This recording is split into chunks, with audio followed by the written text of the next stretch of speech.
Hello everyone and welcome to the 2015 Maple Hill Open presented by Vibram. I'm your host Terry Miller, the disc golf guy, and I am joined by the most lovable face in all of disc golf. That's Dana Vitchie. Dana, we're here at the Vibram. We're ready for live action for 4 straight rounds. Does it get any better than this? You're doing podcasts too, right? Well, yeah, that too. Man, I'm excited. Everybody should be. We've got an amazing card lined up for you that's going to be going off at 2 o'clock, including our reigning champion, Jeremy Koling, along with Paul McBeth, Cale Leiviska, and Kealan Dunne. What's the research you've been doing on Kealan Dunne? You do all our stats. Well, he's coming off a big win, the Maple Hill amateur side, and yeah, he's a high school kid, up and comer. He wants Paul McBeth's caddy here, and now he finds himself on the feature card live broadcast with Paul McBeth. That's pretty much a Cinderella story, wouldn't you say? Yeah, let's see. Maybe he can pop off a 54 or something and make it a real Cinderella story. Absolutely. Well, this is Dana Vitchie. You're going to see him each night on the podcast. Hopefully, we're going to see him maybe on that leader card tomorrow. We're going to see some good shooting out of you, right, buddy? Yeah, hopefully this time around, lead card, no rain. That's the plan. Yeah. It's going to be raining birdies. For Dana, Terry Miller, the disc golf guy, we're going to get you our 1:30 tee off. We're going to follow the first couple of groups, and then we're going to again bring you the leader or featured card at 2 p.m. Stay tuned. Gentlemen, we are live on the tee. Roland Huffman. Ronald. Ronald Huffman. Get him, Ronnie! Give me enough chance and I'll screw it up again.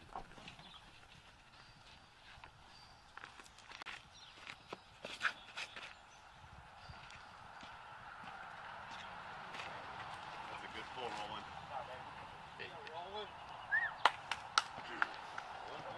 Dutch Napier. On Dutch. On our tee is Dutch Napier, also featured on our SmashBox podcast last night.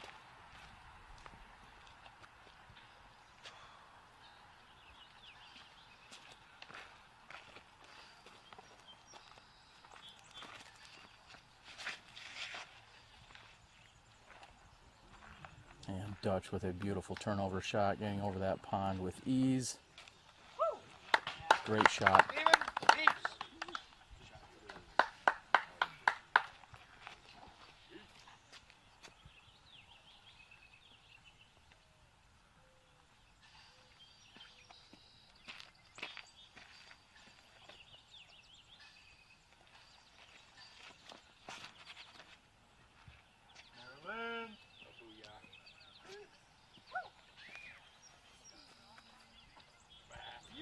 Maryland. And Steven with no problems getting over the pond. This is Daniel Mocha.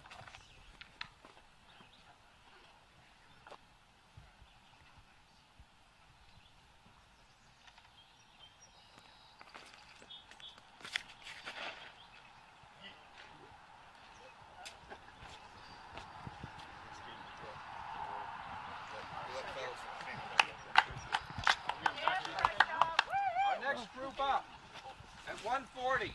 Andrew Fish. Tyler Grady. Henry Childress. Guy Boyan.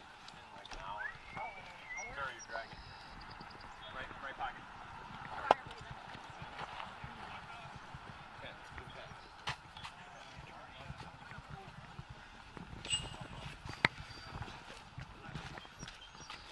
A little bit of dancing around. We're in position. I am joined out here with Paige Pierce. Paige, I know most of the women are coming off the course, or maybe they've all completed. Yep. I honestly have no idea what the scores are. So you're giving us our first live update. Tell us everything that you know out on the women's side. I believe that Jessica Weiss has the hot round with a 60. I shot a 61, and I'm not sure other than that. I knew I needed, I can look right now. I have it, yeah, live scoring. We might as well get to it. Technology, you know? One of the cool things as she's looking this up, there is live scoring on every single card going on out here at the Maple Hill Open. So if you want to follow along, of course, we want you watching the broadcast, but you can watch all of your friends, all of your family, anyone right here live. So what do we have? Looks like Katrina Allen shot a 59, and then Jessica shot 60, I shot 61, and Hokum shot 66.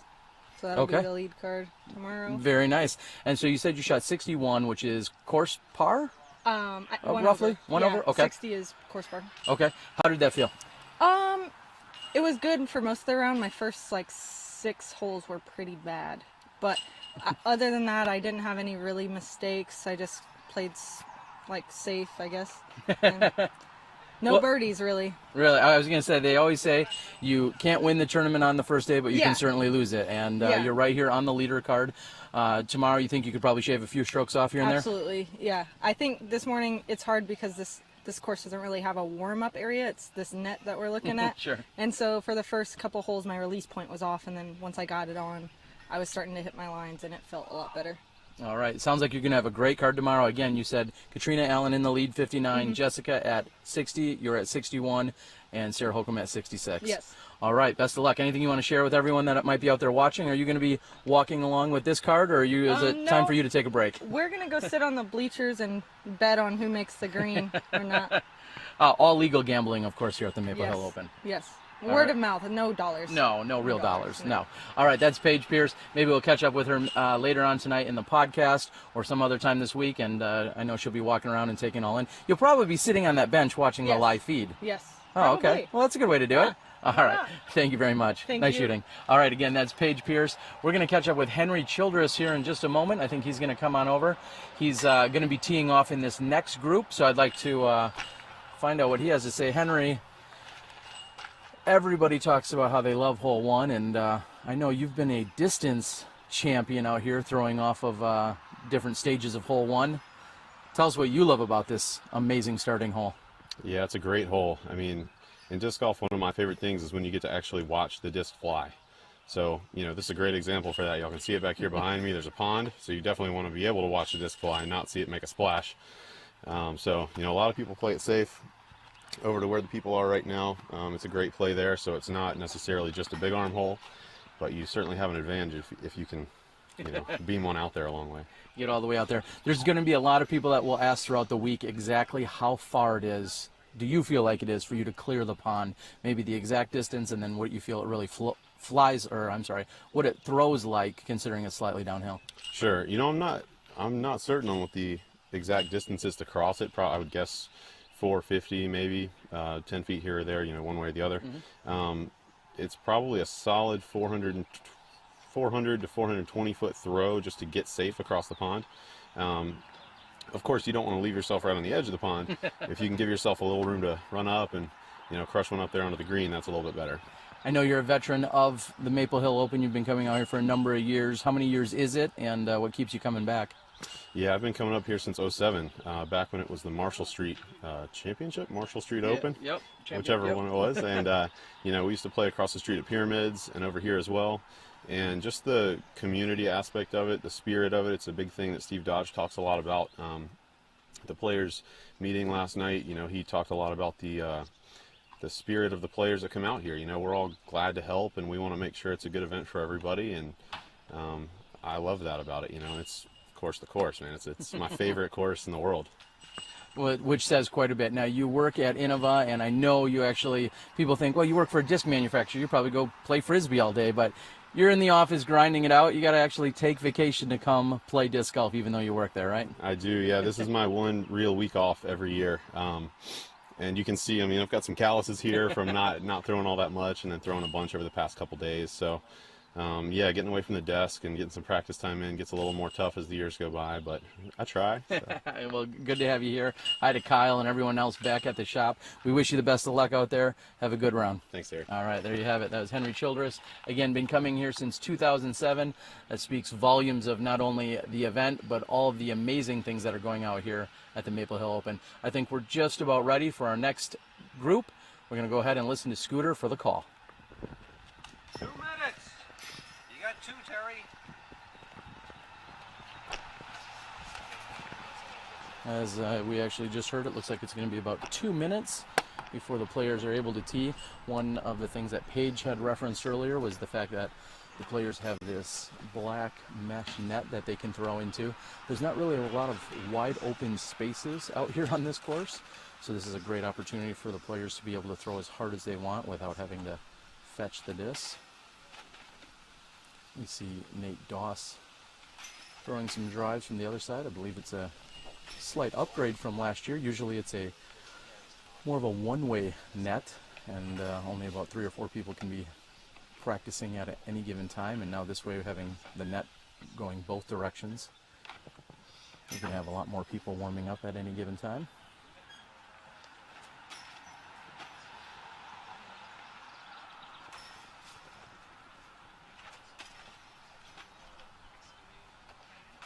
We also have Team Vibram player Mitch Sonderfan on the left-hand side. I believe he's been here for every single Marshall Street and or You're Vibram Open. live on the tee.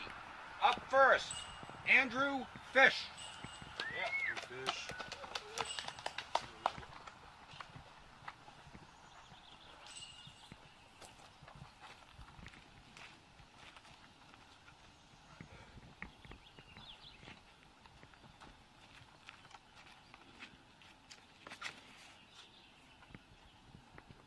And Andrew Fish with a high turnover, plenty of distance. Great shot by Andrew Tyler Fish. Grady. Next to tee, Tyler Grady.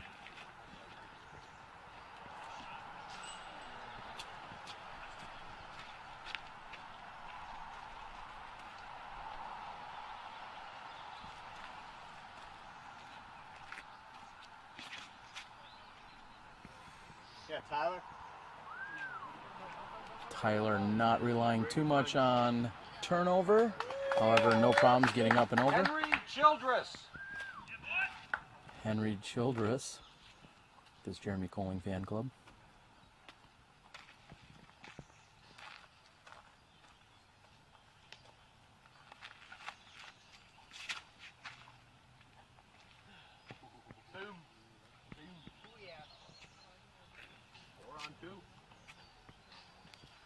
Guy Boyan.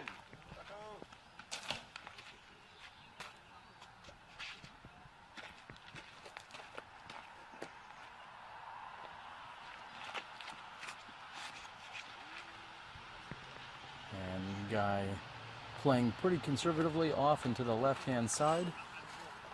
No problems being safe there.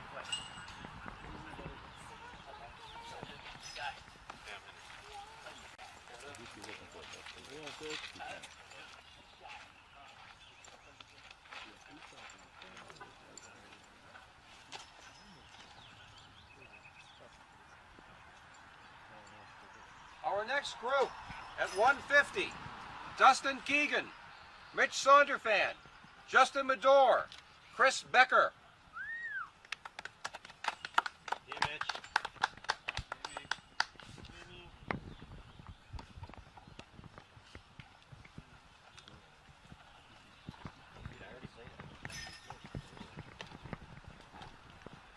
And we're going to get in position here in just a moment with Dustin Keegan, one of our players that are going off in the next group. We'll probably also catch up with Mitch Sonderfan. But Dustin, how many times have you been out here at the Maple Hill Open? This is my second year, and I will never miss it. That's for sure. Assuming you qualify. Yes, exactly. Yeah. Well, you've been playing some really good golf. You've been up and coming for a number of years now, so I don't think qualifying is going to be a problem. But Yeah, hopefully not. you've also been a road warrior. You've been traveling around quite a bit. Tell us a little bit about your experiences thus far this year. Yeah, it's been awesome. This is the longest tour I've been on. We just were in Portland 2 weeks ago, KC last week, so 48 hours later we're on the East Coast. And yeah, I'm out on the road to Ledgestone and then headed back to Oregon. Wow. Who are you traveling with, and what's your favorite part of traveling? Right now I'm traveling with my buddy Tim McDill. I was going to be with Zoe, but she'll be back for Worlds and then Mad City and Ledgestone, so Okay. I'll be headed home with her. And then the best part is just meeting the people, soaking up the courses, and I don't know, the times out of the car is the best part.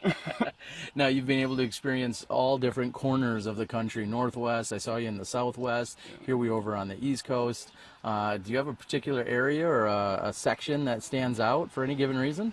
I'm a little biased. I love the Northwest. It's my home, but there's amazing courses everywhere. So it's just, I don't know, just finding the gems of each local area it's amazing. There's literally a world-class course in every state. So And that was going to be my next question is, when you go back home, I know you're a promoter, you're an ambassador, you instruct, you work with Zoe and plenty of others in your club.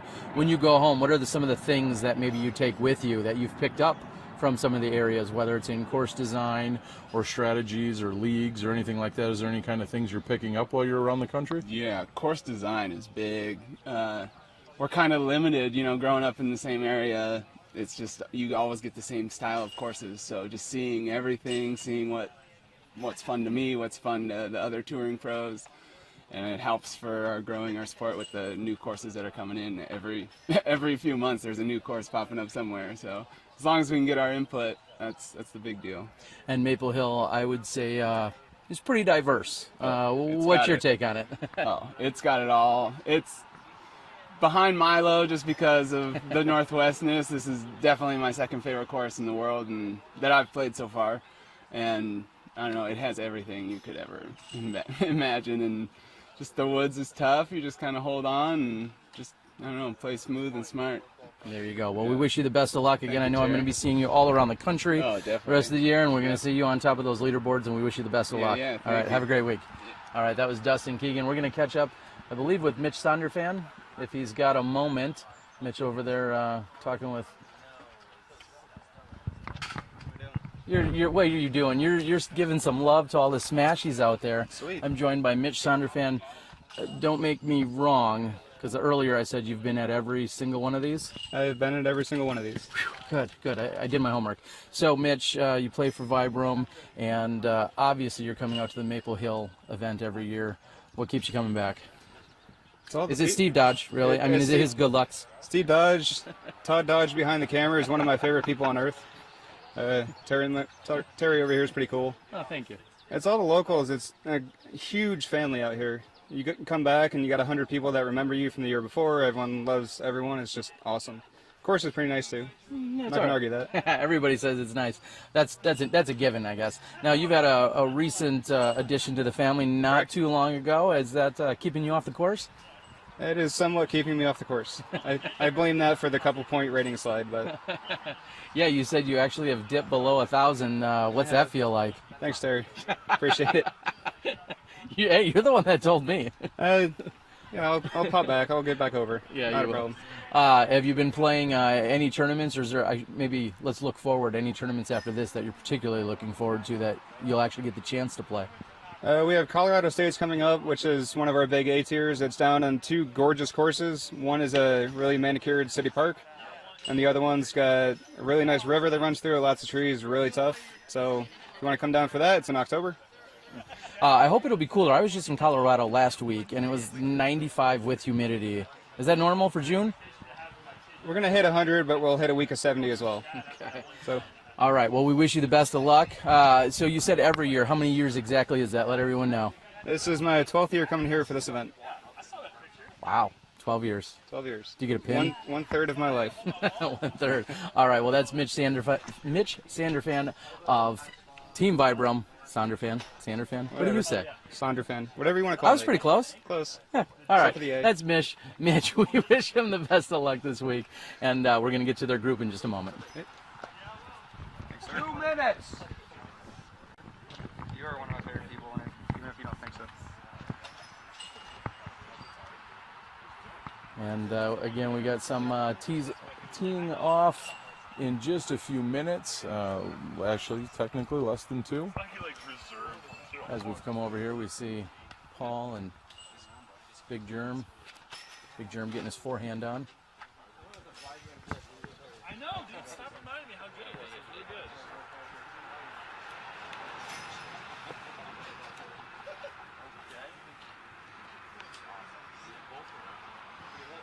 I think I'm too close. I'm too close. You know the rules when I'm team. Anybody have new skin?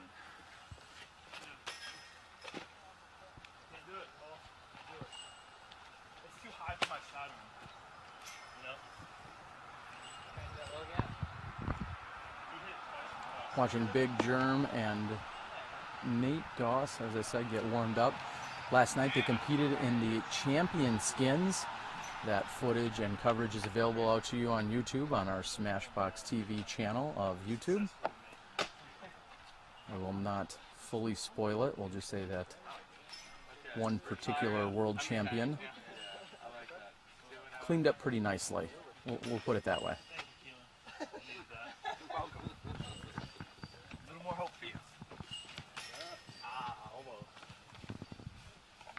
We'll make sure to catch up with Kealan Dunne a little later, just before he tees off. As Dana had mentioned in the opening of the show, there's a little bit of pressure on the youngster. Winning the Maple Hill Open amateur side just 2 weeks ago. He's here with some of the best players in the world. Gentlemen, we are live on the tee. Up first, Dustin Keegan. That's him.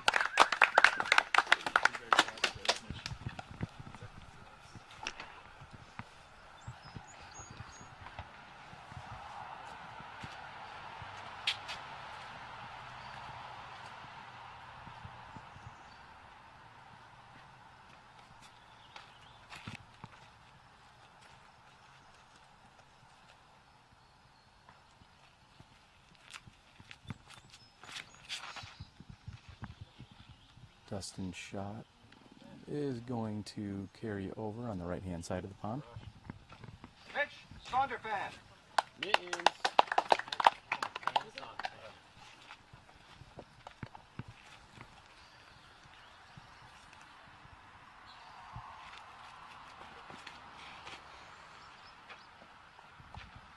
And Mitch is looking for a little airlift that keeps... Justin Mador. And that hits off of the far side rocks. That will be OB. He'll go to the drop zone from there.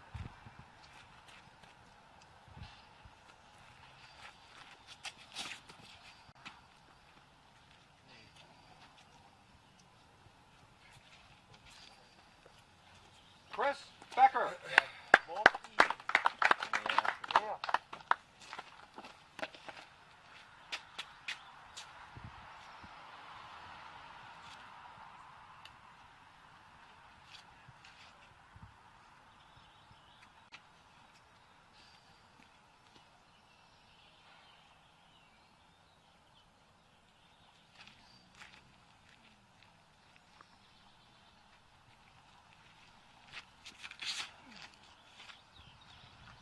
And Chris Becker's shot is turning over. It's going to need a little bit more distance. And it just squeaks over the far rock wall. Dustin. You're welcome. Enjoy.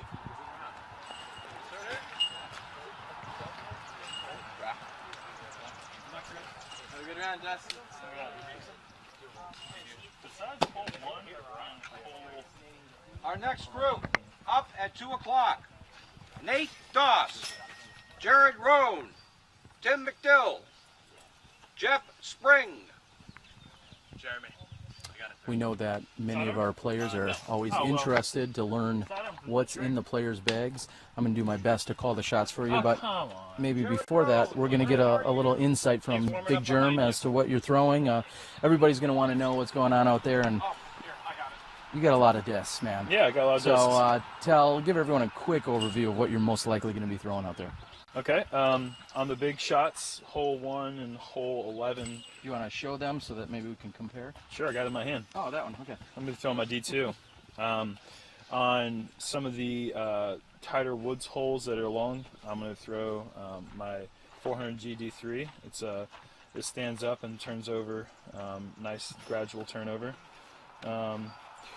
Any sort of mid-range slow shot, I'll be throwing one of my 3 M4s. You're typically throwing those forehand, aren't you? Yes, that's my forehand approach wood shot that I can throw with a little hyzer and have it stand up.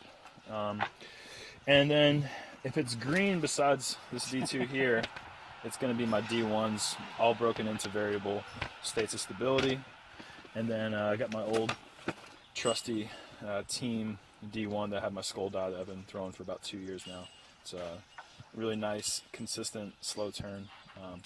And that's pretty much it for the most part. The rest of the discs in there are just in there in case I mess up and have to get tricky.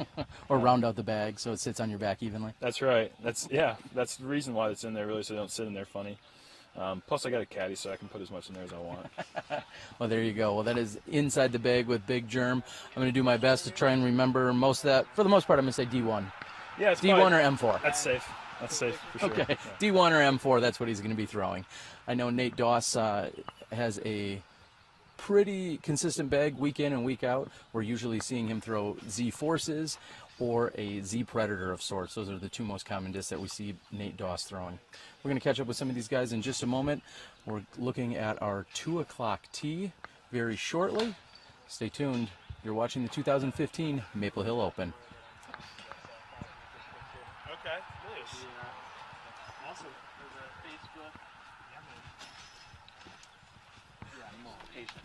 I gotta hit that hole in that. I gotta do it once. Come on, Jeremy. Just, I feel like I was too close. Maybe I have to be a little bit. No, you want to be closer because then you can just. It's less distance and has. Ah, that makes sense. Less distance and got a flat. It'll hold a line. It'll hold a line.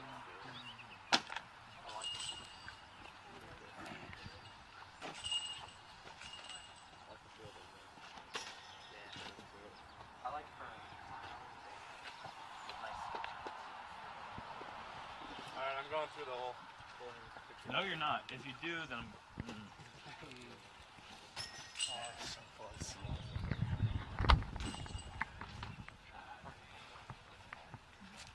I'm not going towards it.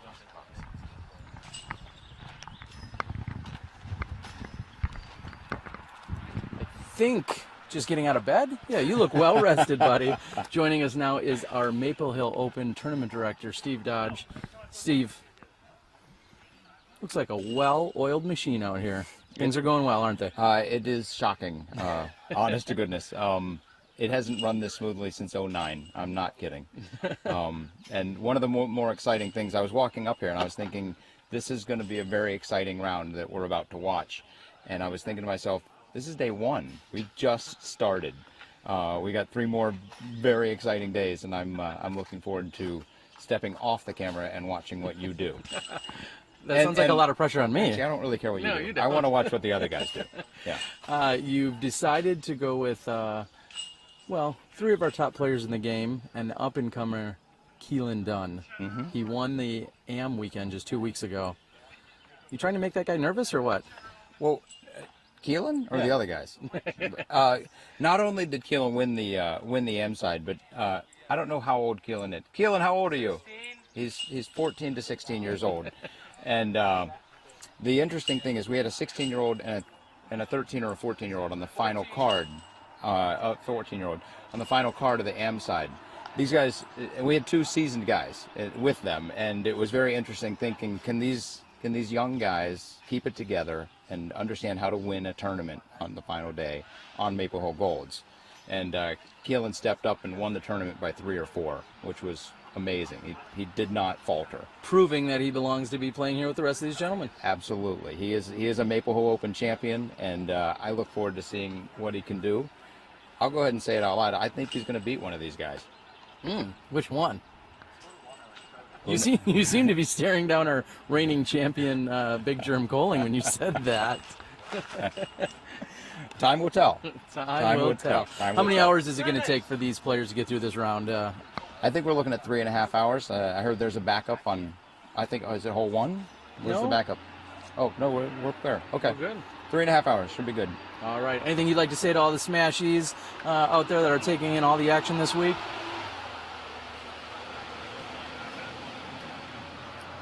Garbage truck. We're a little too close to the road sometimes. No, I guess the thing that I've been trained to say is thank you for watching.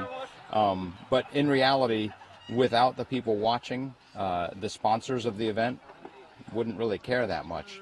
You know, we're just a bunch of guys throwing discs in the woods.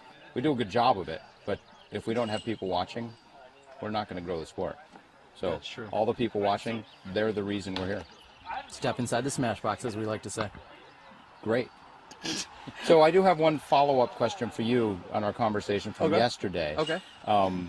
There's a lot of desserts in the house, and I'm just wondering, are you off of sweets now also? Yeah. You said 3.5 hours on this run? So you no sweets for 3.5 hours? Is that the case? That's a start. That's a start. I'm cutting back. Okay. I'm cutting back. I went even with horizontal stripes today. That's a bold move. It is a bold move for a big Larger man. guys Yeah. aren't typically recommended to go with horizontal stripes, but I wanted to add a little more color. You're a colorful guy. I got to provide some color commentary. Figured this was the plan. I decided to go solid blue. It brings out my eyes, and so that's just the way I roll. That's not blue, but it looks good. All right, I think we're ready with the call. Thank you, Steve Terry. Dodge. As we said, that's Steve Dodge, your tournament director. In just a moment here, we're going to have the call on the tee for our 2 o'clock group, I believe this is. Nate Dawes says it's 2 o'clock, and he's won this tournament before, so I'm going to believe what he says. Stay tuned. Gentlemen, we are live on the tee with the 2 o'clock group. Up first, Nate Dawes. All right.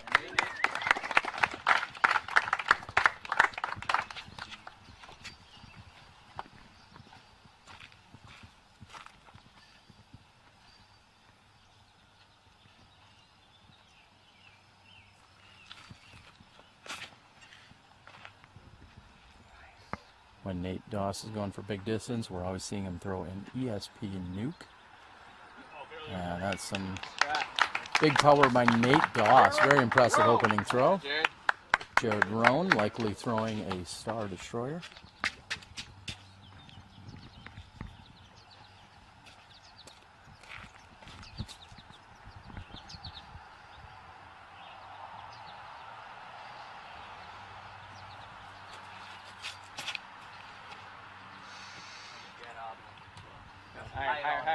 That is not going to get over the pond.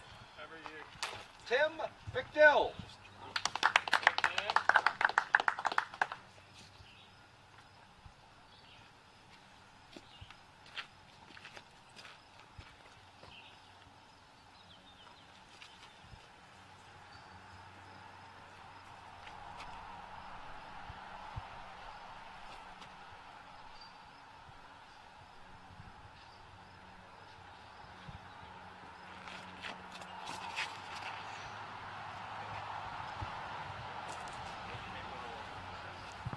And Tim looks to be safe and on the left-hand side.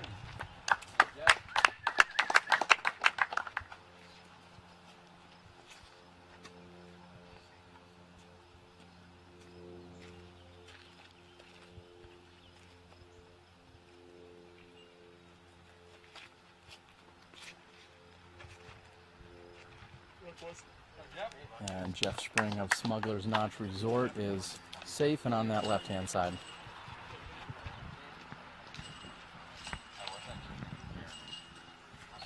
Our next group at 210, Paul McBeth, Cale Leiviska, Jeremy Koling, Kealan Dunne. Yeah, Kealan.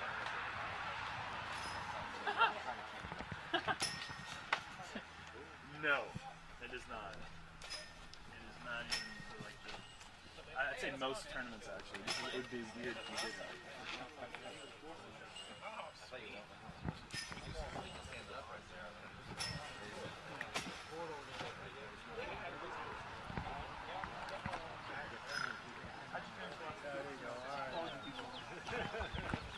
This side, pal. Okay. I think the left Deaf side, in the one better ear. side. Every side's good, buddy. I'm joined here by Kealan Dunne. We just got done hearing all about your impressive finish 2 weeks ago at the Maple Hill AMs. Give us your side of the story. I played good. That's about all. All right. Now, wasn't it just a year or two ago you were out here and caddying for Paul McBeth? Just last year, yep. I've been caddying for him for about 3 years on this tournament, and first year I got to play against him. Yeah, that's at any point do you think you may instinctively just accidentally pick up his bag along with yours? It just might happen. I might just end up carrying his bag on the front and then my bag on the back. That seems like the polite thing to do. Now, you are local to the area. Tell everyone where you live and how often you get to come out here and play in Maple Hill. I live in Fall River, Massachusetts, and I don't get out here too often, but I know every single part of the course. Would you say you have an advantage over all these other players that might be rated 100 points higher than you? I don't think, no. Nope. My consistency just isn't there yet. All right, what would you say is the one thing you need to do to be successful on this course? Keep your shots in the fairway. Keep your shots in the fairway and hit all your putts. And when you completed that final round and you won a few weeks ago, what was the score that you shot, and do you feel like you can improve on it? I shot a 61, which is 1 over par on this layout, and there's definitely a lot of ways I can improve on it. I messed up on hole 12, 14. Definitely can improve on my score. All right. Any particular score in mind today? I'm going for a 57. All right. He's shooting for 57. This is the 16-year-old Kealan Dunne. We wish you the best of luck out there. Thank you, Terry. Once Paul McBeth's caddy, now out here playing against the best in the world, including Paul McBeth, Jeremy Koling, and Cale Leiviska. We see Drew Gibson and a few others. I'm going to see if we can catch up. Maybe Big Germ, our reigning champ, could give us just a few seconds of his time. And it looks like he might be able to do that. As I mentioned a moment ago, he's going to be throwing mostly D1s out here. If he's throwing a forehand mid-range, it's probably an M4. And we'll catch just, I know we talked to him a lot, but when you're reigning Vibram World champion? I know. That might be foreshadowing. You may have heard it here first. Big Germ, you're about to defend your title here in just a few minutes. It's been 360-some days. Not quite. What are you feeling? It was July 4th last year, so we're about a week or two behind. But yeah, all right. I'm always wrong. We're pushing a year. Well, there was some times where I've called you out that you've edited out of your videos in the past. Not that anyone will ever see, because you'll probably edit this out of your videos. But no, we're live, buddy. Then I can say a lot of things right now. Yes, you can. No, it's been a great year to think about this and get ready for this event. And I mean, it's just being here is so special. And like I've said every year, if you haven't been out here, then you're doing something wrong, because you got to come out here and check it out at some point. And being here is just it's a great feeling, and ready to play my favorite course in America. All right. Well, you're going to be joined by Kealan Dunne, Paul McBeth, and Cale Leiviska. That sounds like a pretty entertaining group. Yeah, it's a bunch of guys that I like to play with. I mean, Kealan seems like a really great guy, and I've always enjoyed playing with McBeth and Leiviska. They're focused, but they can talk and communicate, and they're not too wrapped up in everything, to socialize and engage.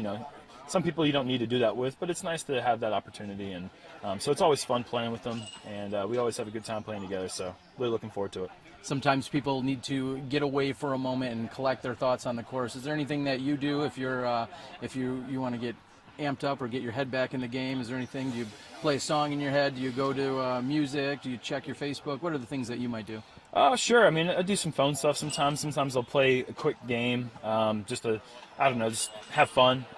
Sometimes I'll play hacky sack if there's a little weight, keep your body moving. And it's also, like, I can't have a bad time playing hacky sack. Like, you might suck at it a little bit, you might not keep it up in the air, but it's just fun, and so it's good to remind yourself that you're out here to have fun, and so anything you can do to take your mind off of maybe a stressful time during the round it's always good. But there's so many different things you do. Sometimes you just think back of something that happened recently. Funny memory, just different things. Or you may be thinking about if you're going to go sub 8 or 9 seconds on a pie eating contest. That's way too long. I could probably eat 2 pies in that amount of time. But yeah, I don't know. Thinking about that, I mean, it's easy out here because you're thinking about pie eating contest, putting contest, distance contest, ping pong, game room, ice cream social. I mean, just there's a million things to think about and to look forward to once your round's over. Well, you're making me hungry. Well, hungry to defend his title. He's going to go ahead and attempt that here at the Maple Hill course. This is Big Jeremy Koling, and in just a few moments, we're going to see his shot with a D2. Big Jeremy Koling, 2-minute warning. Let's get to it. Drew, did you hit somebody? Hit you?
And in just a moment here, we're going to have the live tee shots called by our 210 featured card, Steve Dodge, our tournament director. On our 210 card, leading off, 3-time world champion, 1-time Vibram Open champion, Paul McBeth. Paul McBeth on the tee, while throwing a swirly Star Destroyer.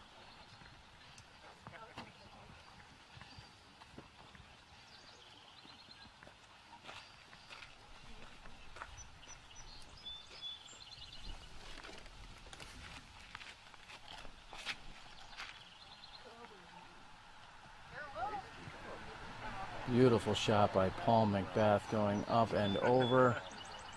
That's going to fade out right into the fairway.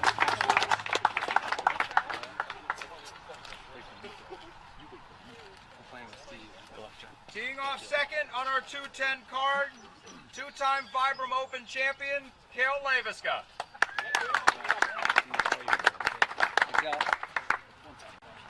Cale Leiviska of Minnesota is on the tee.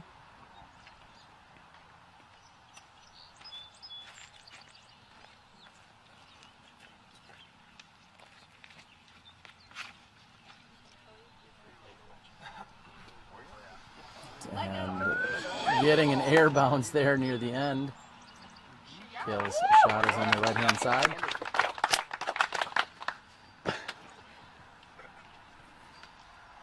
Cale and Koling were practicing dance moves last night. Teeing off third on our 210 card, our current Vibram Open champion, current Maple Hill Open champion, a past Spirit Award champion, an overall award champion, a 4-time pie-eating champion, Jeremy Big Germ Koling. Big Germ with all the accolades. Ready to tee on hole 1.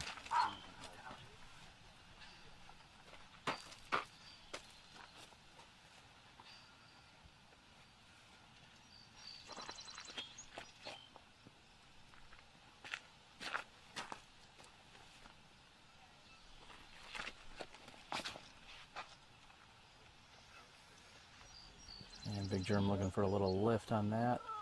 And narrowly, big sigh of relief by Big Germ. Easiest pie, easiest 4-time pie. Over. And teeing off last on our 210 card, our 2015 Vibram Open Am-Side champion, Kealan Dunne.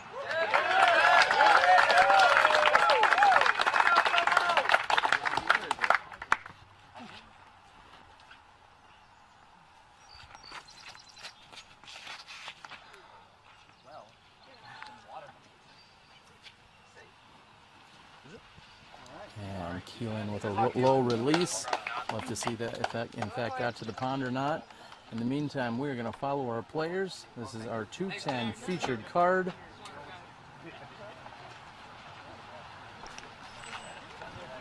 And we are off. Welcome everyone to Maple Hill Gold.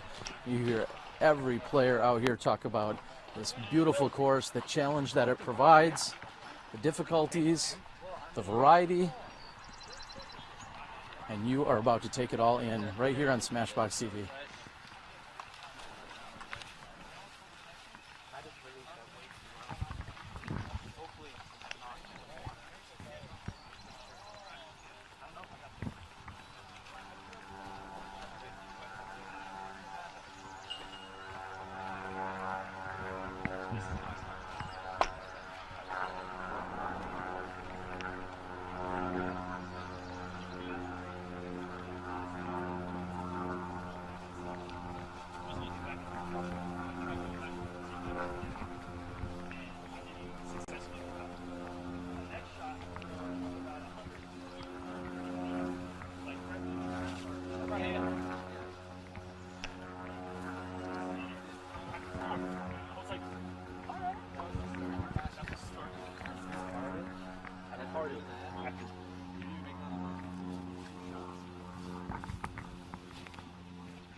Kealan has come up short of the OB water.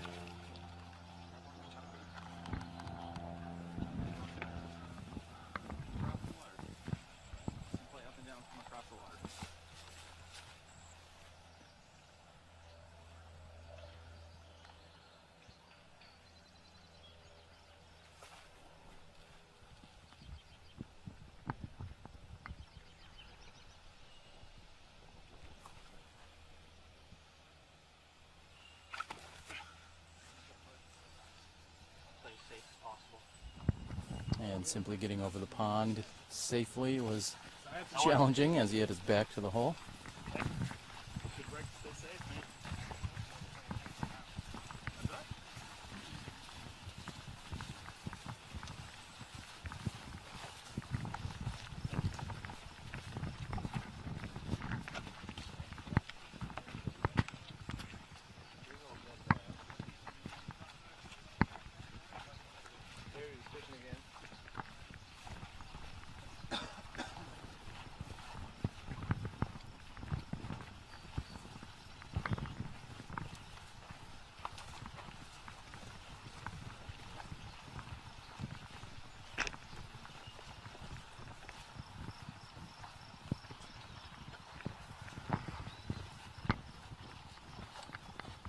Looks like Kealan may be next to throw.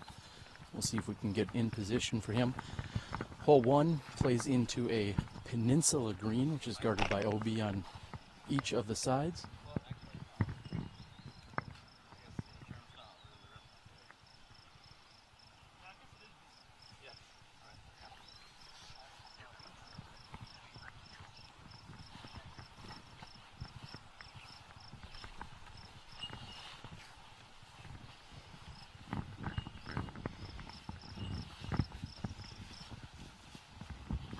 Big Germ checking out exactly where he wants to place his shot. As I said, this hole plays into a peninsula green, which is about 30 feet across.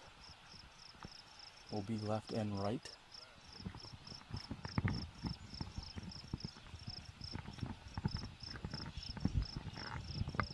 And a forehand shot. Looks as if that may be in bounds. It definitely was flirting with the right side OB.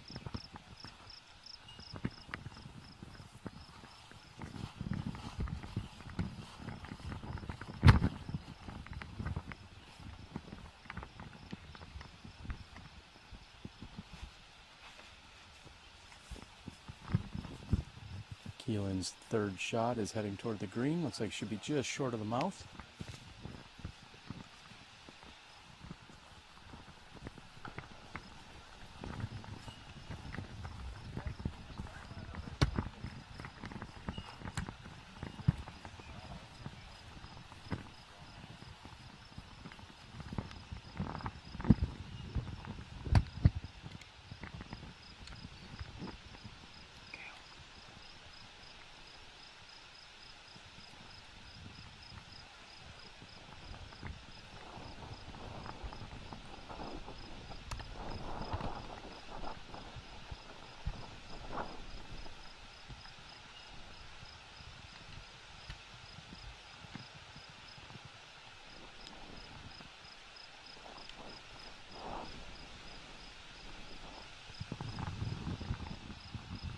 Cale's shot is perfectly placed right through the gap heading toward the pin.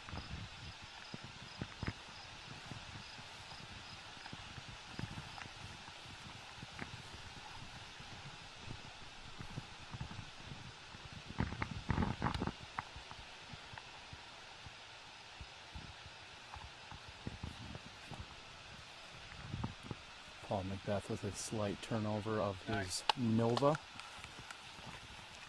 Should have no problems. He'll be looking at a birdie putt from there.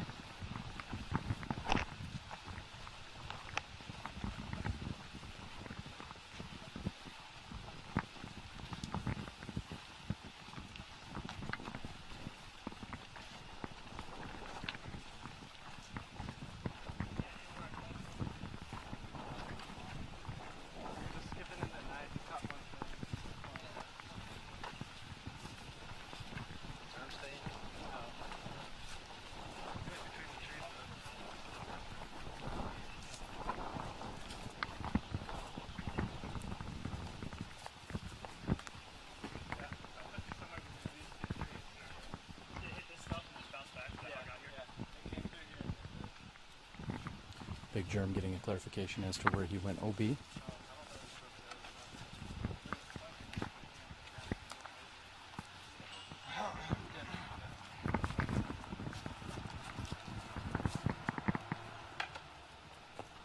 that spot good then? Off the.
Kealan's putt for 4 is just short.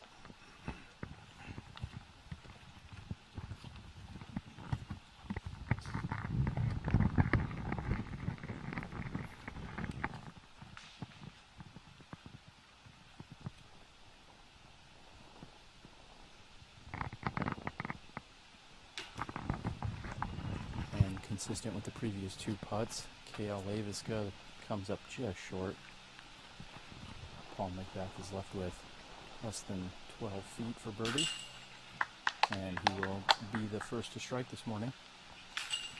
Something that's never done before out here at the Maple Hill Gold Course. Steve Slater started with a Eagle 2 here on hole number 2. He birdied, correction, an Eagle 2 here on hole number 1. He then birdied hole number 2 and birdied hole number 3. He started 2-2-2 in the first 3 holes.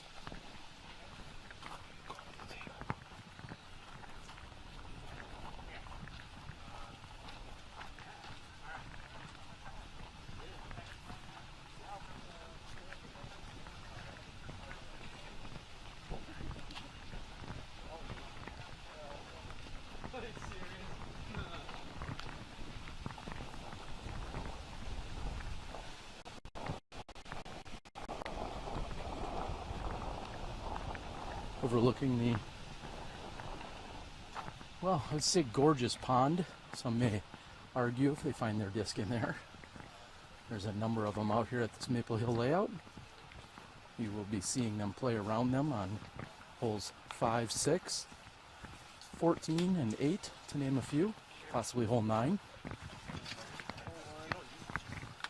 All 3, Cale.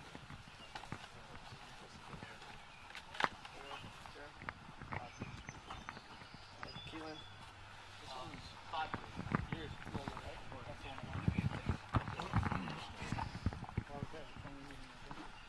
Oh, that's right. Yeah.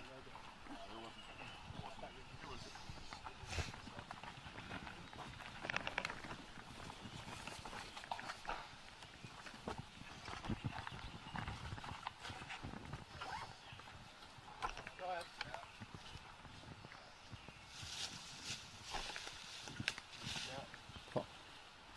Paul McBeth waiting for just a moment. Seems to be well, there's a group. I see Batman, in fact, Dutch Napier. This hole number 6 somewhat parallels the back of hole 2. Paul McBeth is going to be throwing his trusty red PD2, I believe. PD.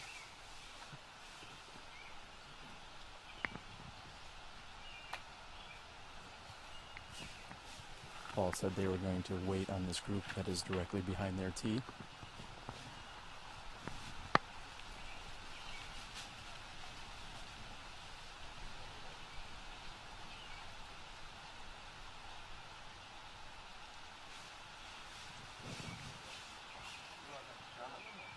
Nice, man.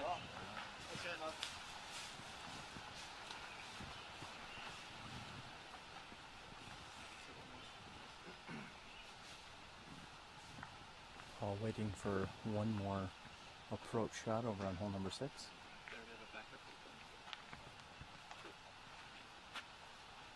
350 feet, hole number 2, OB along the right-hand side.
All right, Johnny, we apparently it was a battery. The battery just went dead on him. I don't think there was any warning.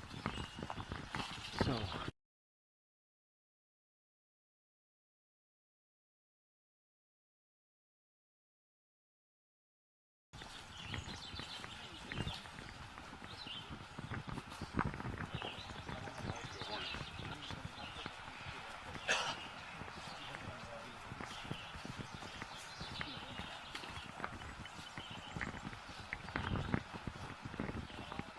All right, and welcome back, everyone. Sorry about that. A minor technical challenge here that we've got addressed.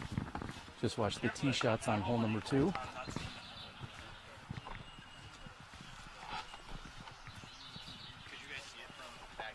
it's over the hill. It's. I agree with that. What do you think? He said it hit the wall. Yeah, I mean, if anything, Cale, you were closer up to that small tree. Leiviska getting a direct line here as to where he went OB.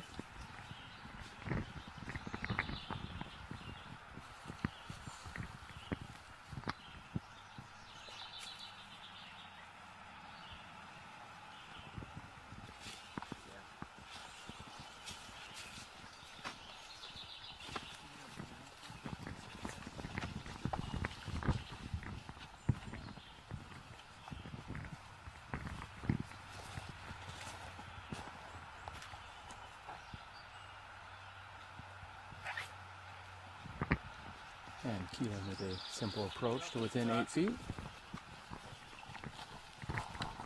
It is sunny and very calm winds out here, the Maple Hill course this morning. I should say this afternoon, maybe this morning, depending on where you're tuned in and watching us from. Again, you can go ahead and bump up the resolution. Your screen or computer may default to less than 720. However, you should be able to see us in 720 video resolution. Kealan taps in on the bottom right hand side. If you're watching on a YouTube viewer, there's a little gear. If you click on that gear, you can change the resolution. Paul taps in for the easy birdie 2. Koling also with a birdie 2. And after the OB stroke, Cale will be taking a bogey 4. We're through holes 1 and 2. We've got our very brief walk over to the gorgeous hole number 3. You're watching first round coverage here at the 2015 Maple Hill Open.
As these players are waiting here on hole number 3, I'll make the announcement that the Disc Golf Guy video blog channel has been taken over this week by AJ Weasley.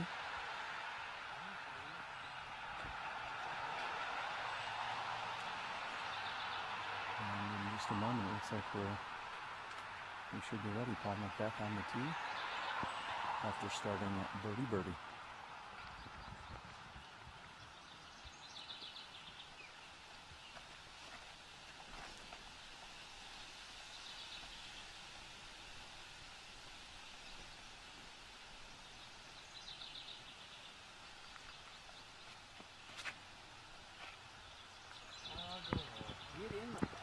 Beautiful shot by Paul McBeth.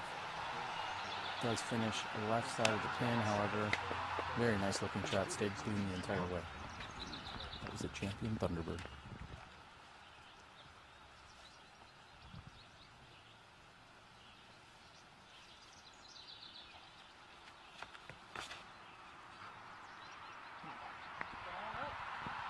Big Jerem's looking for a little stability on that. However, it finishes right. Over that.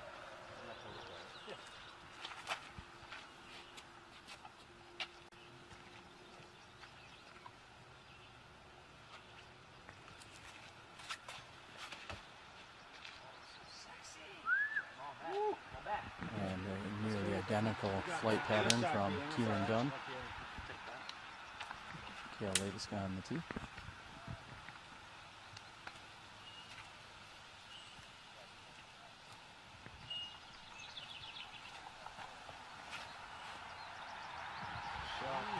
And Cale with a beautiful shot. Could have used the extra skip, however, he's going to have a birdie attempt from there.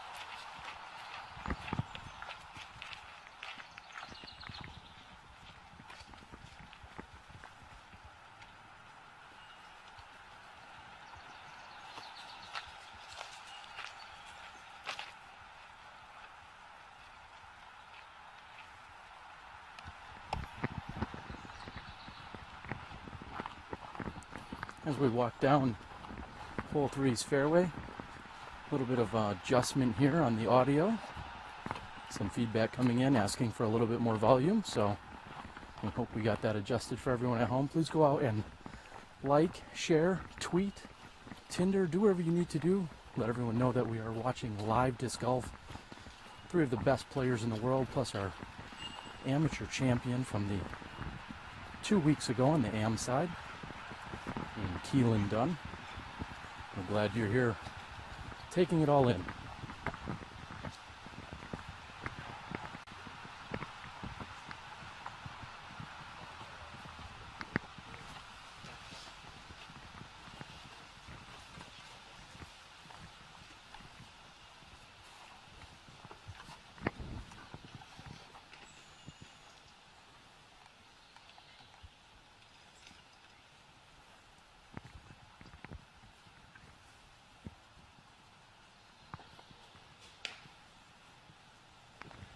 Jeremy Koling just a bit strong on the right side from approximately 42 feet. Kealan with a similar flight path, as I said. Just about the same distance from the pin.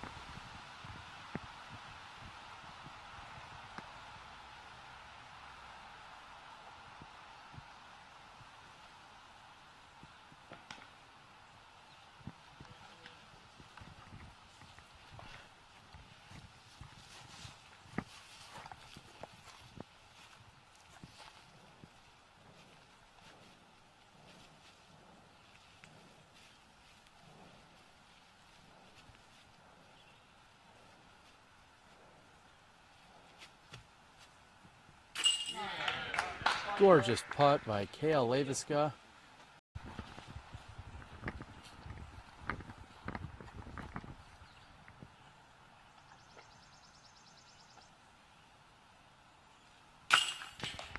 And from inside the 10-meter circle, Paul McBeth is good for the birdie 2.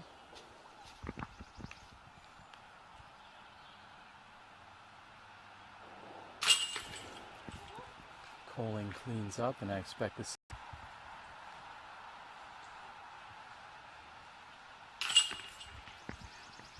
Two birdies and 2 pars here on hole number 3. We're going to get in position for our tee shots on number 4, which I believe is the single shortest hole these competitors will play this weekend, measuring in at just 250 feet.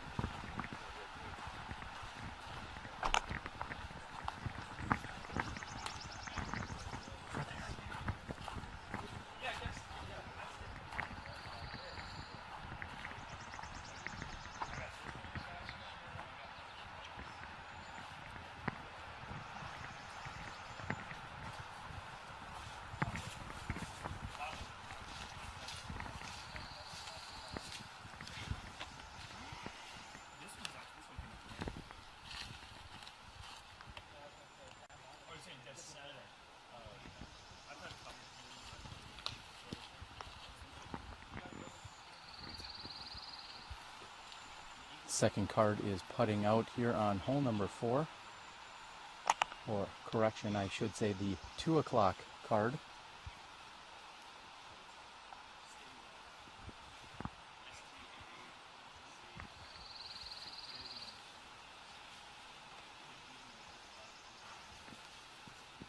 And as the 2 o'clock card moves over to the tee on 5, which is not more than 60 feet from the basket, we will get in position here and show you our featured card with Paul McBeth on the tee throwing a Nova.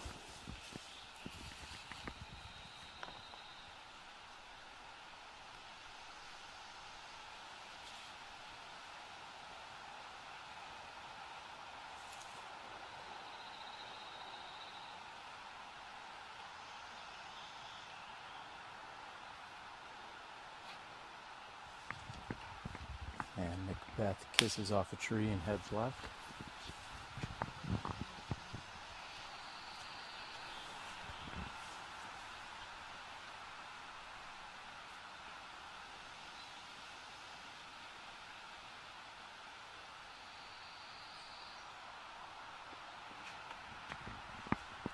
And Leiviska with a clean shot heading all the way down toward the pin. Just a bit deep. Great shot by Cale Leiviska.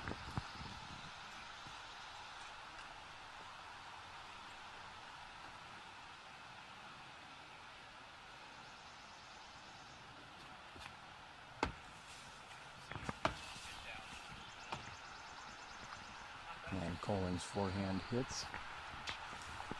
Carries to the right.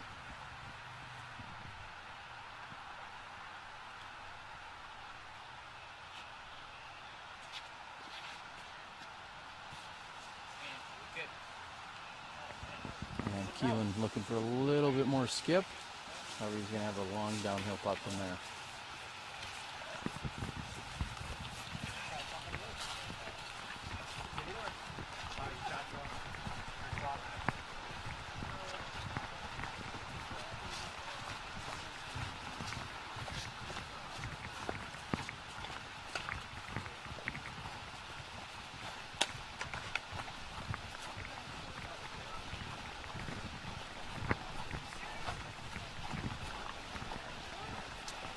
We are following our players coming down this sloped green, or fairway, I should say.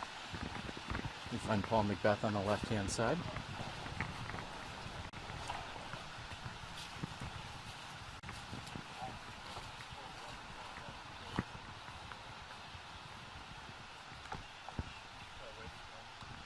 Paul's going to wait for the group that is teeing off on hole number 5.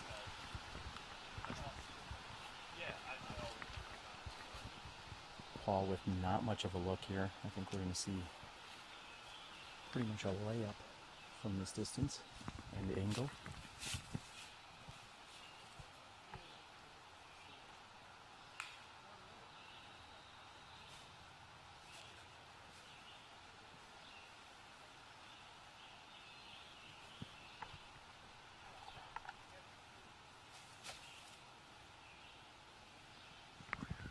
Stand corrected. It looks like he gave that a little bit of a run on the alley up on the high right side.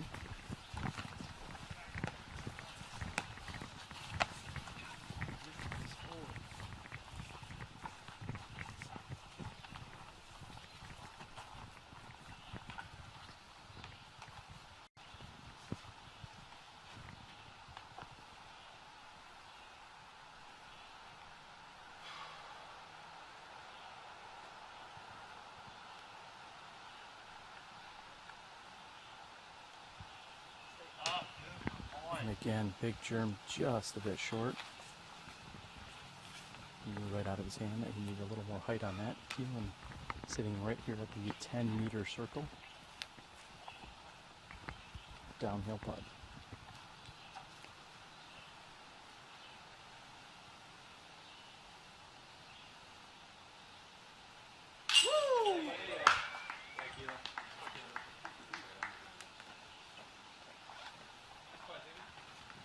Beautiful putt by Kealan Dunne. He's going to take the birdie 2.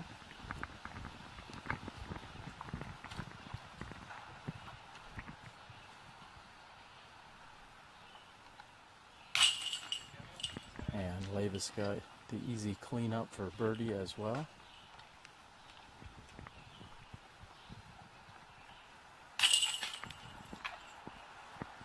Paul McBeth with his first par of the round. Again, hole 4 measuring 250 feet, straight downhill with trees. Paul McBeth with his first par.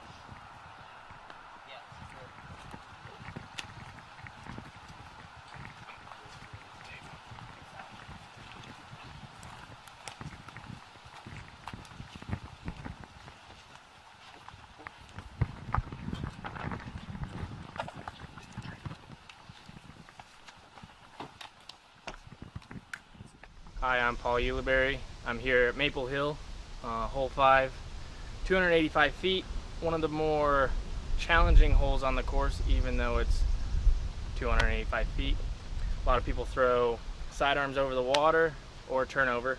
If you want to play it safe, you go down the right gap, which is pretty technical, but that's some time to play. Zone. Hole number 5 measuring in at 285 feet. You'll see All four of our competitors go out to the left-hand side of the tee, out and over the water.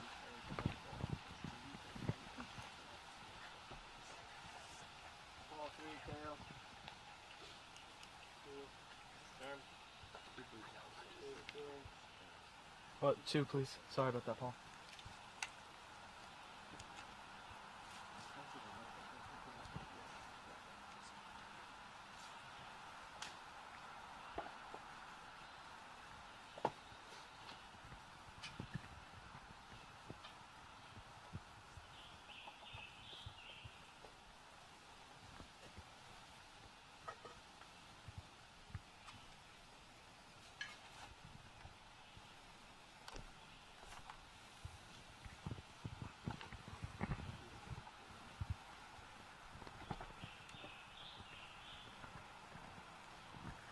We will wait as our 2 o'clock group is putting out here on hole number 5.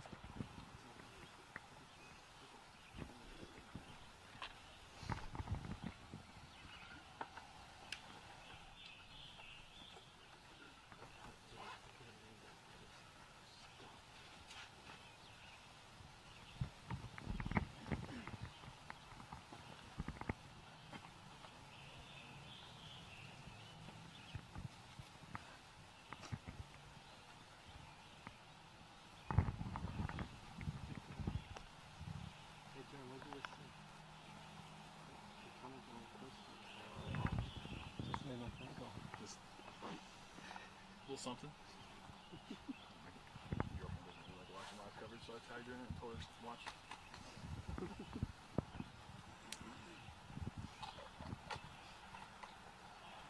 That's because they're embarrassed, so I tag her in public. Hannah Hitchcock has been officially invited to come out and watch the live coverage. Big Germ getting his Facebooking in here on the tee of 5. Welcome to the show, Hannah. We're glad that you can take it all in and watch your amazing boyfriend here play disc golf. That's awesome. Say hi to her now.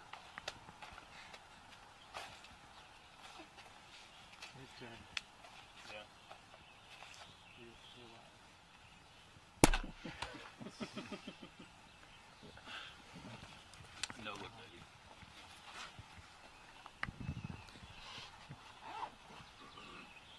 We'd like to thank everyone that has tuned in. Please go out and share our link. Simply click on the bottom of your screen. There's a share option. You can do that to Twitter, Facebook, any of the other major social media networks and sites. Tell all your friends. Let everyone know that we are live here on SmashBoxxTV. Thank you, JB Garland, for tuning in and watching the action here today.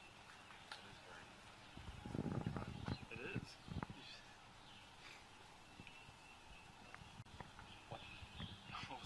Just a moment, we're going to have Cale Leiviska on the tee throwing an M4. Correction, PA4.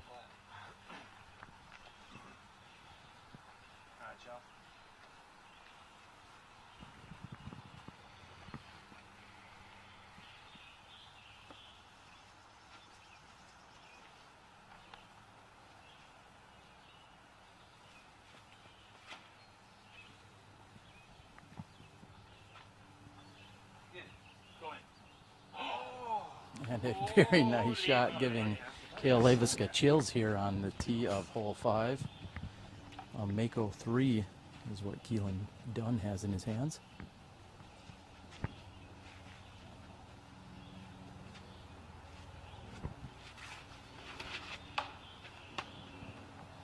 And hitting off the tree and saying goodbye is Kealan's Mako 3.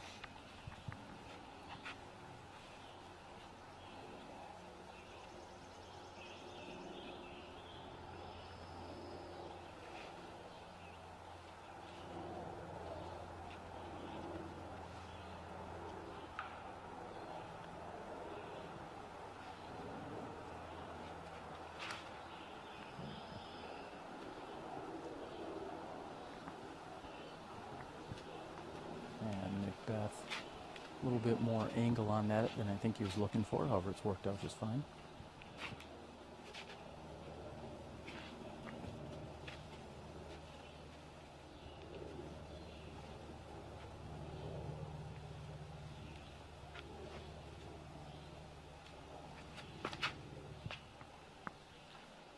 And Big Germ with the forehand that hits the high side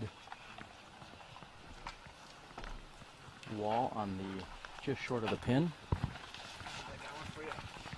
We're going to move over to the drop zone in just a moment. Rarely are we able to catch shots that are thrown from the drop zone from behind the tee. We will do that right now.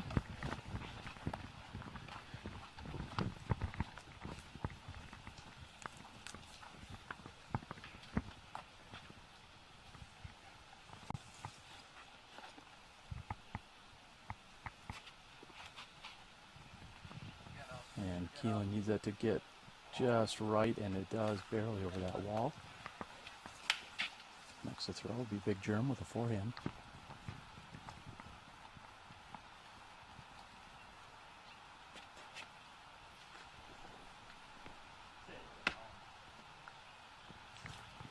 Making sure he's safely on the green is Big Germ's second shot. If he can make that putt, he will escape with a bogey 4 here on hole number 5.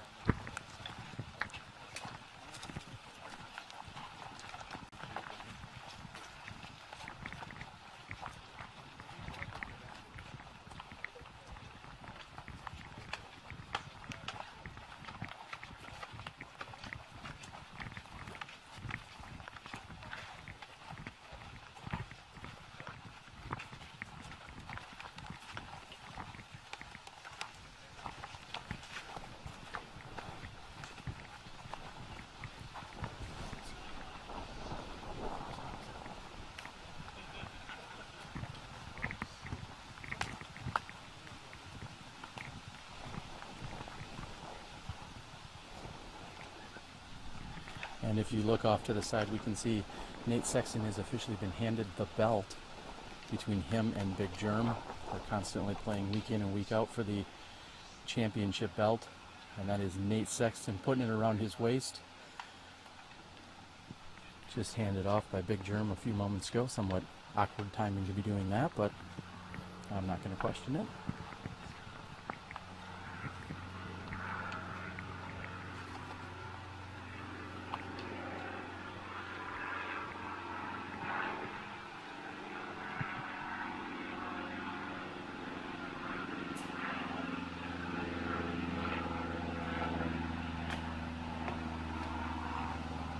Leiviska's attempt from 10 meters is just off the top of the basket.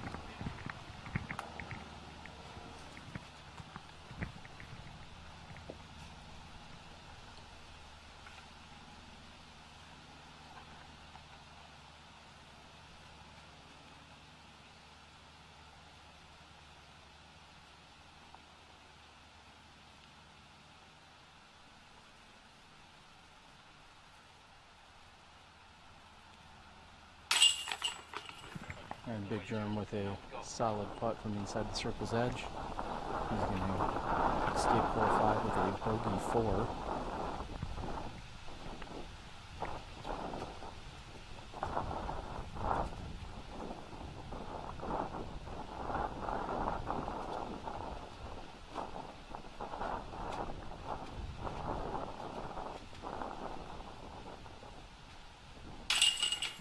McBeth with a little bit more time than we normally see him take.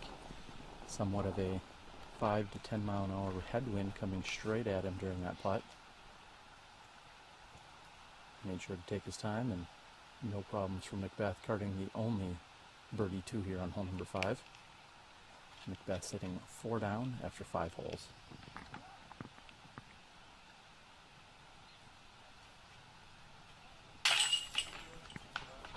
Kealan with a straddle standstill. No problems for him as he takes a bogey 4 after the penalty.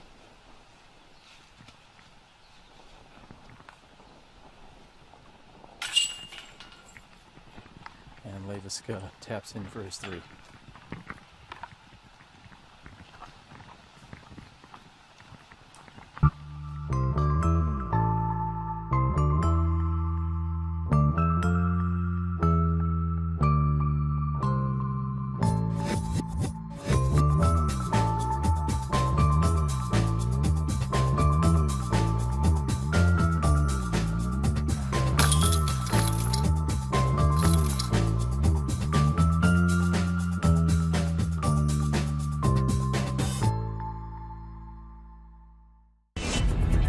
Disc golf.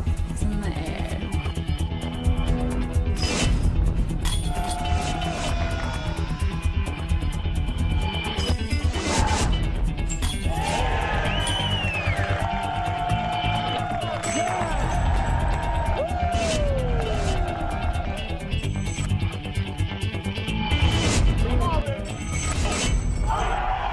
Join the excitement at PDGA.com.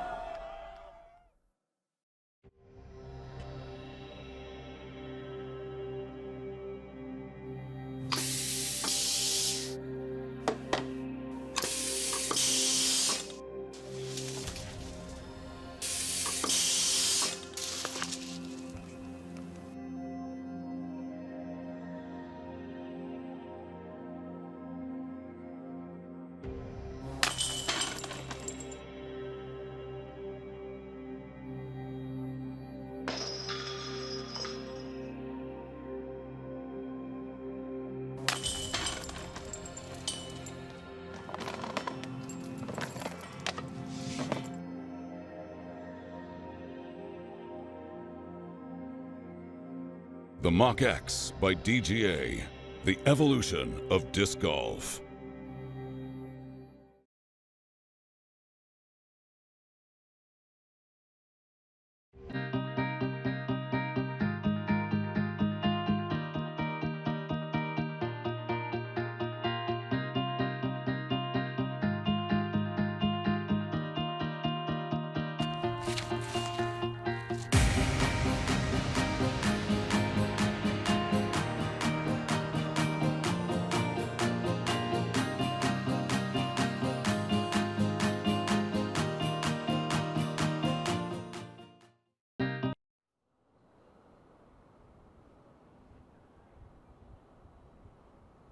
I'm AJ Risley, and this is The Gauge.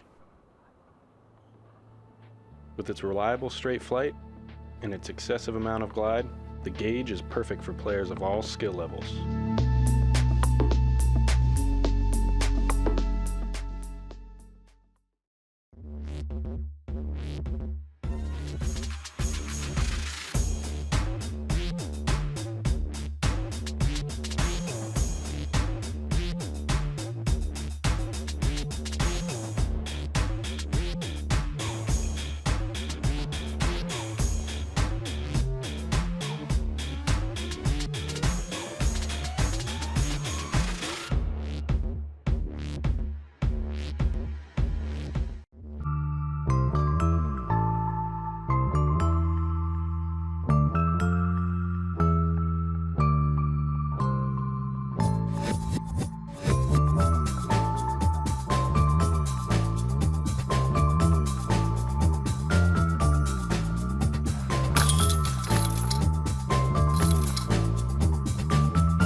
I'm Ross Brandt. I'm from Minnesota, and I play for Vibram Disc Golf. Vibram Disc Golf is everything. Disc golf's awesome.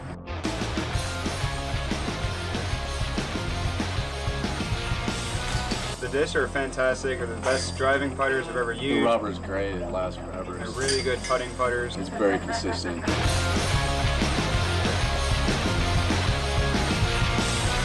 They want the best disc out there. Vibram's definitely making their mark.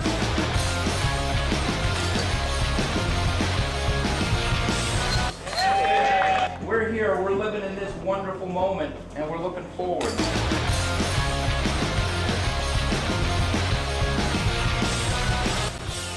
What Vibram's doing is, pushing everybody else a lot harder to commit to the future like they are.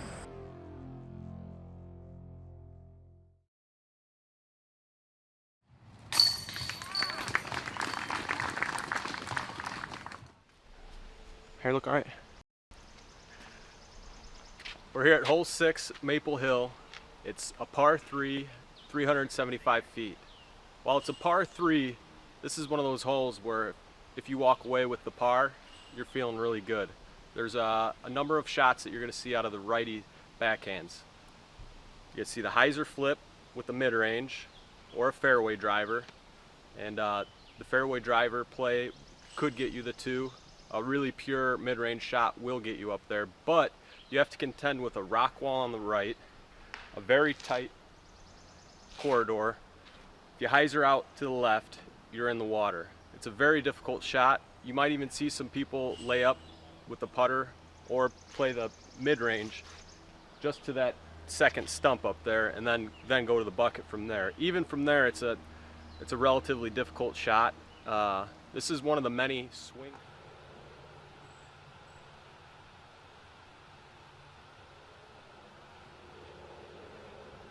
And after a lengthy backup, I see Paul McBeth gets a kick off the tree and lands back in bounds. He had kicked one of the trees on the OB side of the rock wall. However, it gets a favorable bounce, and he is in bounds.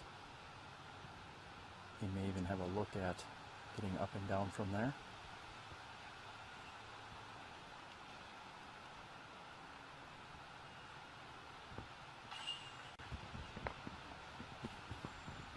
Cale Leiviska's shot is following on the left-hand path. He is going to be safe. However, he's going to have some work to do to get up and down.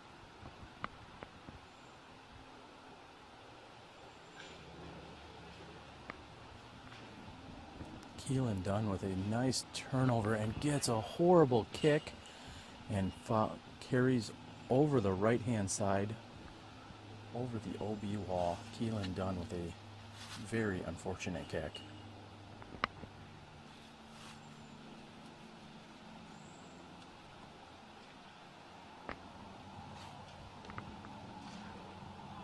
And Koling gets caught up in some of the shrubbery up top on the higher ceiling. However, he lands safely in the fairway on the left side. These are your tee shots on hole number 6. Many players are going to be happy to get past this hole as they find it to be one of the most challenging holes out here.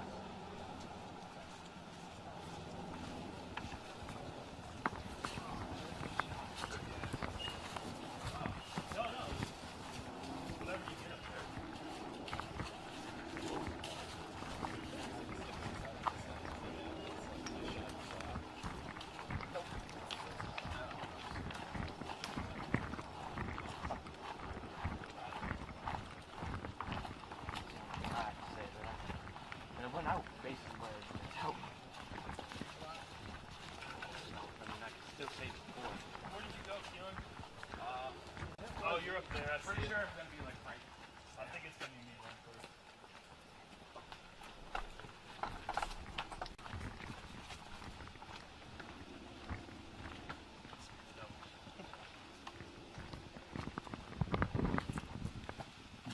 Big Germ getting his kneeling pad out. I believe he's got an overstable mid in his bag, in his hands, ready to go.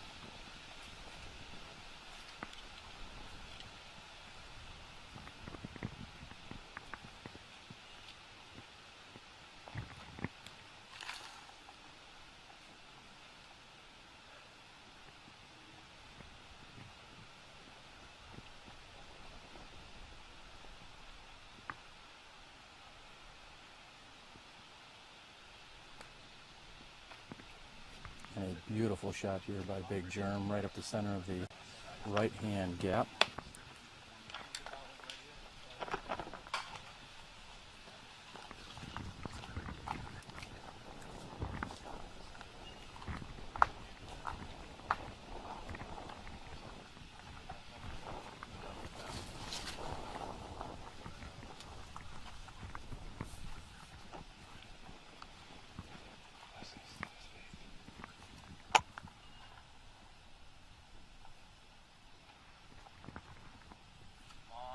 and with what would some refer to as a patent pending.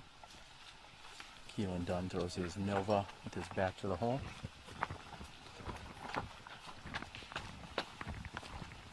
Paul McBeth up next to throw.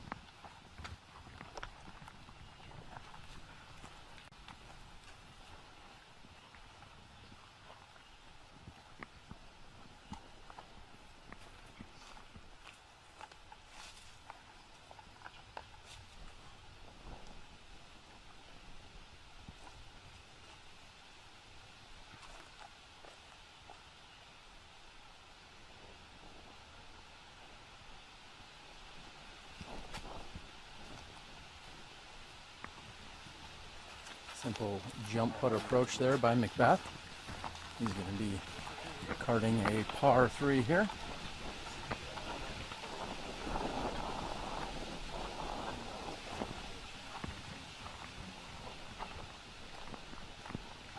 Cale Leiviska checking out the line that he has. Anytime you're on this left-hand side, you have to contend with this center island of trees and shrubbery.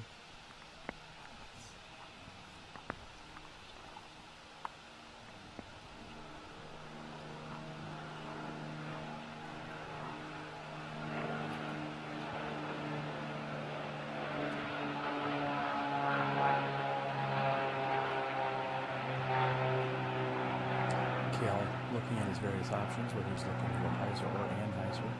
Seems like the Anheuser line a little bit more open for him.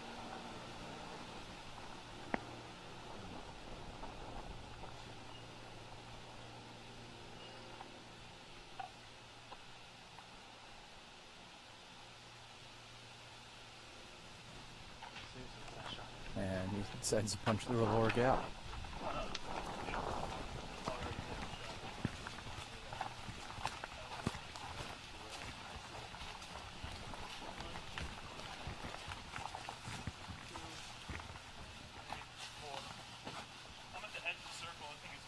Yeah.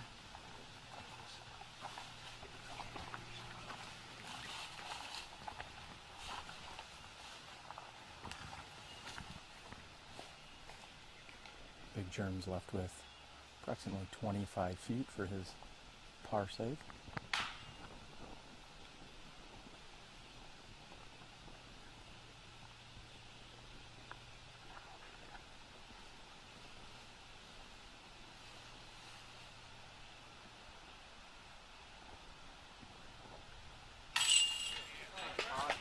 And with a slight headwind, Big Germ makes good on the par putt.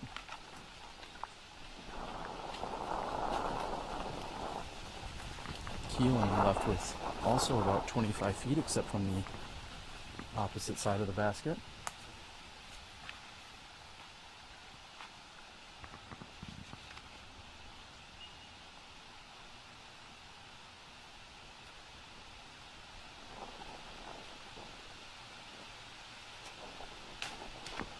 And just off the top for Kealan.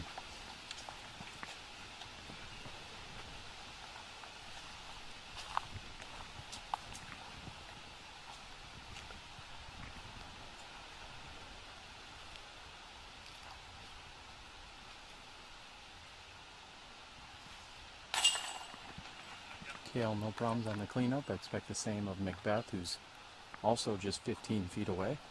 Again, I know there will be a slight sigh of relief as many of these competitors dread the OB right and left here on hole number 6. And McBeth is also in for the easy 3.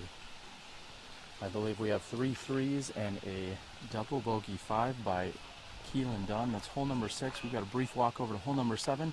Let's take a look and see how it plays. Here we are at Maple Hill hole 7. We got a straight line here towards the basket with trees on either side all the way down the fairway. So if you're lucky, maybe you can get to the basket with a putt. Otherwise, you might end up in this muck over here on the left or on the right in the shul. Thank you and have a great day.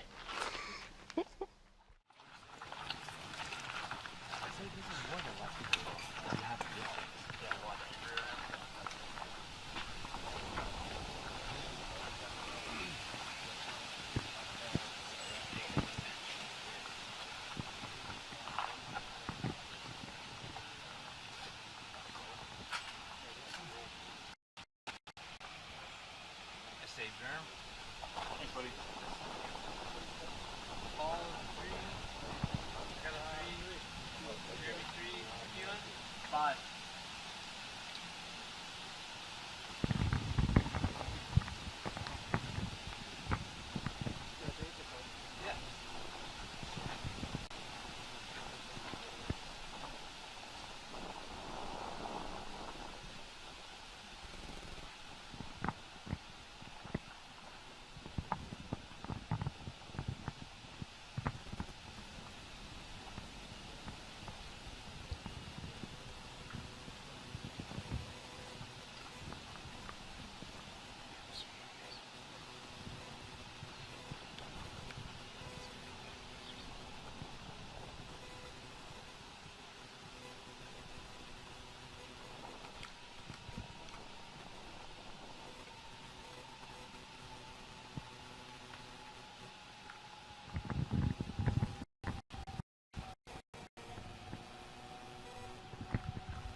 I don't even know what I'm doing. That's like amateur level.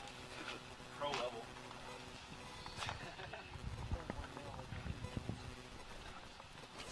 Big Germ getting his stretch on.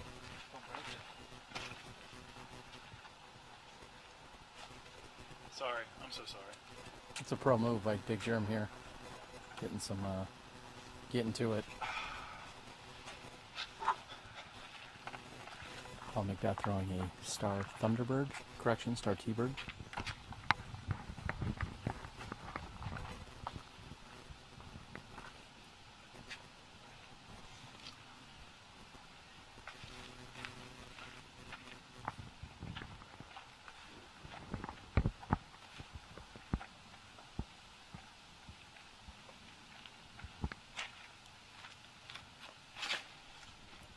McBeth lacing his Thunderbird, looking for a little bit of a hyzer finish.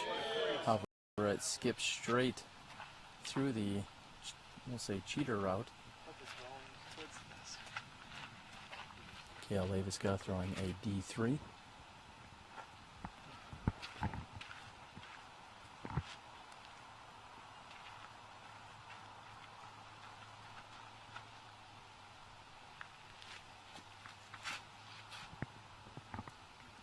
Cale also looking for a little bit of action there, however catches a tree on the left side of the fairway. Big Germ, D3 with a forehand.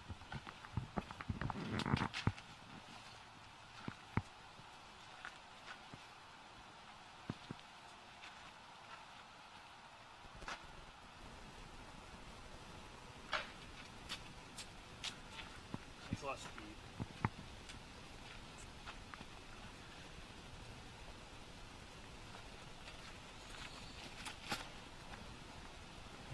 Big Germ just gets the tree kicking out on the left-hand side after a slight interruption here by Steve Dodge.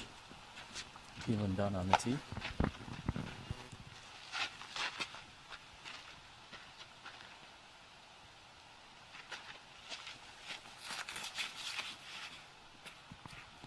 And Keelan's working the right-hand side of the fairway and straight up. Nice shot by Kealan Dunne.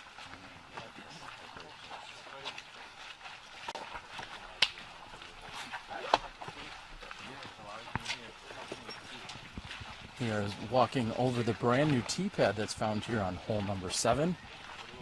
Some of the amazing work done by Dave and crew.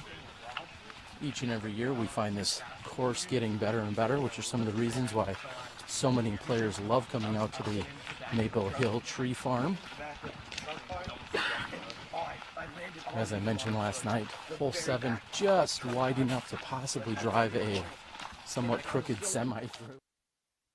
This is a narrow fairway, and a kick could go anywhere from 1 to 100 feet in any direction. Looks as if Big Germ has carried off to the right-hand side.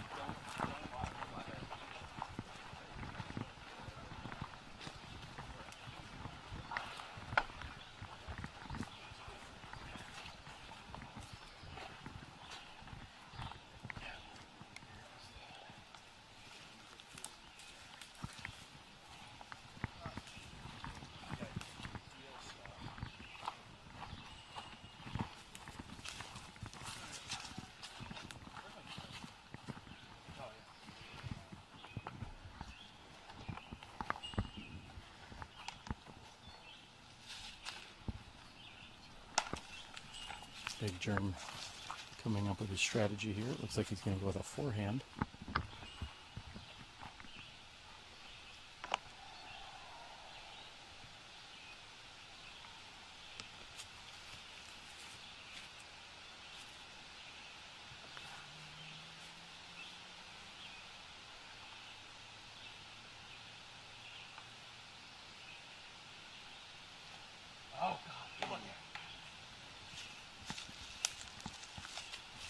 Next to throw will be Cale Leiviska.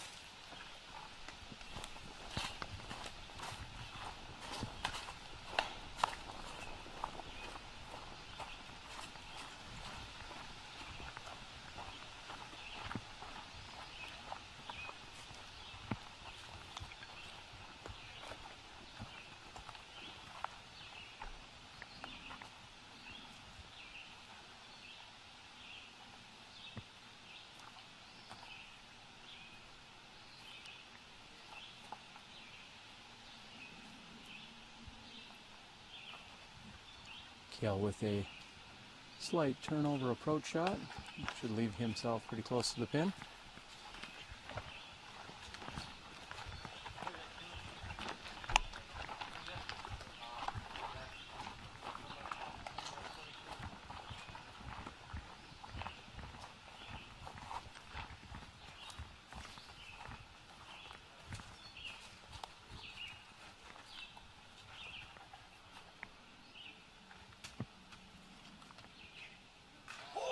And just tickling off the chains. Koling knew he wanted it.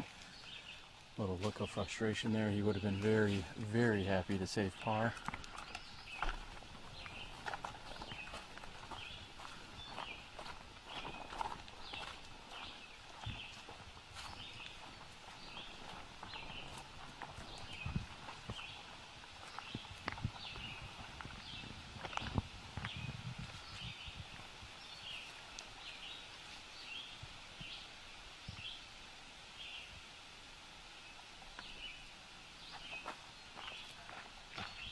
Kealan thought he could chase that down from 45 feet. As he says, it just seemed to drop out from under him.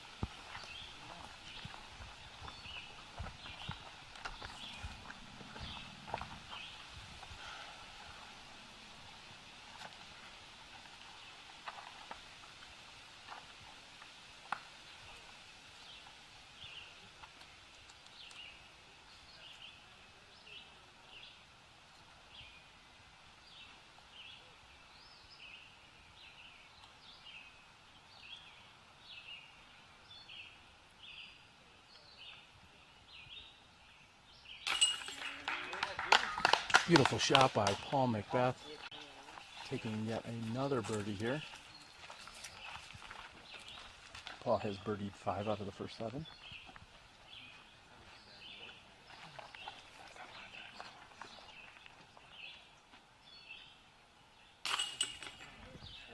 Kealan will settle for a par.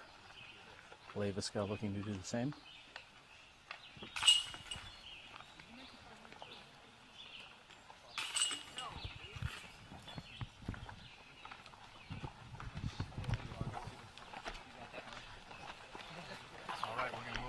Hole number 8. We're watching the 2015 Maple Hill Open opening round coverage. Here at Maple Hill, hole 8. It's 280 feet, one of the countless signature holes out here. We're looking at a fairway that is completely over water, so you definitely want to miss deep.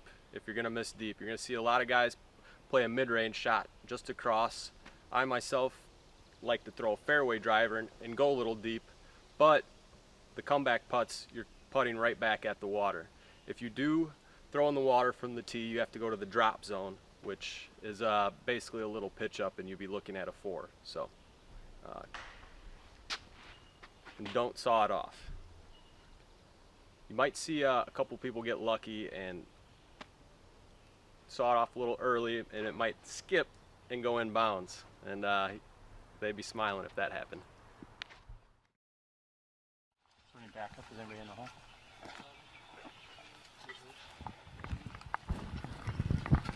You good? You're gonna record for sure. Yeah. He'll probably get that first with the shot. Is it still doing that noise?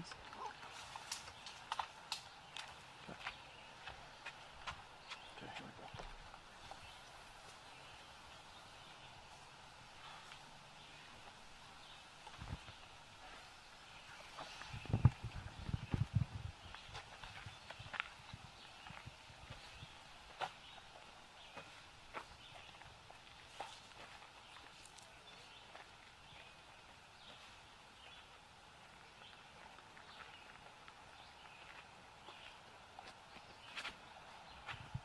And Paul McBeth here on hole number 8 gets out and over.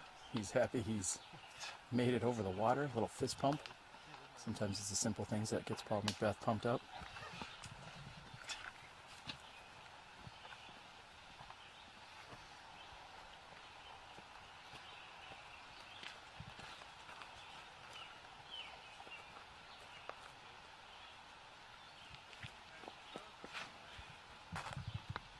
Leiviska's got a good looking line that needs to stay up in the air and just squeaks over the front wall. Next to throw will be Kealan Dunne.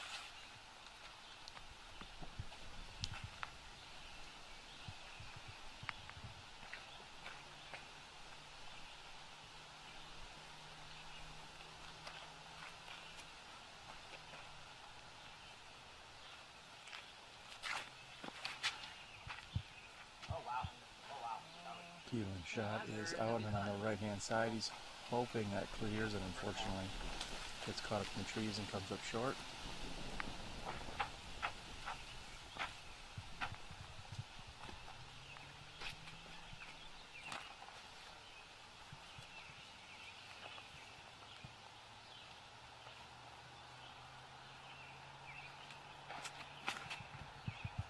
And Big Germ with a D1 forehand.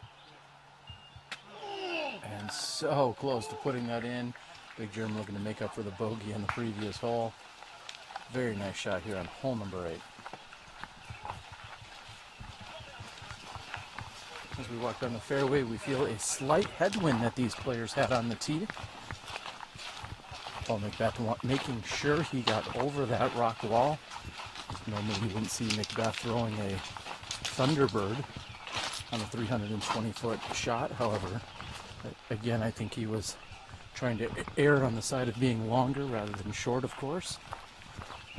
320 feet, there's approximately 10 feet off the front of the tee and 10 feet in front of the basket, meaning 300 feet of water out here on hole number 8.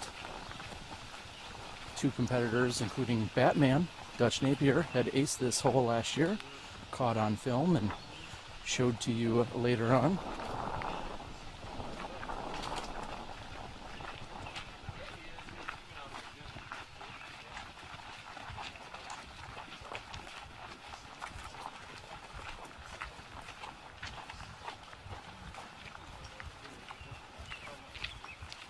Kealan Dunne will move over here to the drop zone. Anytime a competitor goes OB, regardless of where it goes, they move to the drop zone.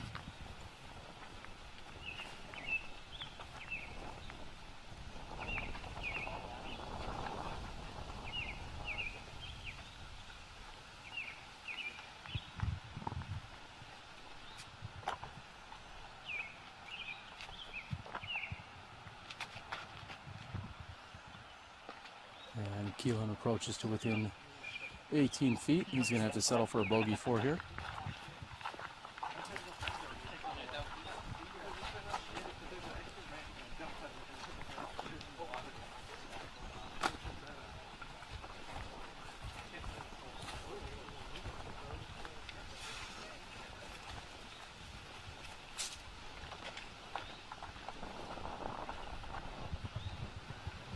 As I said, McBeth throwing a champion Thunderbird. He's going to be faced with a slight right to wind putt. This is the windiest we have felt any part of the course at this point today. He's looking approximately 9 to 10 meters away, just inside that 33-foot circle. a one knee straddle to his right hand side.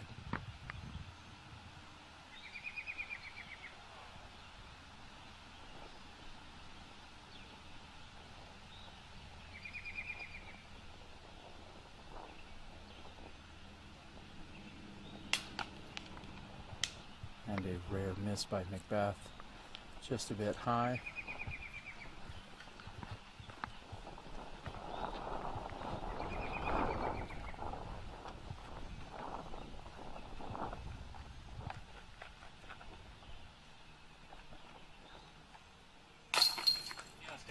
And Cale makes good from about 25 feet.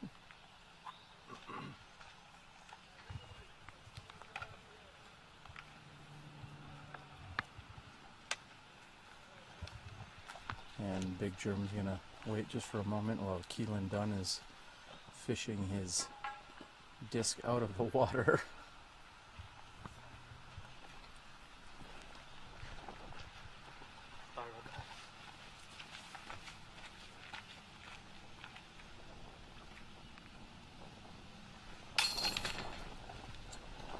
High side, Kealan Dunne is in.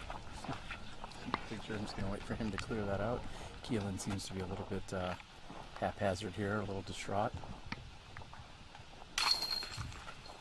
Big Germ with the cleanup.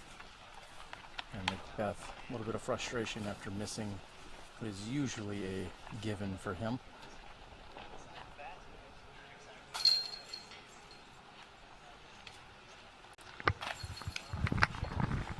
There you have it, ladies and gentlemen. We are through 8 holes. Paul McBeth has still found himself 5 birdies in the front 8.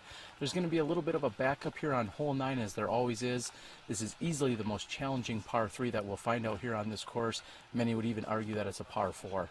We're going to stand down for just a few moments, listen to a few words from our sponsors, and also do a few technical breaks and adjustments for you. Again, you're watching the first round coverage out here at the 2015 Maple Hill Open.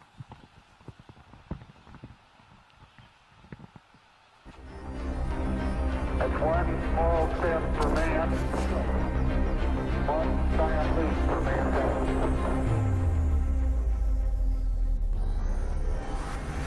We choose to go to the moon. We choose to go to the moon, not because they are easy, but because they are hard. Because that goal will serve to organize and measure the best.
Buy it, use it, break it, fix it, trash it, change it, mail, upgrade it, charge it, point it, zoom it, press it, snap it, work it, quick erase it, write it, cut it, paste it, save it, load it, check it, quick rewrite it, plug it, play it, burn it, rip it, drag it, drop it, zip unzip it, lock it, fill it, call it, find it, view it, code it, jump and lock it, surf it, scroll it, pose it, click it, cross it, crack it, switch, update it, name it, read it, tune it, print it, scan it, send it, fax, rename it, touch it, bring it, pay it, watch it, turn it, leave it, start, format it, buy it, use it, break it, fix it, trash it, change it, mail, upgrade it, charge it, point it, zoom it, press it, snap it, work it, quick erase it, write it, cut it, paste it, save it, load it, check it, quick rewrite it, plug it, play it, burn it, rip it, drag it, drop it, zip unzip it, lock it, fill it, call it, find it, view it, code it, jump and lock it, surf it, scroll it, pose it, click it, cross it, crack it, switch, update it, name it, read it, tune it, print it, scan it, send it, fax, rename it, touch it, bring it, pay it, watch it, turn it, leave it, start, format it. Technologic, technologic, technologic, technologic. Technologic, technologic, technologic, technologic.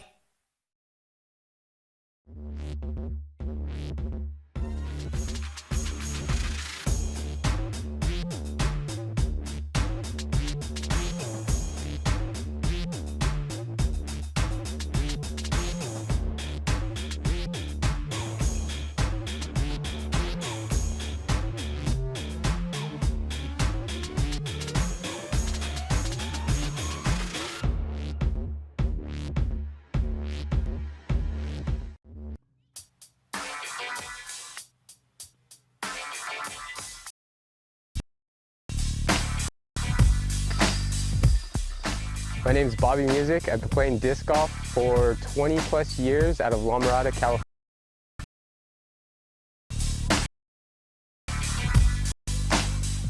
La Mirada is a great course to grow up on. It has a lot of history. Several world champions have come out of La Mirada. I started playing around late 80s, around when I was 6, 7 years old. I grew up at that house on the corner house right there.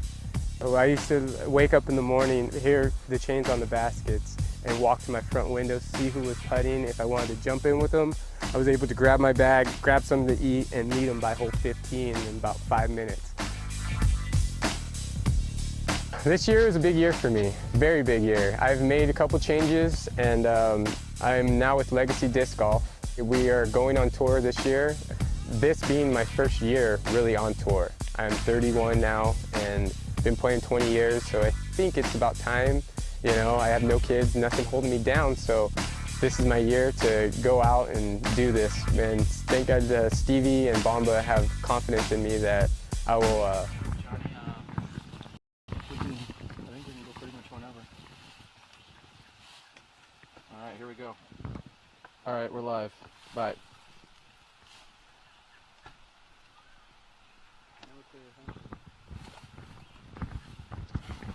We have Cale Leiviska on the tee. He's going to be throwing a PA2. Welcome back, everyone. As usual, there's a backup here on hole 9. Cale on the tee, PA2.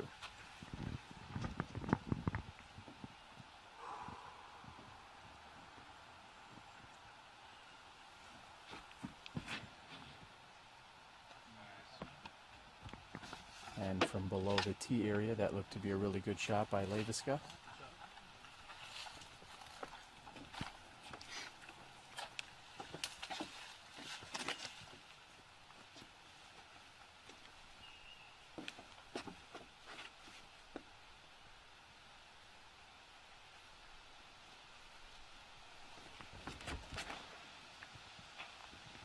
And Big Jerm opts for the overhand shot, going right up the middle of the fairway. Paul McBeth has a Pro Mc Rock 3 in his hands.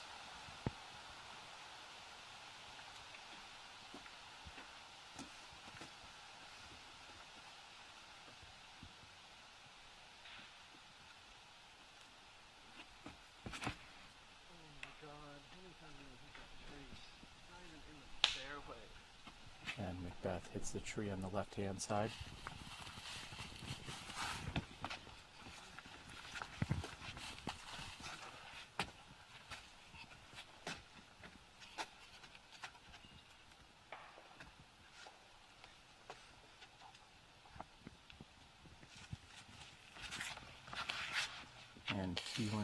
originally had a T-bird in his hands. He may have switched it up. Catches a side tree on the right-hand side. Shot back left. Side leg. We're going to move up this uphill fairway here on hole number 9.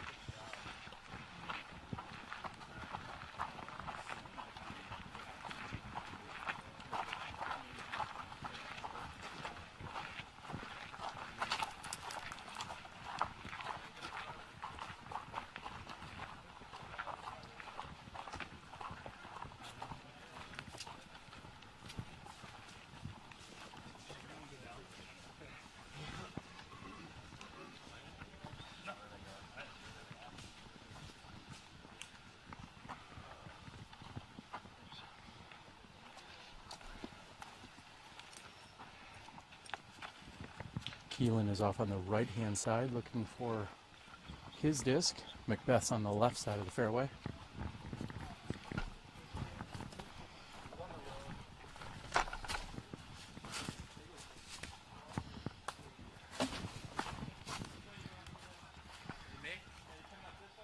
I'm going down the road. He's going down.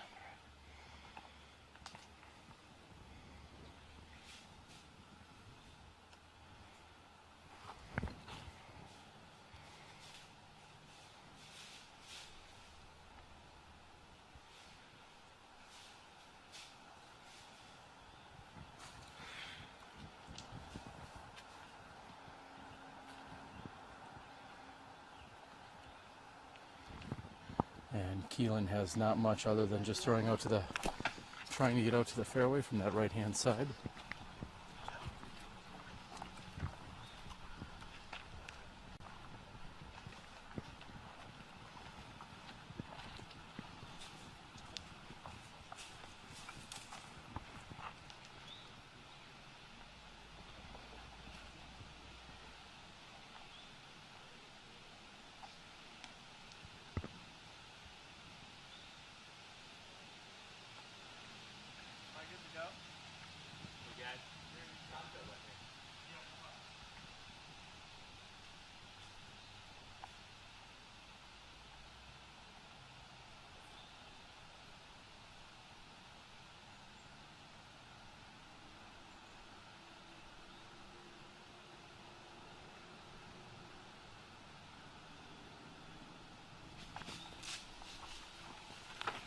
And McBeth has a shot which is carrying high and left and drops down.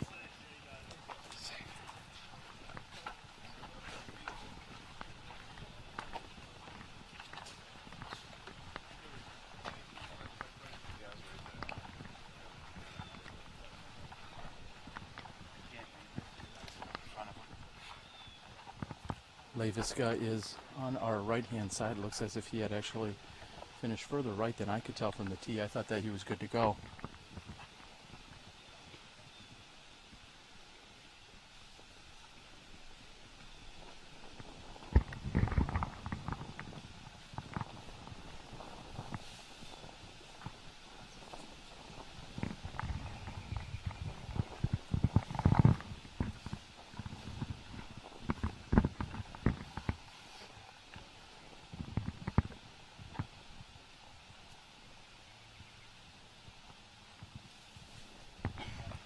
Leiviska not with a lot of options here, decides he's just going to lay it up. He's back out into the center of the fairway.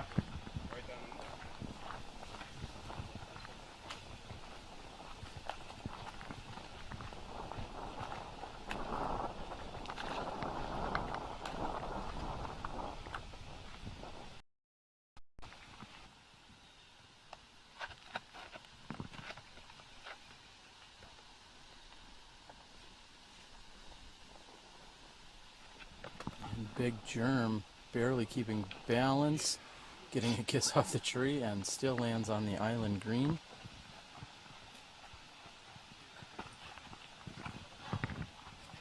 After Leiviska's approach to the fairway.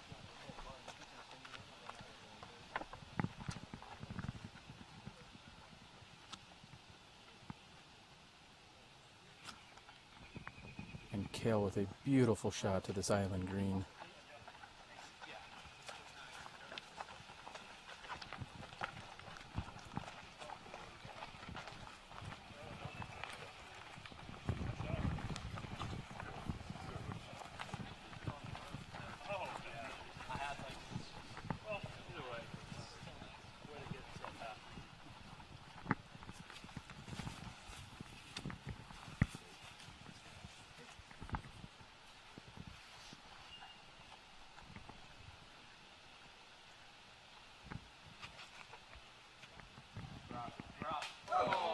And Kealan is just off the basket, asking it for it to drop down. This will be McBeth for his 3.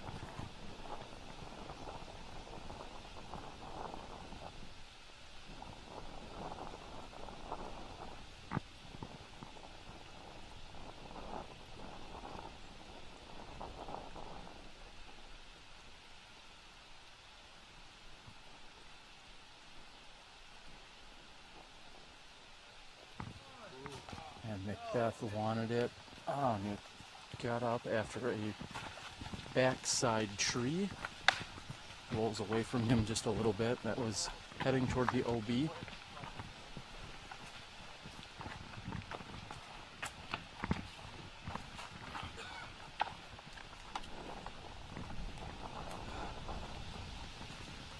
Jeremy Koling giving himself a full meter relief from the OB line.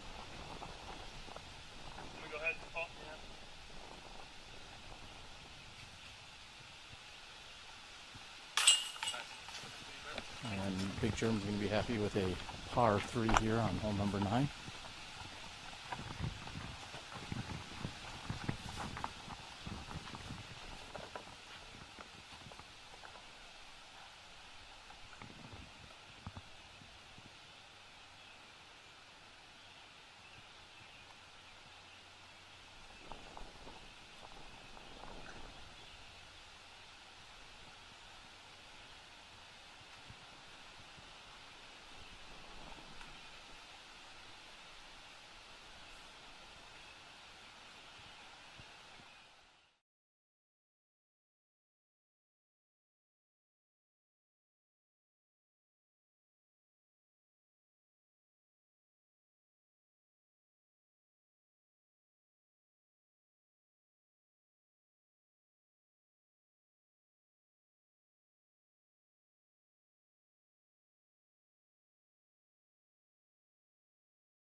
We're going to move over here to hole number 12. However, we know hole number 10.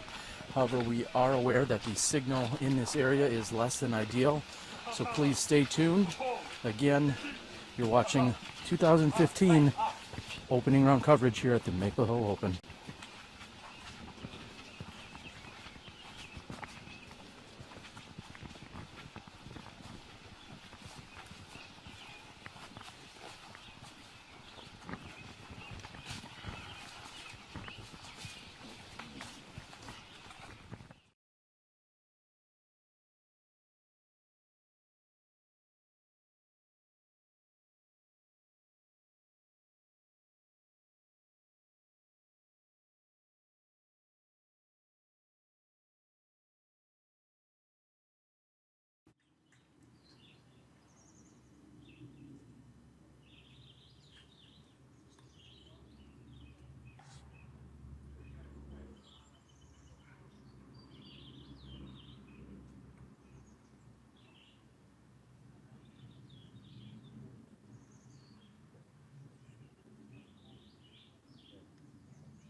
Big Jerem with a forehand here off the tee.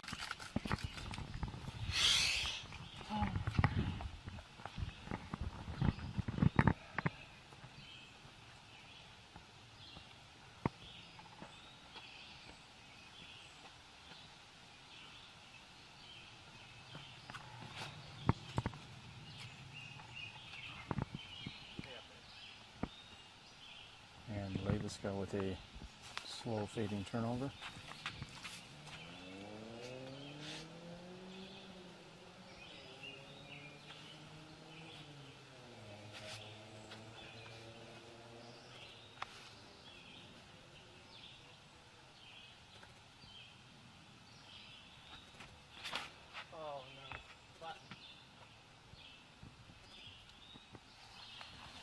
McBeth asking for that to flatten.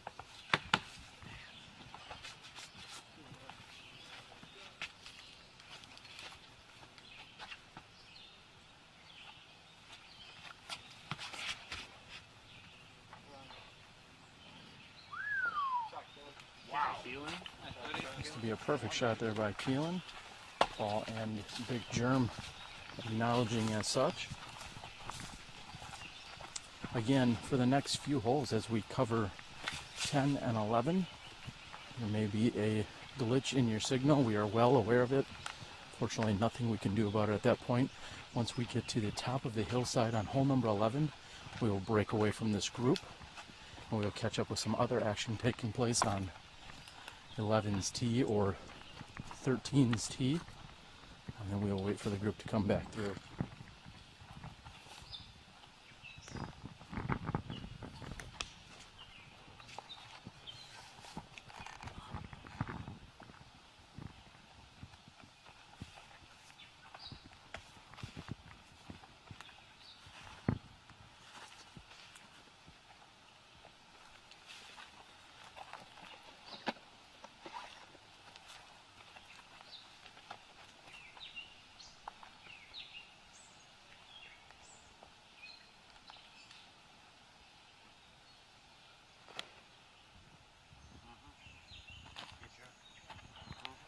Another forehand shot by Big Germ.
And McBeth, after adjusting his footing, has a low shot. This is always the biggest challenge here on this hole, is even after placing yourself nicely, you have challenging footing on the approach.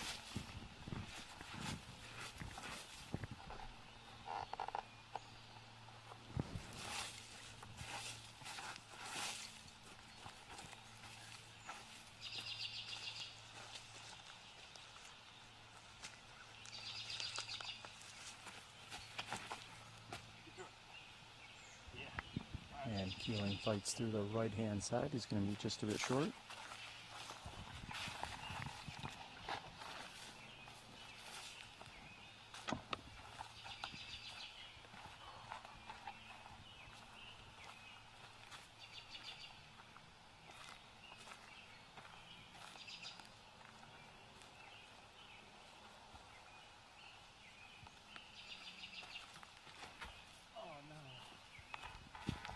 And Cale got a little bit sneaky, not exactly hitting the route he wanted. However, he still will have a look at birdie 3 from there.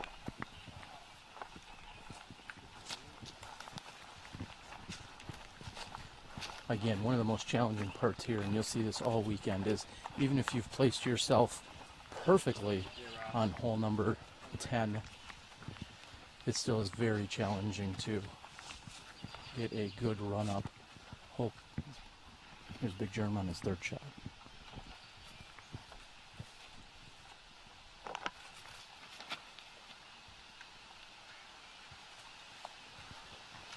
And coming right in at the basket is Big Jerm's third shot.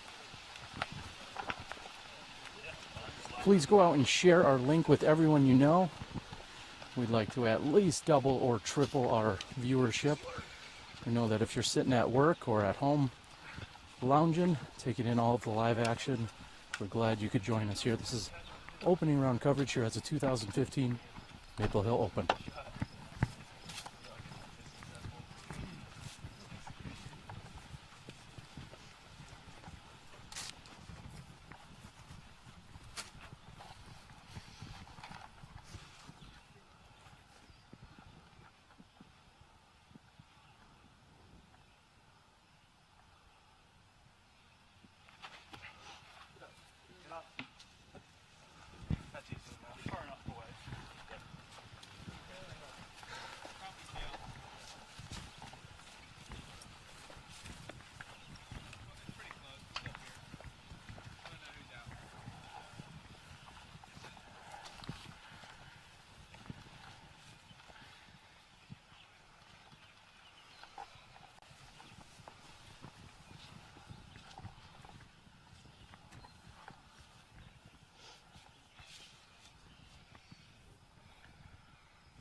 And Cale makes good on the birdie three. Beautiful putt by Cale Leiviska.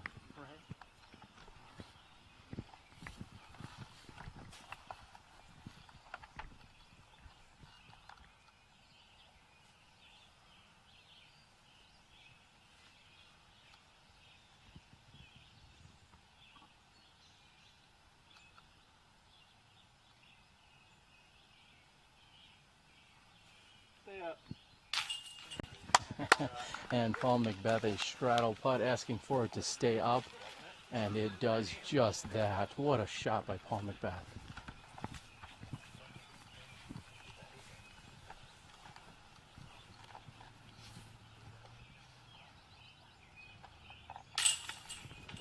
Big Jerm's going to have to settle for a par 4.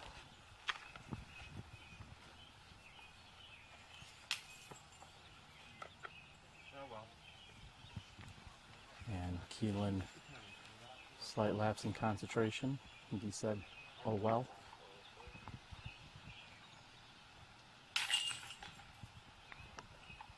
And we are through 10 holes out here at the Maple Hill Open. Again, this is your first round coverage. We're going to move up onto the hillside and we're going to see what other action we can find for you.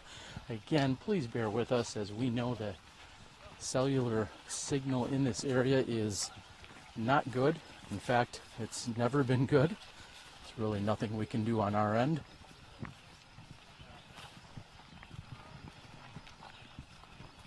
We will watch some tee shots here take place, maybe on hole number 11.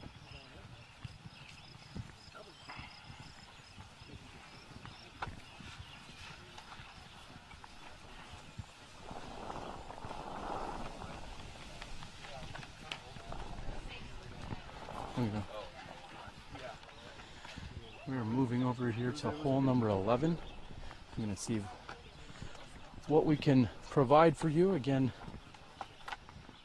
tee shots here are on top of the hill. Hole 11, 780 feet. We see Jared Roan on the tee.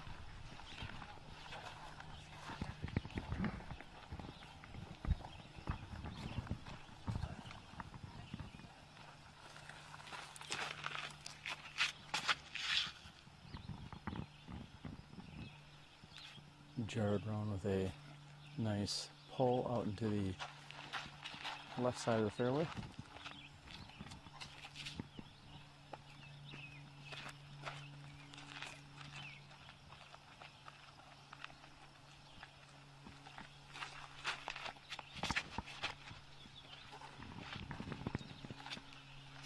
Tim McDale going in a very similar placement.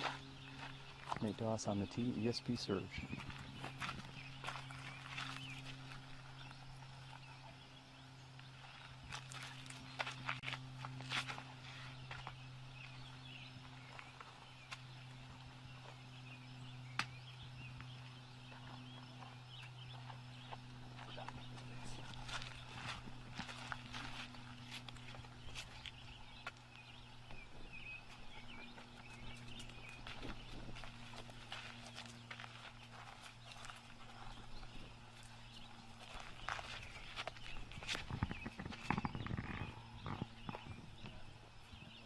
Jeff Spring with a slight turnover as the wind is pushing it from right to left.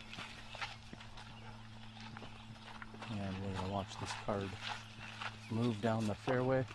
We're also going to see if we can catch up with a few of the spectators or other people that might be out here.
We've caught up with Nate Sexton, and Nate, first and foremost, let's talk about what you got in your hand there, buddy. Show the camera and the whole world. This is the championship belt. It's a competition between me and Germ.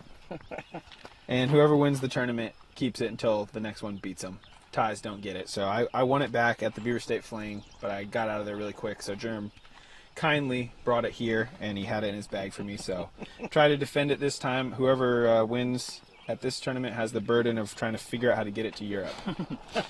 It's the world's most exclusive and prestigious bag tag.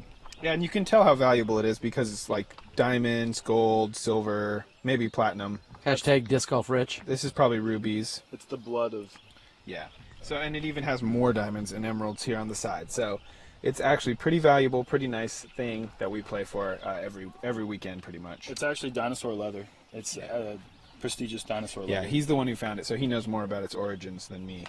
Yeah, passed down probably from generations and and champion after champion, Probably, really. Yeah. That's definitely something I'm definitely honored to have it right now. Yeah, you should. Now, a lot of players talk about if we're serious enough or maybe too serious or whatever it might be while we're out on the course, but yet I believe that belt was handed to you in the middle of this round on hole 5. Yeah.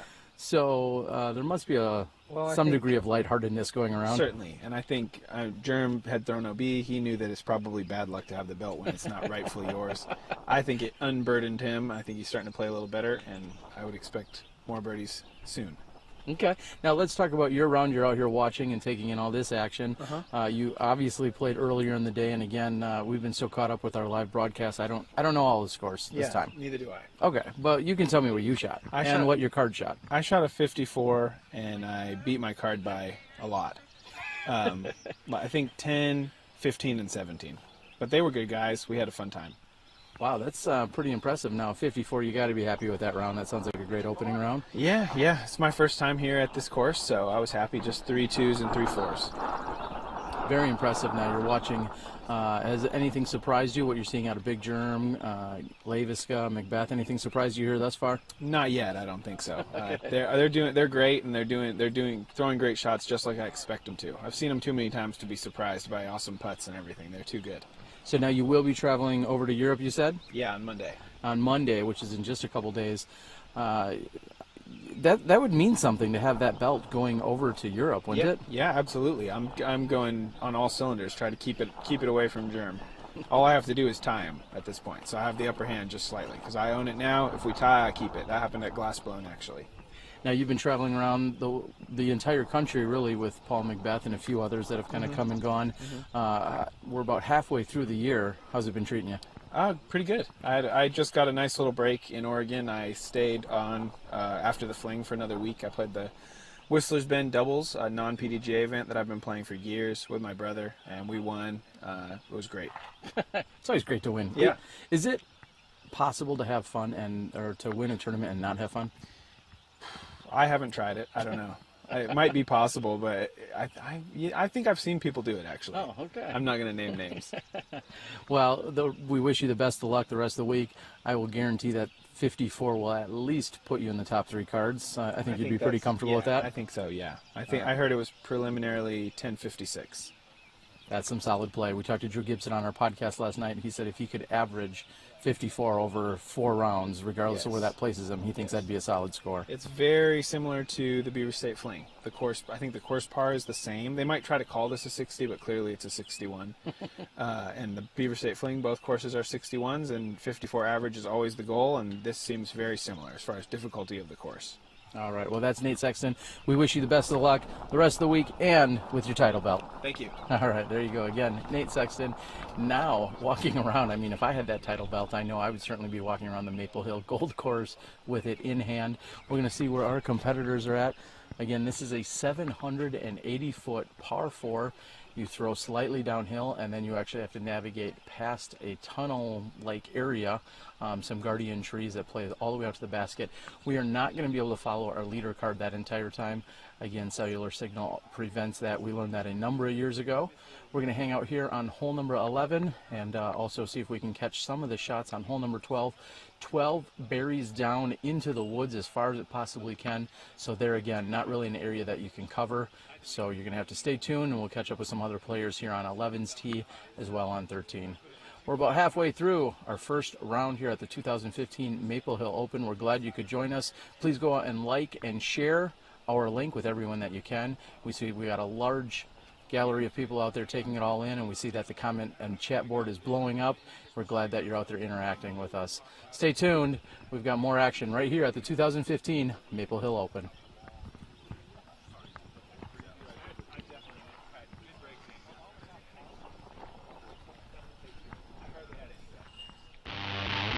This is the Ridge. Vibram's Ridge. My favorite, the Ridge. This is my putter. This is my go-to. This is my money. The Ridge, it's Vibram's 3rd putter.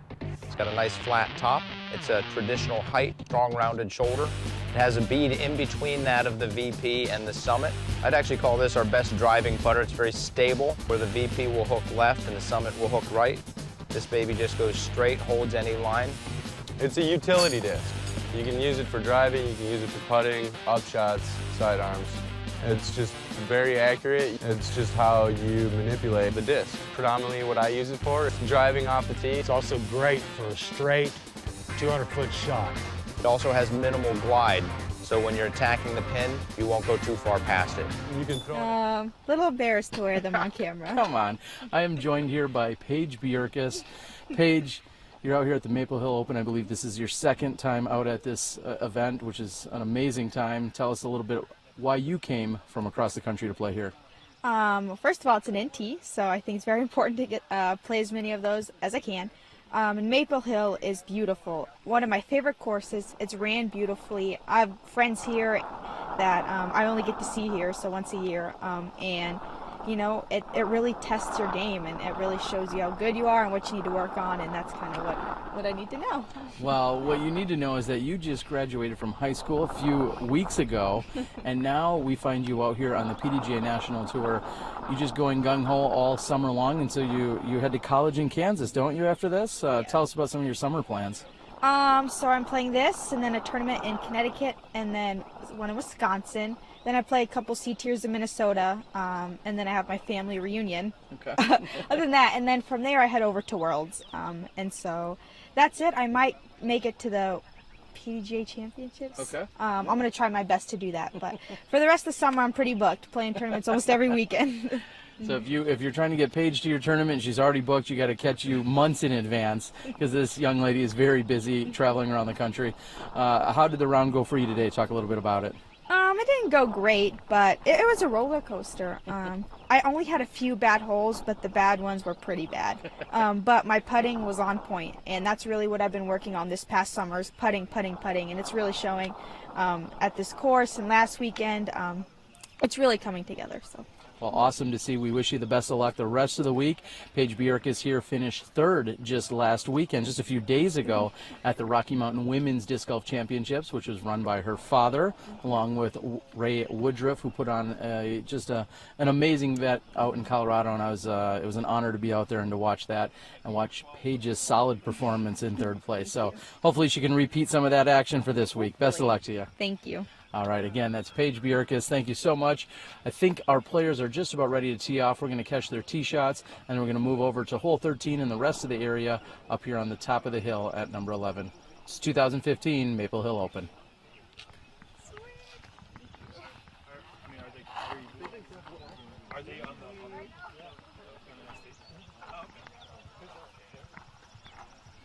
Just a moment here. It looks like we are going to have our competitors teeing off.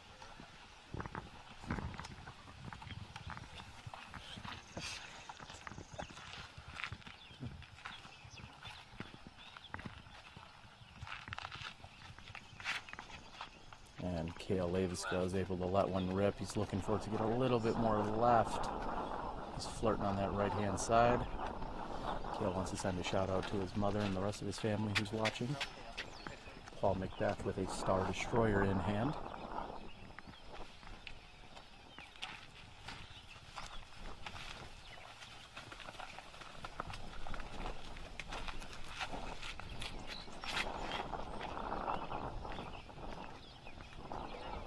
And that looks to be a stable Star Destroyer, as it doesn't really turn over for him. Big Germ with a D1.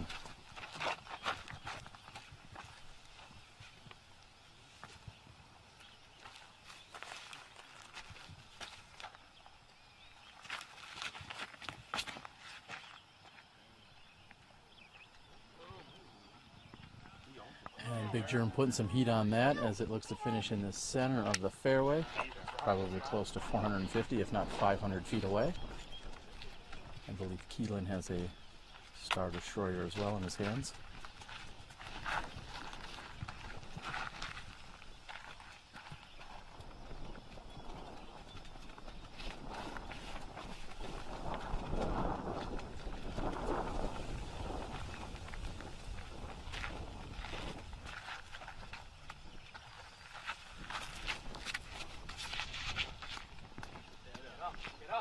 And Kealan flipping it over just a little bit too hard. We're feeling some left to right wind. We're going to watch our competitors move off as they walk down the fairway on hole number 11 here. Again, 780 feet.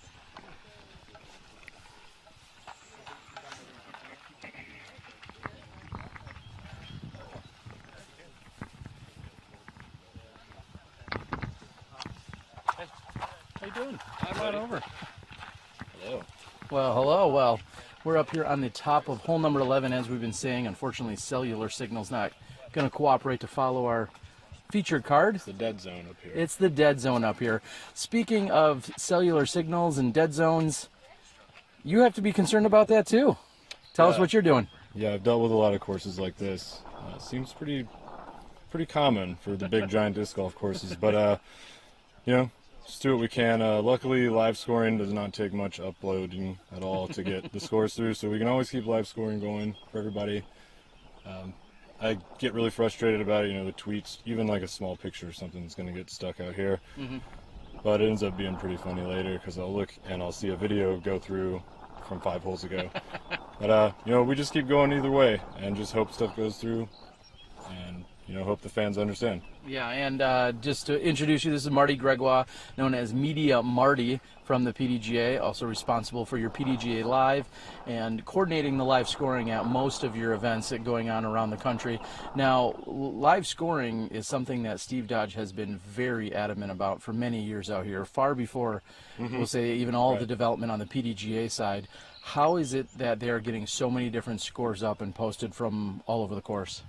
So yeah, he's really really strict about that. He wants to make sure that not only do we have live scoring, we have for every player, every division, and he just puts together a really big staff.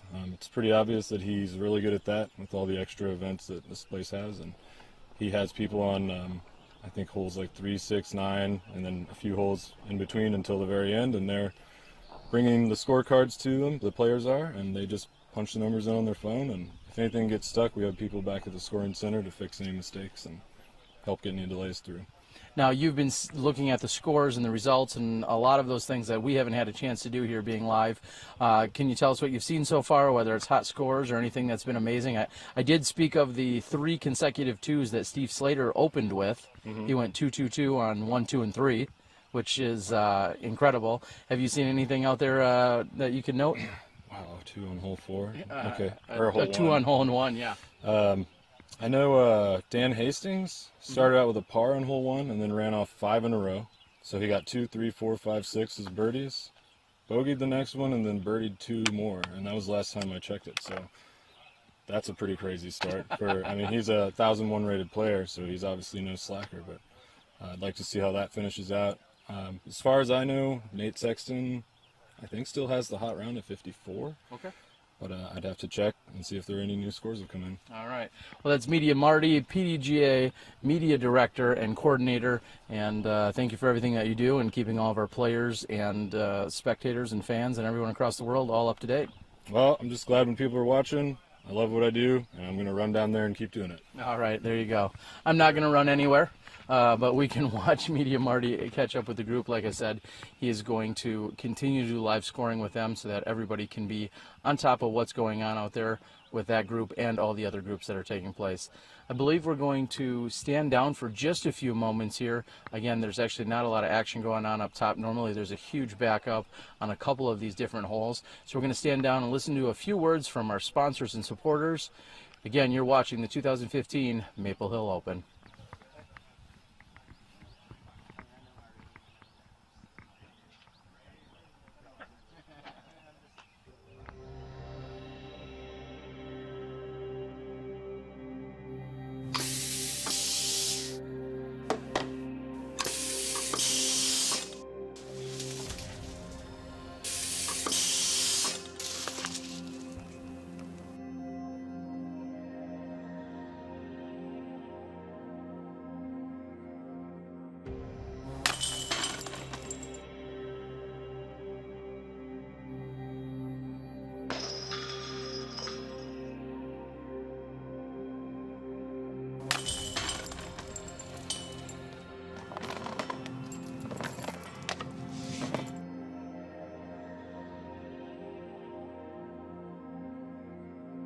The Mach X by DGA, the evolution of disc golf.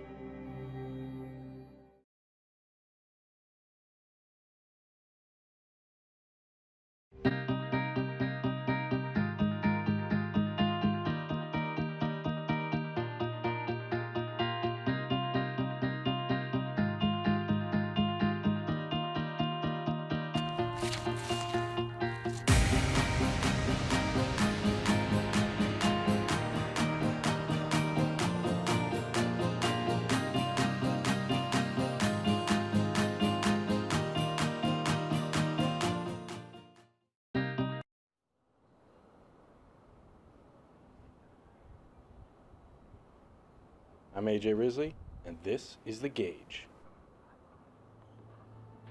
With its reliable straight flight and its excessive amount of glide, the Gauge is perfect for players of all skill levels.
I'm Ross Brandt. I'm from Minnesota, and I play for Vibram Disc Golf. Vibram Disc Golf is everything. Disc golf's awesome.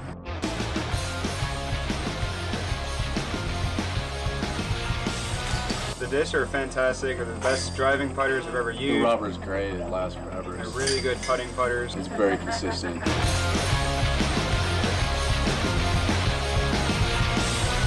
They want the best disc out there. Vibram's definitely making their mark.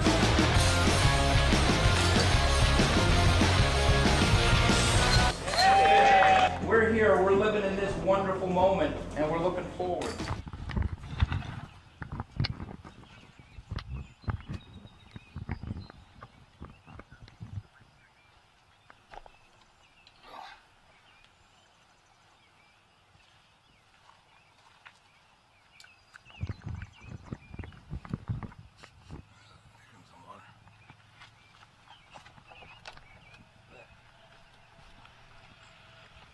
We see Dustin Keegan throwing his tee shot.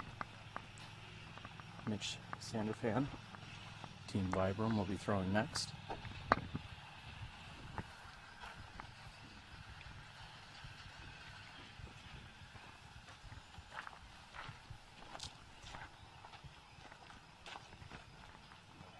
And Mitch's shot carrying over to the right-hand side. Just straight flying mid-range.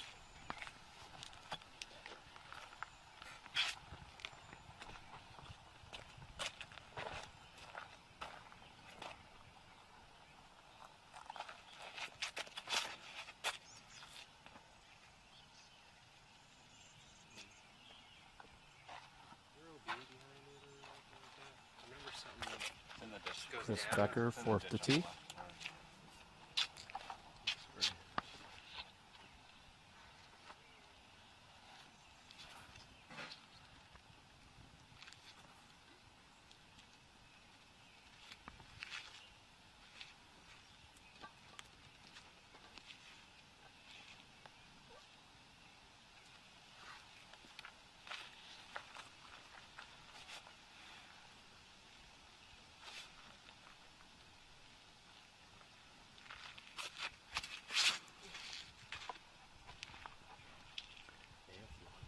And Chris with a beautiful stand-up shot that turned over near the end.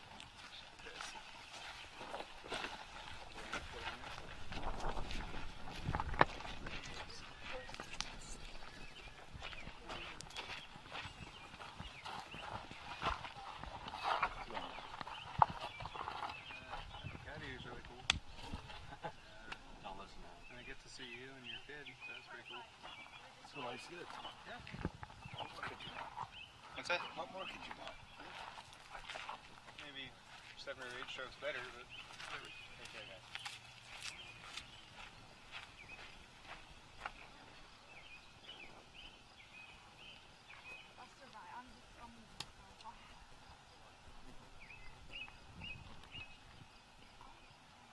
There's a button on this, looking at.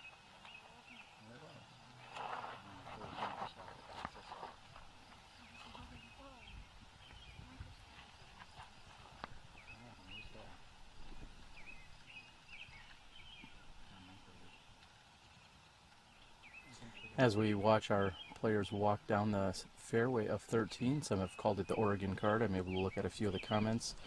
Greg Zart, I appreciate some of the feedback here. Can get a little bit more descriptive to let you know that we are actually feeling somewhat of a tailwind at the moment as we're sitting here on top of 13. The wind is at my back. Just a few moments ago I was noticing that it is surprisingly cool up here. I can count many times in the last 4 or 5 years that we've come to the top of the hill and we're just sweating and feeling gross and disgusting as we get to the top after a climb on hole 10. Today it is slightly overcast skies along with a nice, cool, gentle breeze at the moment. I think all of our competitors would appreciate that for the rest of the weekend.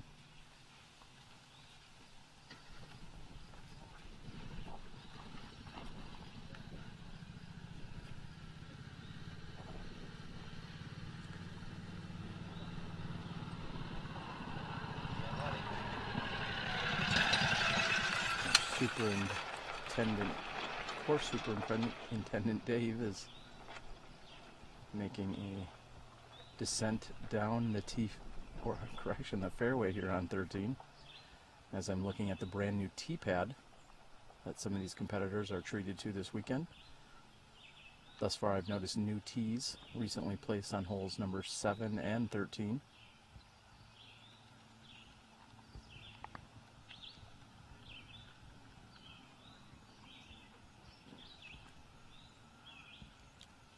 I believe you're watching the putting and approaching taking place down in 13, which you can see is somewhat dark. Many of the shots here go from higher to lower on 13 into a dark cove, I guess if you'd like to call that, protected green with very uneven ground.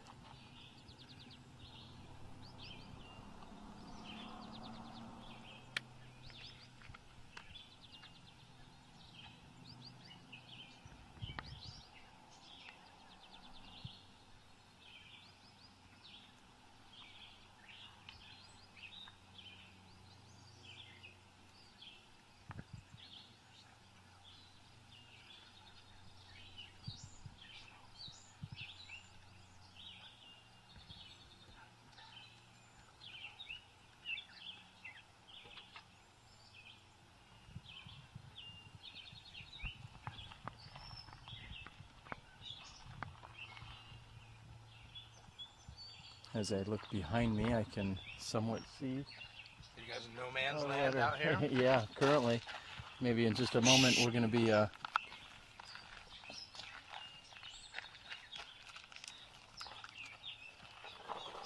in just a few moments, as soon as the putts are complete here on 13, we'll see if Jay Redding is competing at the moment or if he's done for the day. Looks like he is just walking up on hole number 10 himself.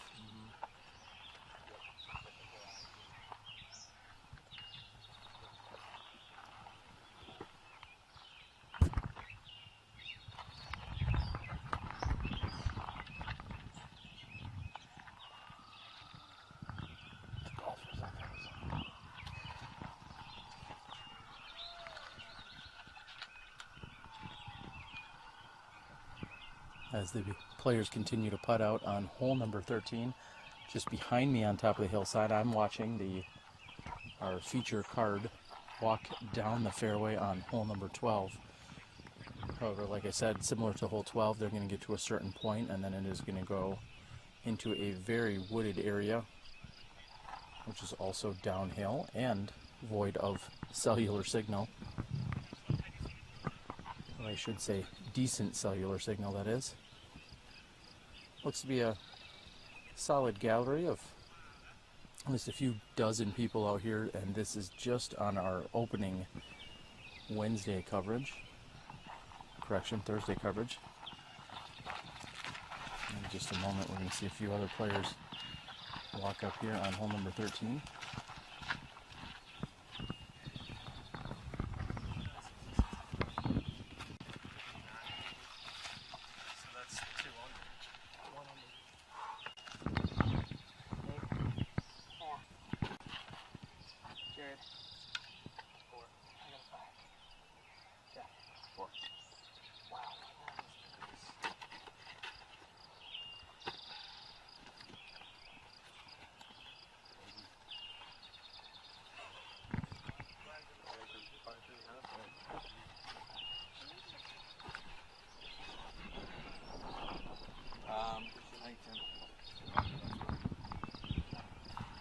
identifying here on our 2 o'clock group as to who's up to throw next.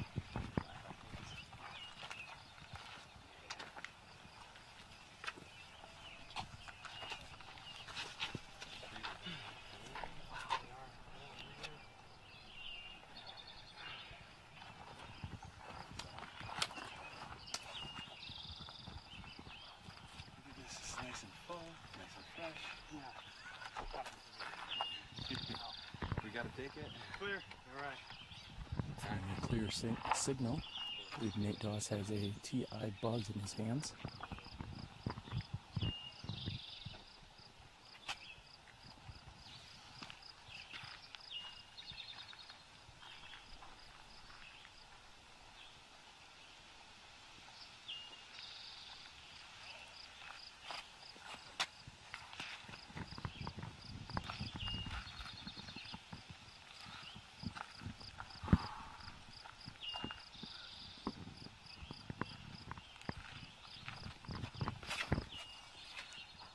And Nate Doss with a good looking shot that's heading right toward the basket. He's going to need that to slow down.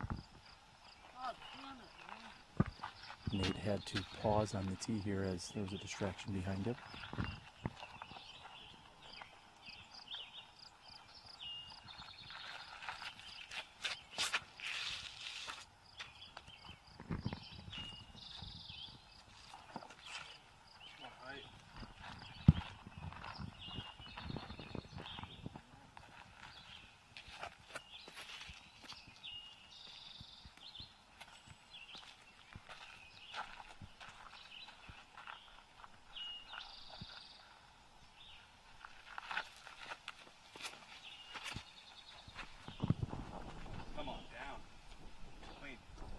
Getting a little bit of a wind bounce is Jeff's shot.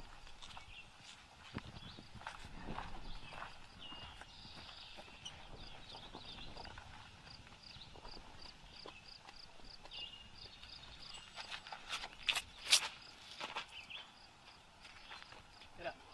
Oh, come on. And it seems as if the wind had pushed that shot down. Again, we're on the top of the hill on hole number 13 with the wind pushing at the players' backs. They are throwing down into a darkened area where we can barely see the basket from the tee area.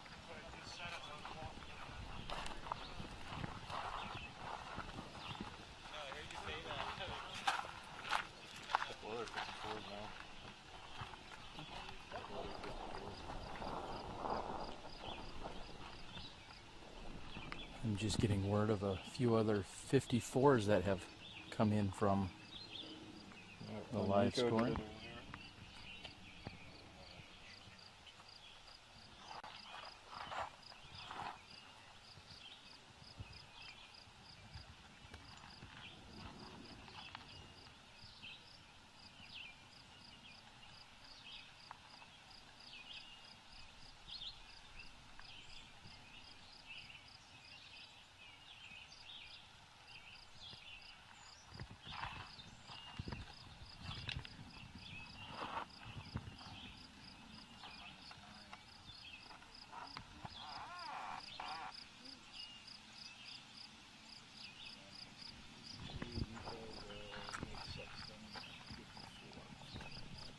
As I am perched on the top of hole number 13 at the moment, I'm going to bring in some scores for you.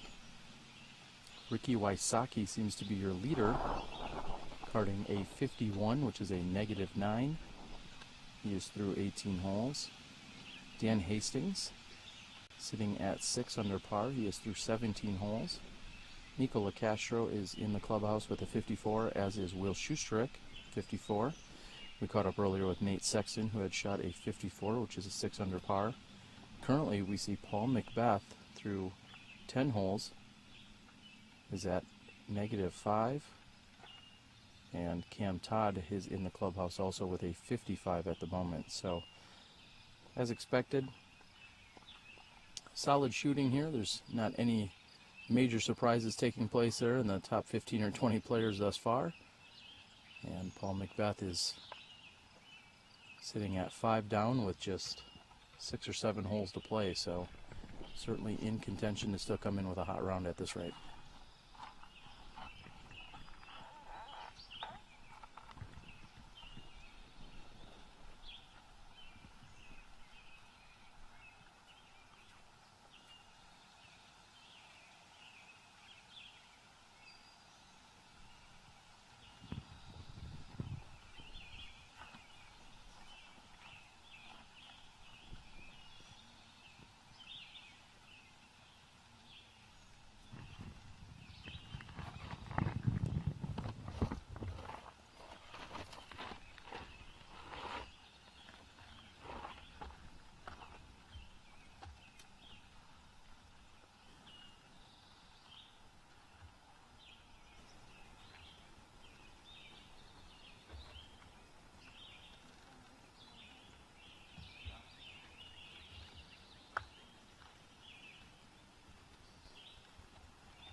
Nice hat. Thank you.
Four, please. Kealan? 6. Here, Thank you, sir.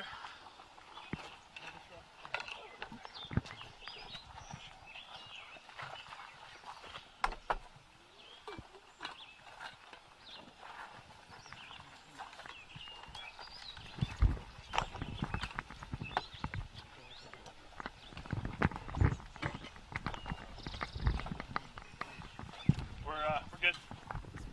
I just wasn't sure. They just waved, so.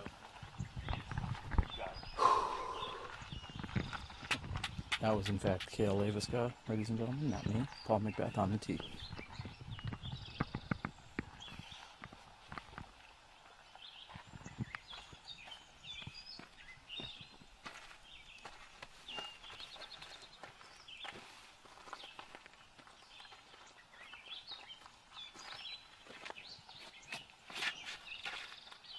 Come on, turn over. Boy.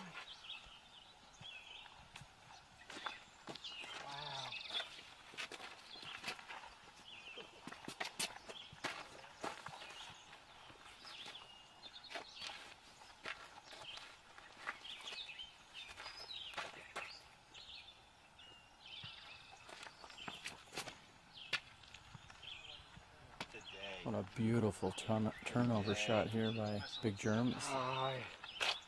Catches a tree on the left side.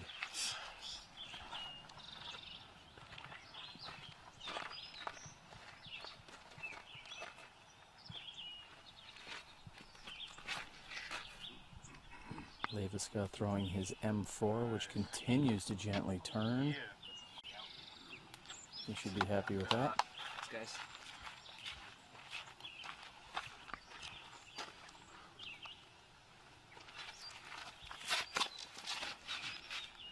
Kealan throwing a KC Rock and following a similar path that we saw from McBeth. We're back with our featured card here, and we are going to follow them down the fairway here on hole number 13. We're glad that you are tuned in and watching on SmashBoxxTV. Of course, we're going to be here all week, bringing you coverage on Friday, Saturday, and Championship Sunday. Each night, tune into our podcast. We'll be doing a wrap-up show. We're going to be working on the exact timing of it, depending on when the play gets done. Maybe looking at 8:30 or 9 o'clock Eastern. Each night we'll do our best to catch up with our top players and competitors that are participating in all of the countless side games. We'll be competing in ping pong, darts, distance, accuracy, night golf. There's just non-stop action out here. Each day you'll also be treated to a condensed version of the round put together by AJ, who is out here busting his tail, giving you some action as well. Glad we can do all we can to bring you the most media coverage out here at the 2015 Maple Hill Open. Please like and subscribe to us on YouTube and Facebook.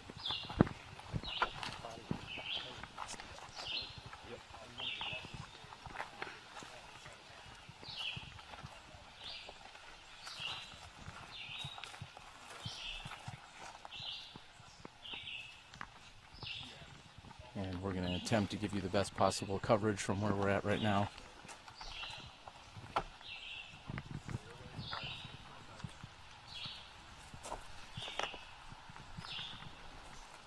You hear some very loud chirping of birds. I'm not privy to know exactly what type of birds, but they are very loud.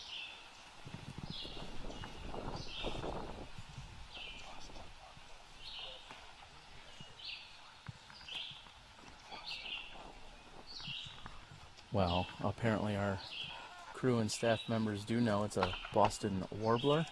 That's exactly what I've been told. That's as sound information as I could ask for.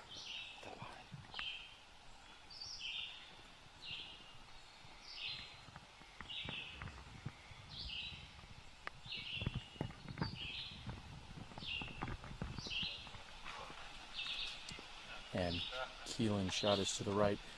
Once we get into this slightly protected area, you see that there is no even surface or ground anywhere near this pin. Anything outside of 10 feet from this pin will come at some sort of incline or decline. Very undulated, I believe is the sophisticated term for that. Jeremy Koling is approximately 15 feet outside of the circle's edge.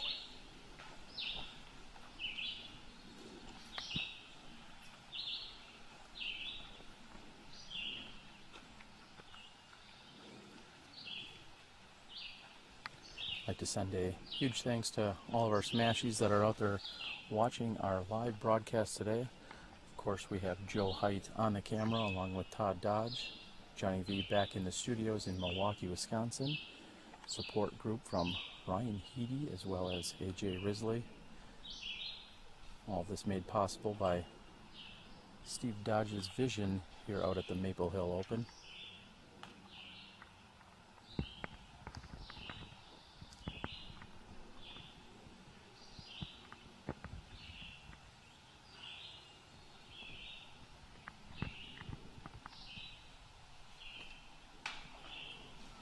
Leiviska needed about 3 inches higher in order to capitalize on the birdie opportunity.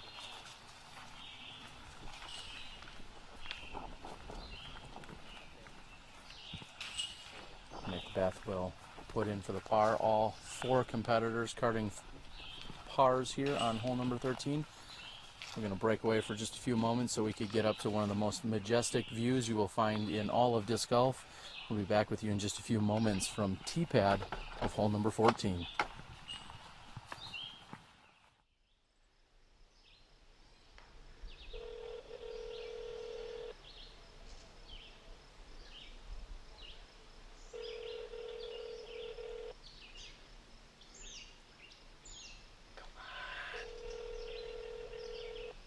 Need to know what to throw on hole 14, so I'm calling Paul Oman. He's not answering. Hi, you've reached Paul Oman, and I can't take your phone call right now. If you leave a brief message and your phone number, bye. Guess I'm on my own.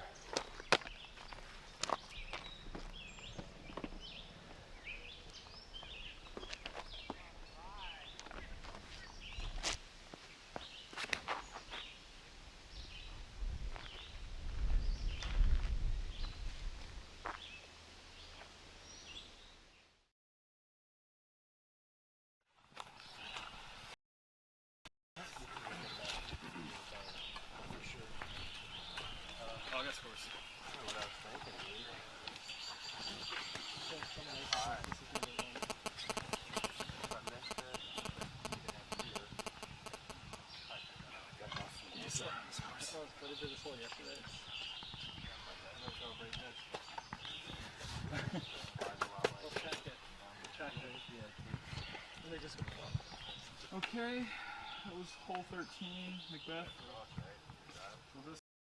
Being Thunderbird.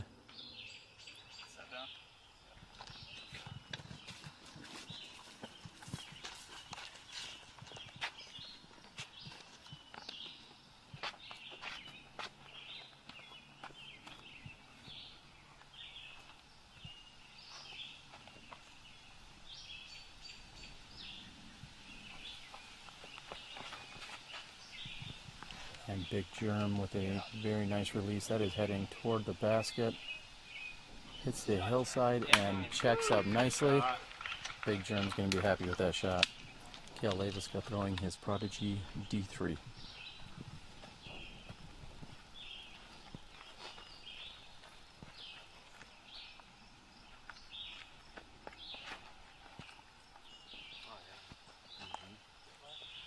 Leiviska sees a slight drop, however, it's right near.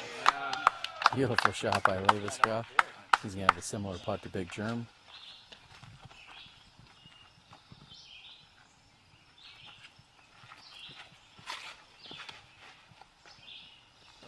And Kealan with a beautiful shot. Just looking for that to sit down. Yeah, buddy. And virtually no skip by Kealan's drive. We are here on hole 14.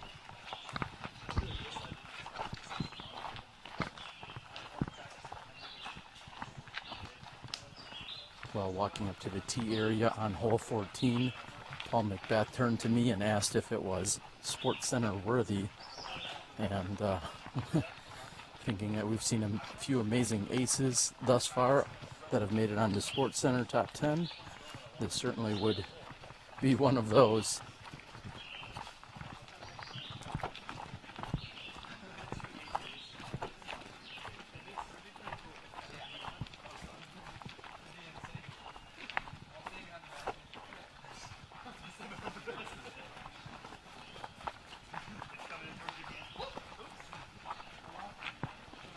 We're moving down the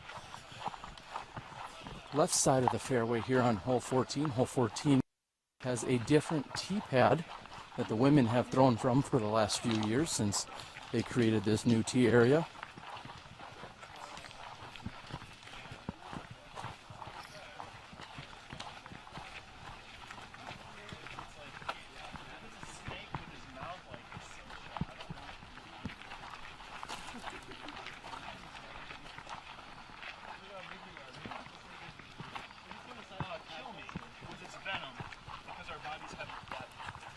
You may not have seen all of Paul McBeth's flight path right out of his hand. He was asking for it to get down. I feel like he released a little bit too conservatively right out of his hand, and he knew it. It had flailed off to the left-hand side. Again, no threat of OB whatsoever. However, early in the tournament, I think he's going to be looking to lay up this putt from about 42 feet.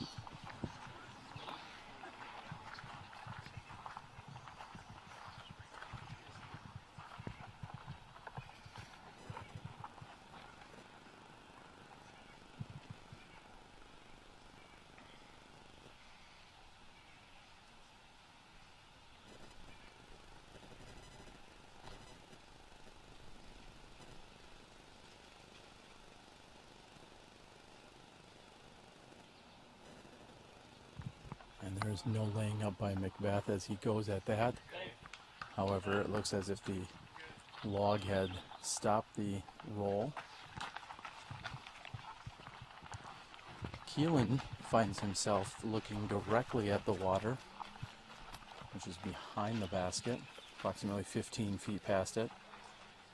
He's inside the circle's edge by 6 to 8 feet. Some math would tell you that's about 25 feet left on this putt.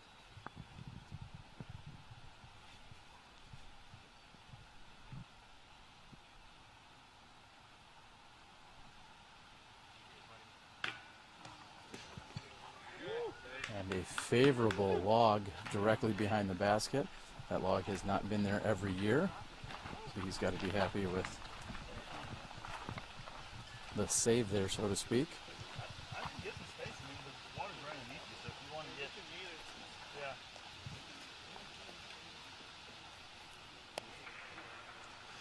Yeah, that's a fair meter.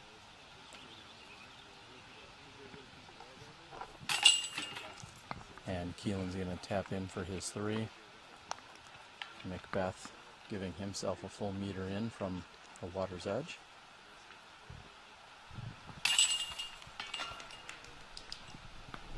Big Germ as well as Leiviska looking at birdie twos here. We feel a stiff wind, which will be at Leiviska's back at this point. And just squeaking it over the edge. Gives a little smile. He knew that was a little low.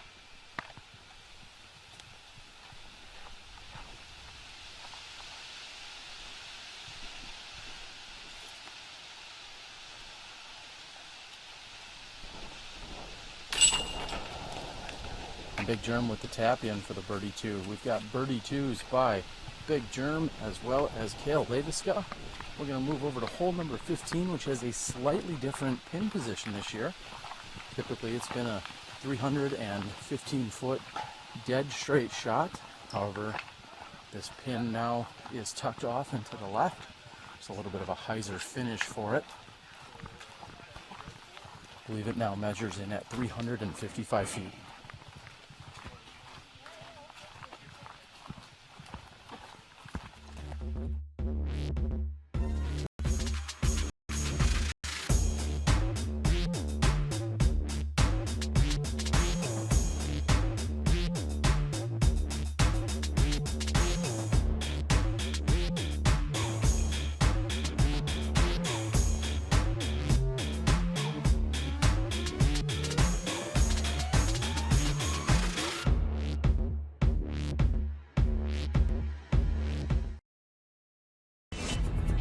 Disc golf is in the air.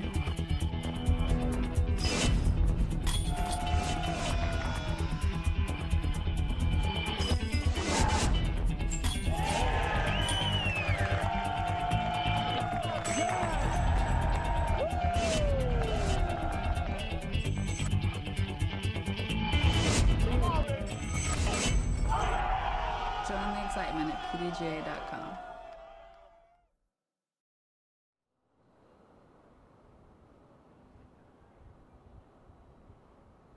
I'm AJ Risley, and this is The Gauge. With its reliable straight flight and its excessive amount of glide, the Gauge is perfect for players of all skill levels.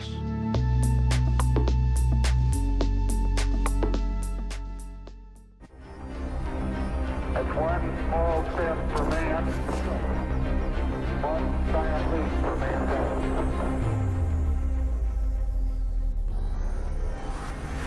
We choose to go to the moon.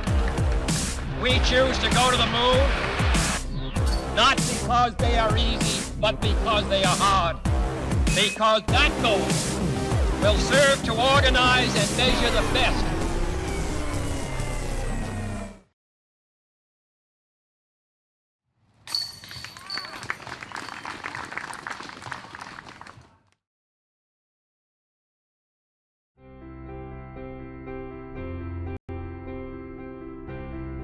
Achieving greatness requires hundreds of days of preparation, which is why the people at Vibram have worked for over 3 years to make their first ever distance driver the longest and straightest in the game.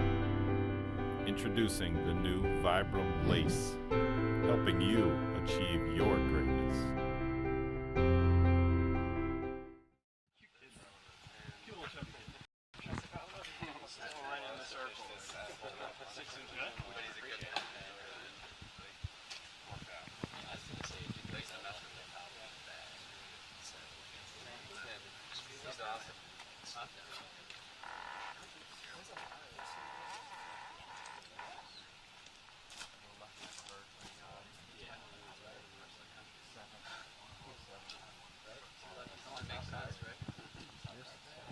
We've caught up with our 2 o'clock group here on hole number 15. We're watching them throw their final putts here on this slightly modified hole. As I said, this is not the exact same shot we've seen for the last few years here at the Maple Hill Open. You can throw a similar shot in that you're looking to navigate dead straight down a fairway. However, there's a little more finish to it rather than it being perfectly straight the entire length of the hole. Also, about 35 to 40 feet have been added to the hole. Not sure that's going to change up too many throwers' approach here if you're a right-handed backhand player.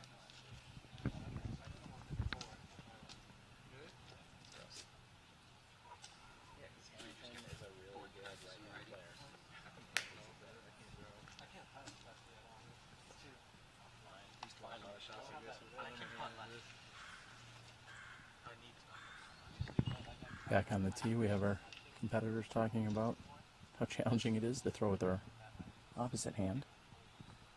That's something you have to do too frequently.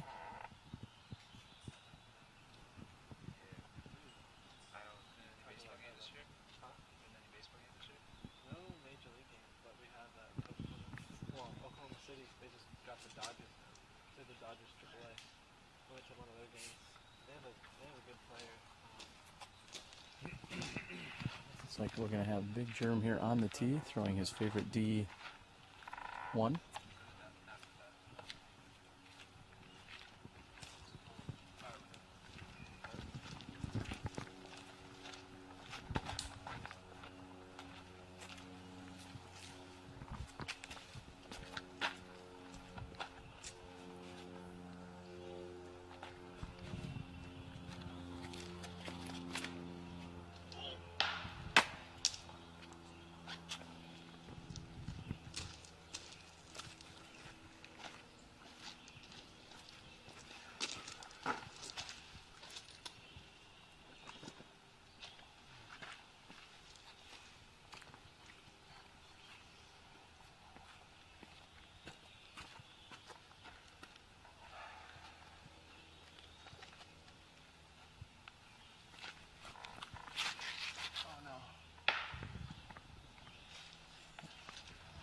McBeth lacing a rock straight up the middle here on this hole.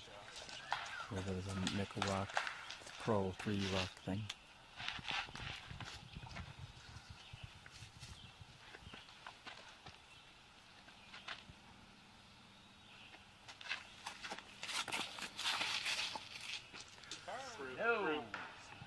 And Kealan's T-Bird on the left-hand side.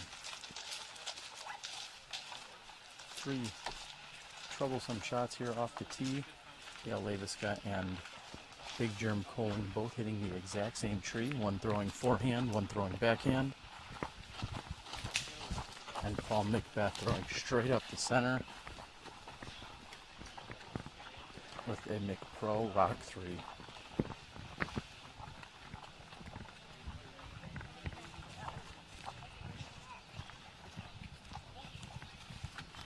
And you'll see in just a moment here, our players are scattered throughout.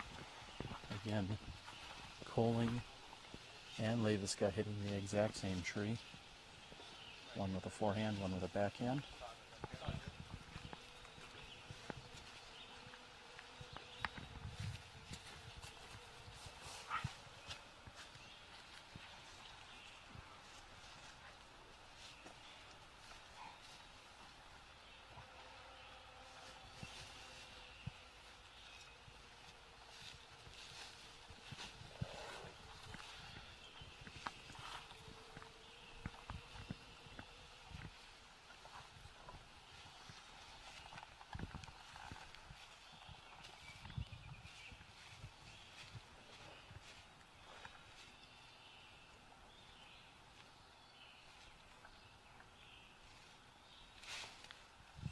And Leiviska going with a spike hyzer approach with a driver standstill. He's going to be a little bit short, but he's going to have a look at a par putt from there.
Big Germ's heading right toward the basket.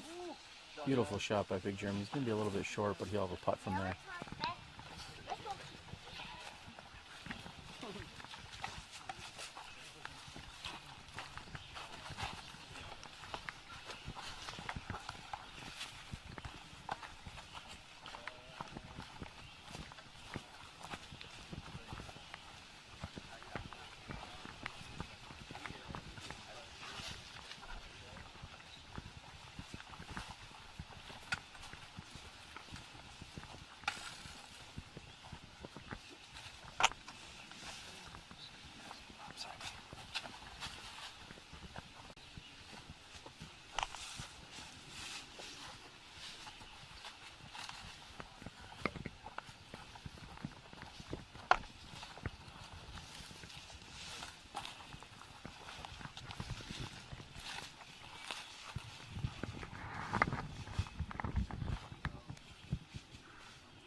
And Kealan catches, I can't say catches, Kealan blasted a tree just in front of him.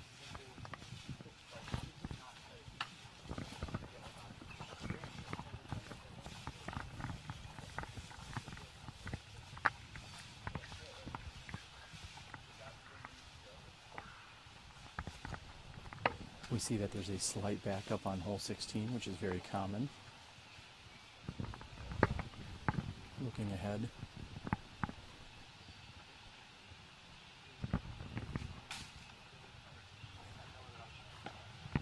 And Kealan's still going to have a little bit of work to do here. I have a little stuttering issue apparently as well. We're looking at a 3-hour round at the moment. Approximately 45 minutes to an hour to finish up the final 3 holes.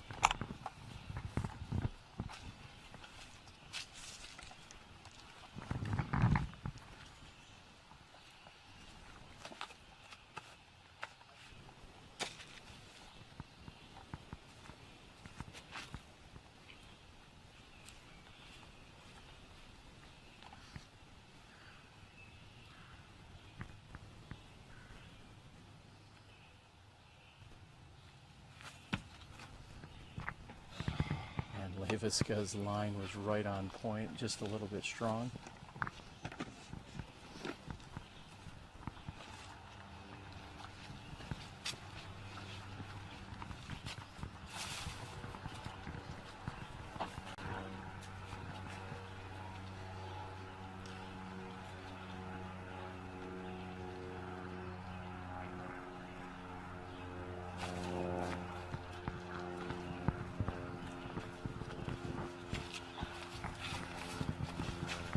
Jeremy is just inside the circle's edge here for his par opportunity.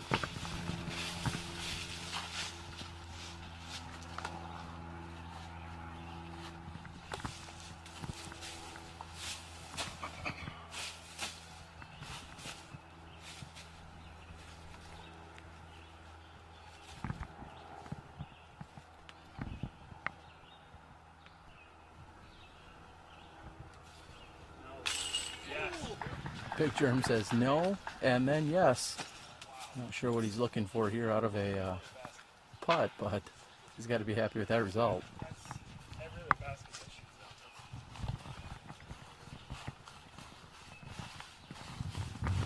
And we will stand perfectly still here for Leiviska.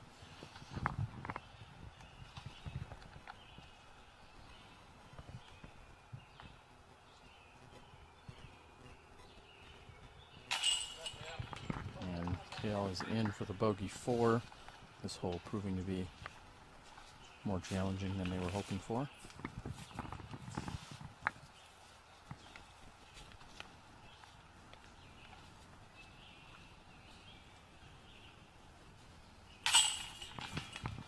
Heart of the chains for Paul McBeth. He will be carding the birdie 2 and picking up strokes on everyone in the group.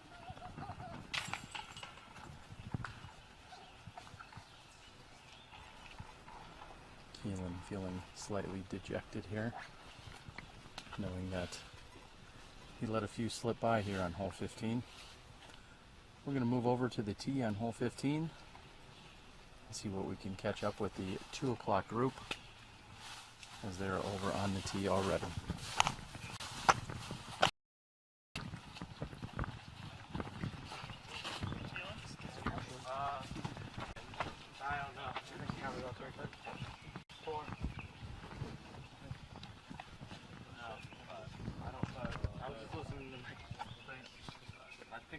Something like that, yeah.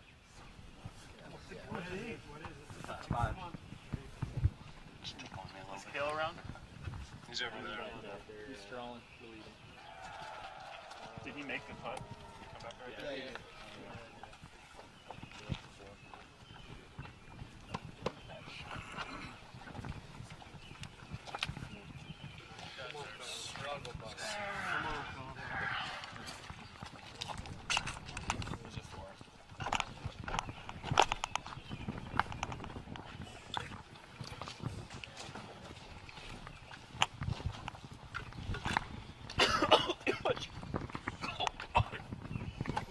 Big Germ working on the water. Oh, the water's working on me. Oh my god. I don't want to start the coughing I had this morning. I had like a clogged throat. I think I almost tasted blood. I was coughing so hard this morning.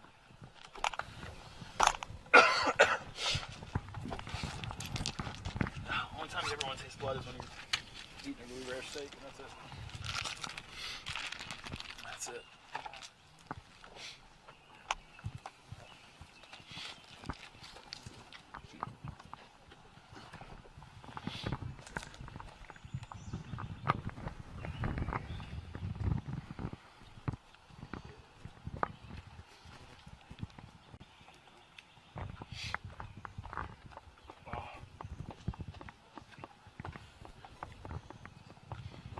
you like this one where it is or where it was last year? This hole? It's in the same spot. It's further back. Hi, we're at hole 16 at Maple Hill. This is 530 feet. This is definitely a bonus birdie. You're going to see two different main routes on this. You got the up the middle gap or pulling it over right and trying to flex one up there. The up the middle gap is probably a more skilled gap, but if you hit one of those trees early, you have a better chance of kicking left. And there's a pond down there. There's a lot of trees. It's a much tougher up and down. So I actually try to yank one over to that right gap. And it's not quite as open, but if you hit a tree up there, you got a much easier upshot and get a guaranteed 3. And I did do this a couple times last year, taking that gap, so hopefully we can get it again.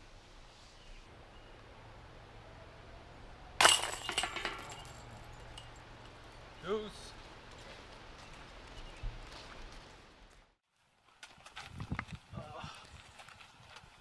Are you in, camera guy? Yeah. That's your new name. Welcome back to hole 16, Hacky Sack. I'm glad all of our fans from all around the world can tune in and check out some hacky sacking. Can you film while doing it? Can you use the POV? I get it. Oh, didn't do it. The reason we are hanging out here on hole 16 watching hacky sack, ladies and gentlemen, is because the card, 2 cards in front of our featured card, has spent their full 2 minutes and 59 seconds looking for a disc. I believe it was just located a few moments ago. Oh, yeah. Sick, dude. I think I have as much feel on the keys. That's not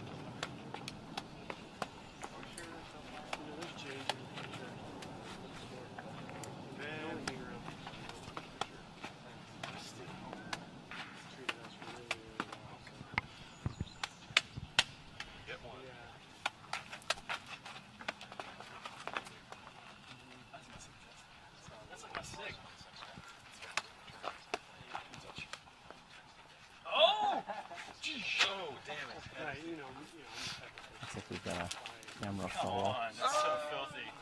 Outside the footstall is so hard to do. I'll play. I'm going to be out.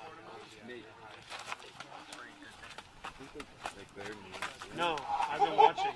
There's no way they cleared. I haven't seen a single person putt. There's no way. I have no stall to it. It's like weird because it's big flat mass.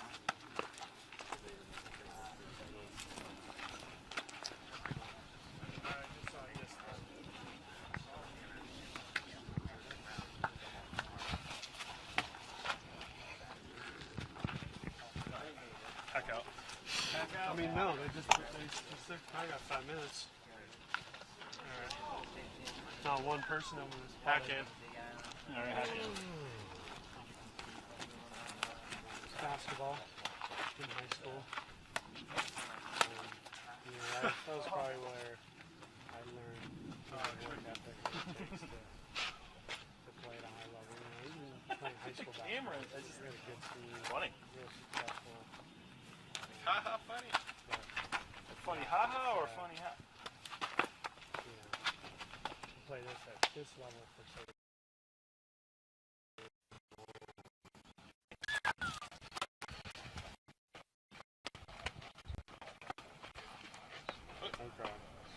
Oh, tag team. Oh, double tag team. That was a hack too. Double, triple hack, triple top to top. Is that a thing? Yeah. Can't you tell us that?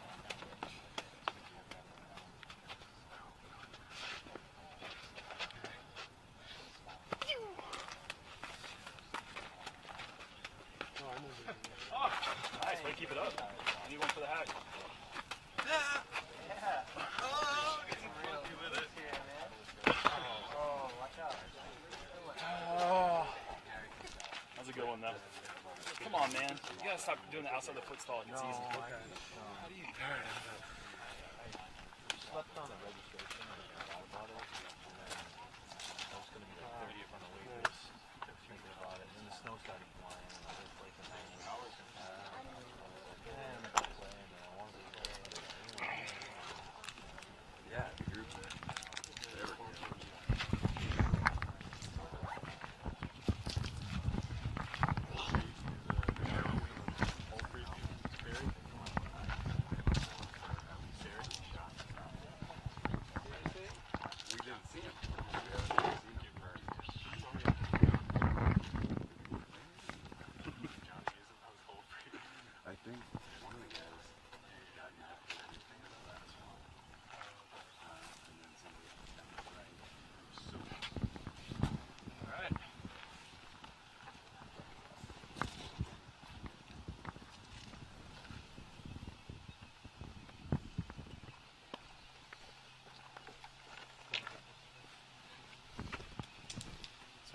like hacky sack game gets out of control.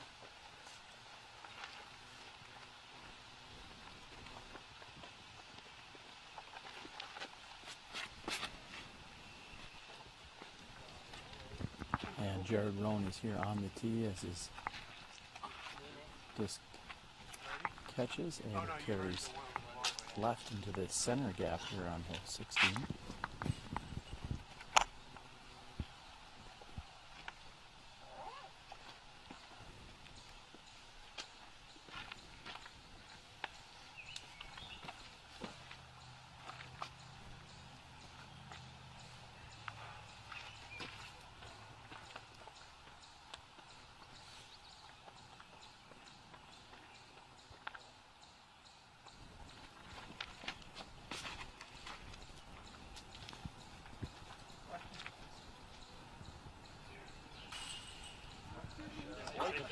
And McDowell gets sneaky, as they say. We've got Nate Doss on the tee with his Z-Force.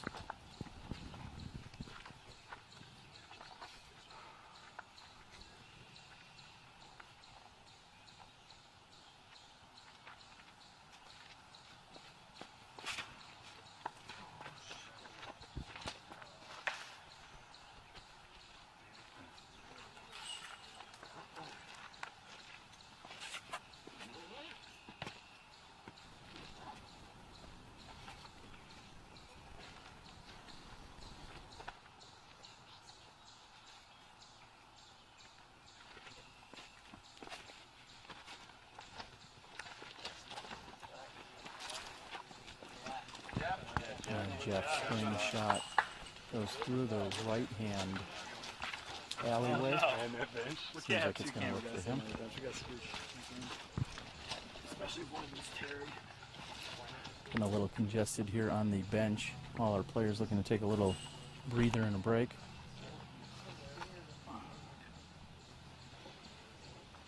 Okay, what happened? I did put you down for a fourth. Is that correct? Nice 30 footer for a fourth, nice 30 footer, bro. Now you got aggressive on your putt for three, man. Good for you. Thanks. Thought I hit it too, but I can't prove my putt stable, man. High left flat. Oh, no. Oh, okay. Yeah, no, it's what else do you mean? That putt spits out. That's not even spit out, but that putt pushes out 9 times out of 10. So maybe 90 times out of. You got it flat. That's how. Yeah, and maybe it had a little flutter. I don't know. You slowed down. Maybe it went flutter instead of flitter. Or, you caught the flutter on the. I did the same thing last year. Doss is on the left-hand side of the fairway. That's not a good putt, but it stayed. You got a kick that carried at least 40 feet left. I'm guessing that's going to be pretty obstructed. Cale Leiviska may make the call here. Ricky both were over there last year. Not sure what's going to happen, but Both got up and down. It was pretty fun. Cale can give us the play-by-play. Are we going to see a forehand or a backhand here out of Doss? It looks like he's eyeing up the forehand gap. There's He's no backhand over there. Yeah, that's kind of why I aim right on this hole, because it's if you hit something right, it's much more open over there. If you hit one of these trees and kick left, it's looking like a real tough up shot. Yeah, he looks like he's eyeing up the forehand. He's still got a solid 240, 250 to the bucket through a lot of trees. Looks like he's got his trusty force.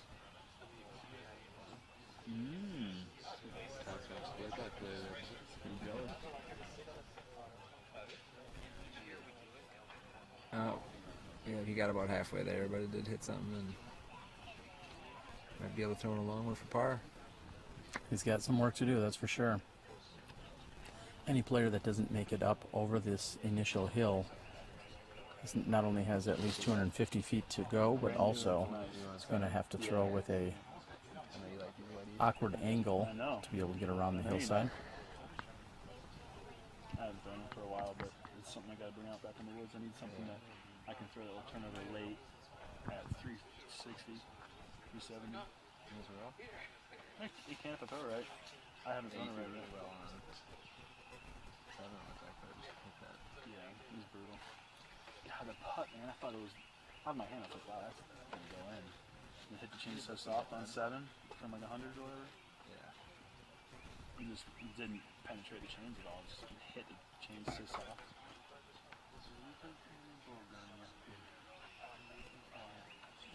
He's got like a snout like a dandy. So you are or you're not going to? Not going. Not so you can build over there? No, that's not it. I just triangle height. I told you my schedule. I don't have a girlfriend anymore. Yeah. Is that since Florida or is that more recent? Mike's not on it. Well, I'm hanging out here on the tee area. I think I'm missing some conversation as Big Germ and If you did not have a girlfriend Cale Leiviska are on my bad side, so to speak. Did I miss something, guys? No. Nothing at all to hear or see. Talking about rocks. Like We're talking about Europe. Dirt. Europe. Okay. Cale, one of these years, countdown. one of these years, Cale's going to be the first person to swim from America to Europe. With the bag of discs on his back. A couple trusty seals. He's going to ride a dolphin to Europe. That'd be sick. And while we hang out and wait for this group to throw their approaches and their putts, I'm going to try and quickly go through some of the comments that I believe are timely here on the board. Some players talking about, is there going to be live coverage throughout other rounds? And Brent, yes, we will be live this entire weekend, bringing you second, third, and final round coverage. We're also going to be live each night with a podcast. Some conversation as to the course record out here. That is certainly the 45 that was thrown by Paul McBeth a few years ago.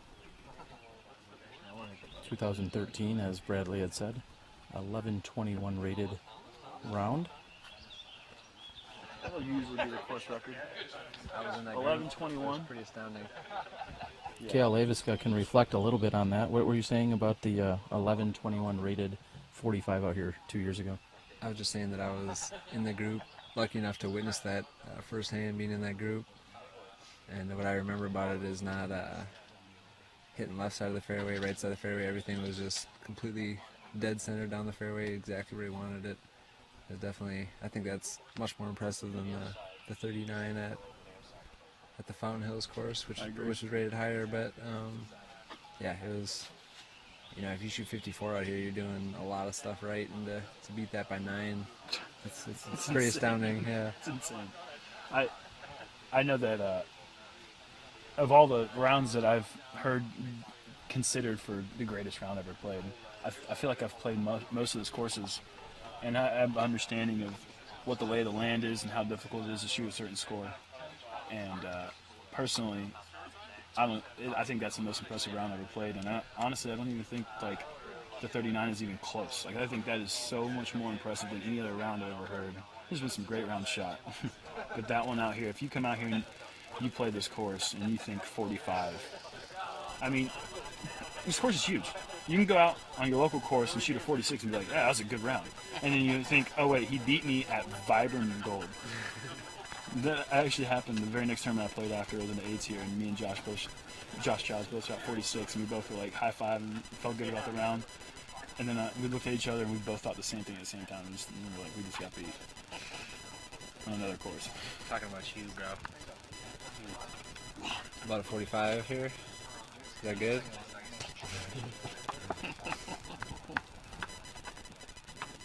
So 3 mistakes. Yeah, he didn't birdie some of the hardest birdie holes in the world, so he had 3 mistakes that round. Yeah. Okay. 3 mistakes. I remember you got this one. Yeah. Filmed it. You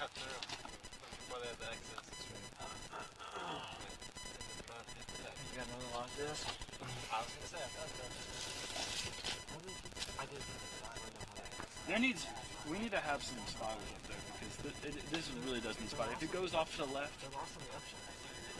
well, but just off the tee though, honestly, because if something goes off left, it's so quick to get over to the pond, you don't know.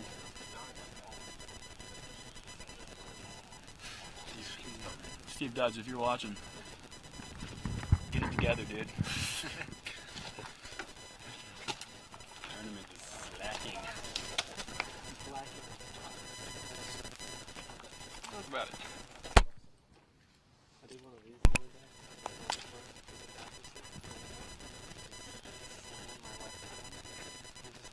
Oh, this?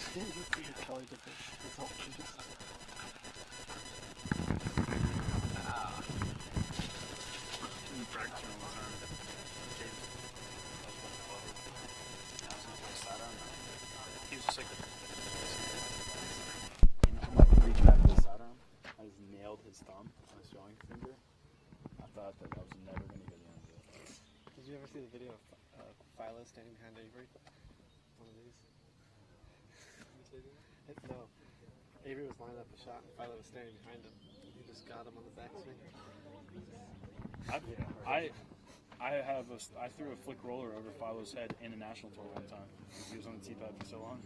After his shot landed, it had been done for about 5-6 seconds with Philo. Oh, yeah. And I just stood over and I threw a flick roller over his shoulder in the tournament.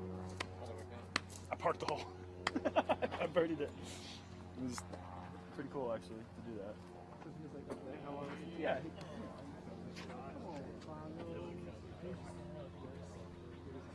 I came right here, yeah. I mean, it wasn't like over his shoulder, but I mean, he was on the tee pad still. Where was this? Hole 16 at the West Course. Yeah. The little Dinker Hyzer. PB State? My. Oh, okay, yeah. You still rolling on that one? I was tired of waiting for him. He done it like 4 holes in a row, so I was just like, I gotta throw.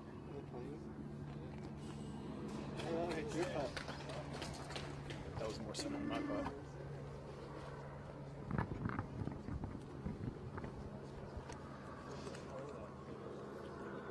Our competitors are clearing out here any moment now on hole number 16. It's been obviously a very lengthy wait. We're going to be teeing off here in just a few moments. Sounded as if we had some slight interference by our onboard microphone. So rather than giving you that interference, we just opted to turn it off for the time being.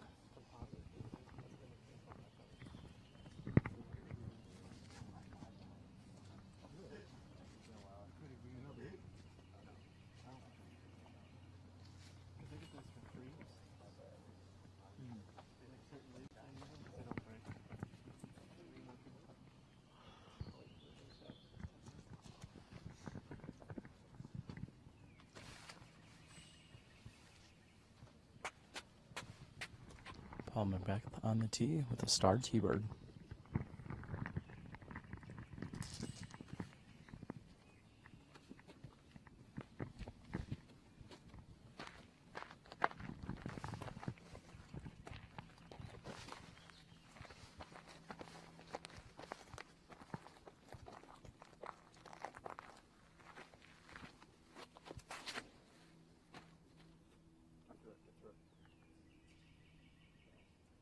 I made it all the way through everything. And McBeth knows that was even a little bit, well, we'll call it a little bit lucky.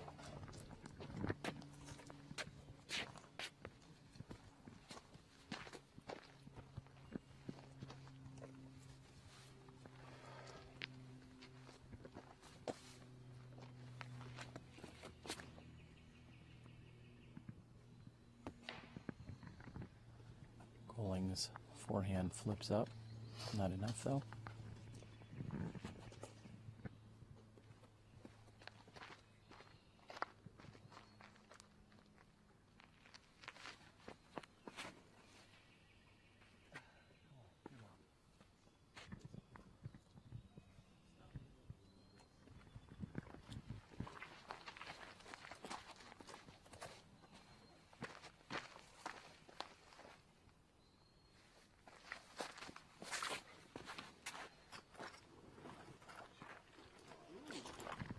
And Kealan was headed for the right side, however, gets a very, very nice adjustment there, unintentionally, of course. However, that's going to work out to his benefit.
It's a turnover forehand shot.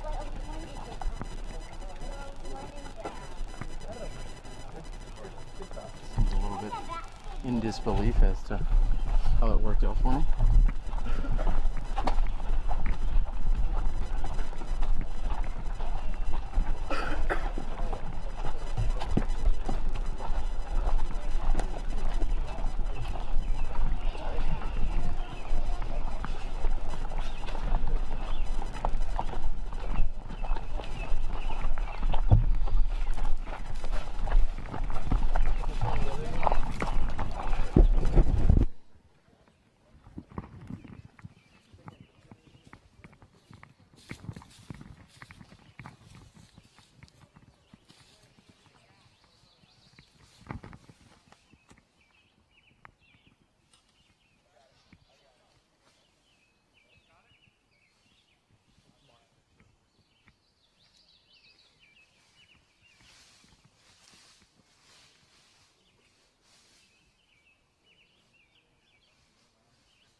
Leiviska almost pinned deep here on this hole off the left-hand side.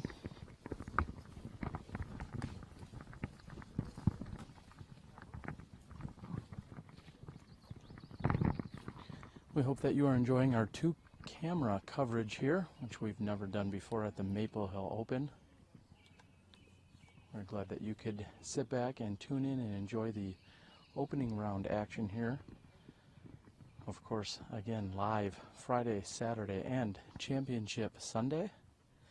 We'll see if we can have as epic of a battle as we had last year with Wysocki and Koling coming in just one stroke apart during the final hole. And Koling from outside of 50 feet is in. Very nice putt by Jeremy Koling.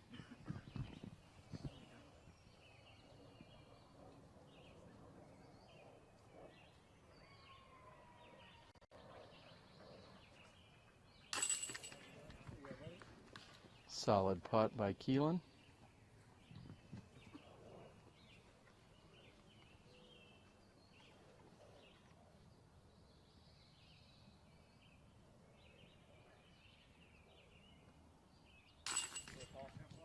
As expected, Paul makes good from inside 25 feet.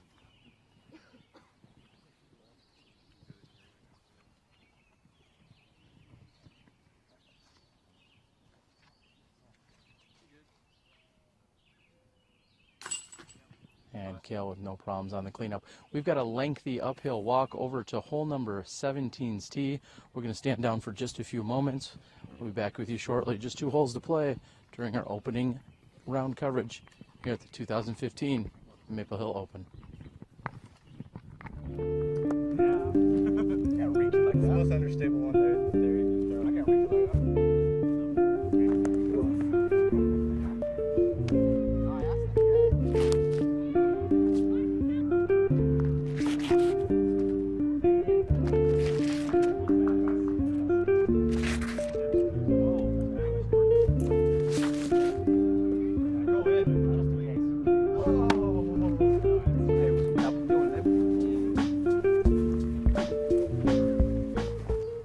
like the thing that tells you the disc is done? When you like, now this is ready? When he puts it in his When he bag. says that? When he puts it in his bag, it's ready.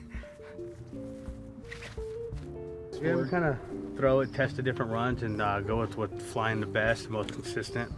We can go up and down with different weights to change the flights and do different stuff as we're testing them. You know, different colors matter also. So.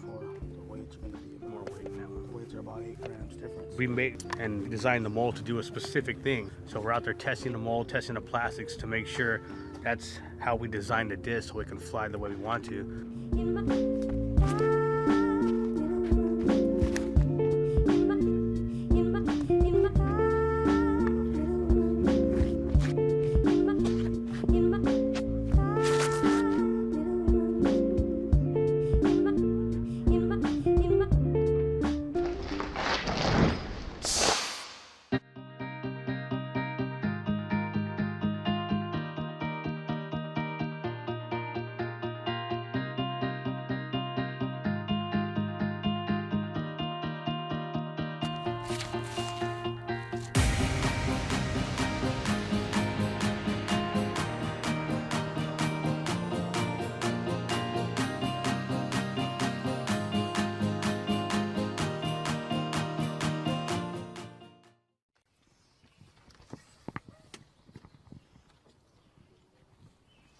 Reliving short moments of glory.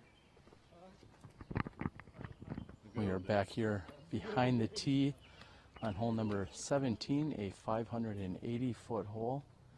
This is considered a par 4.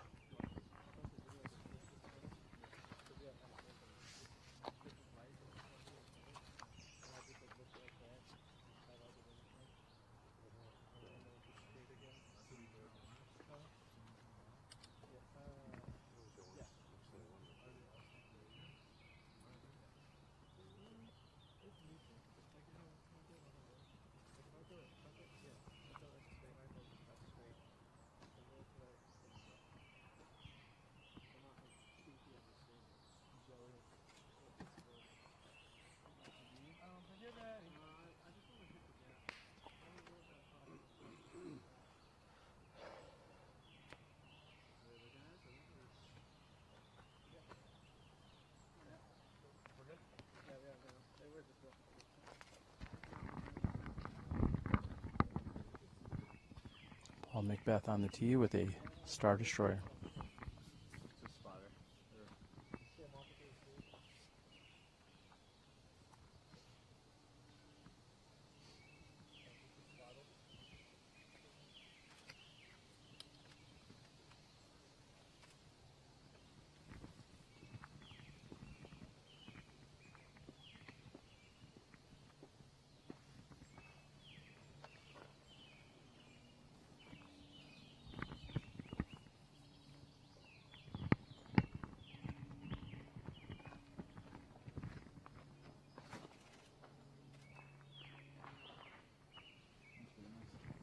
Paul throws a turnover shot.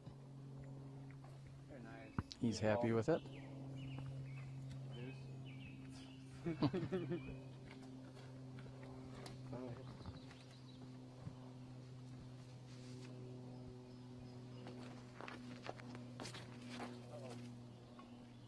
on, fight left. Stable. Oh, that's good. Real good. You went right of the tree that you don't want to go right of, but then it kept flying, so it could be good.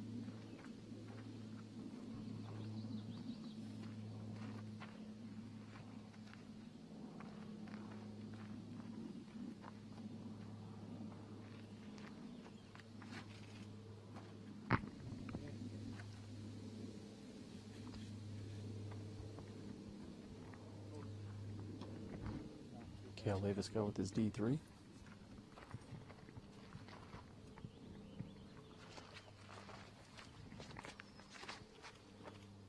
Come on, baby. Yeah. Boom, boom. Hey, boy, Kealan. And the rest of his group is impressed with Kealan's drive here on hole number 17.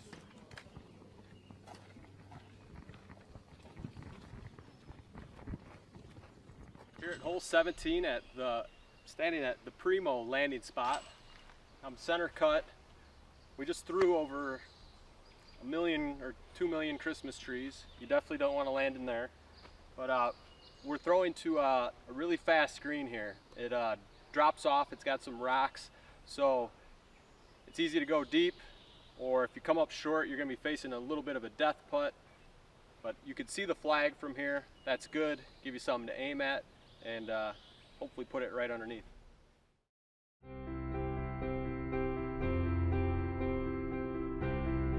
Achieving greatness requires hundreds of days of preparation, which is why the people at Vibram have worked for over 3 years to make their first ever distance driver the longest and straightest in the game. Introducing the new Vibram Lace, helping you achieve your greatness.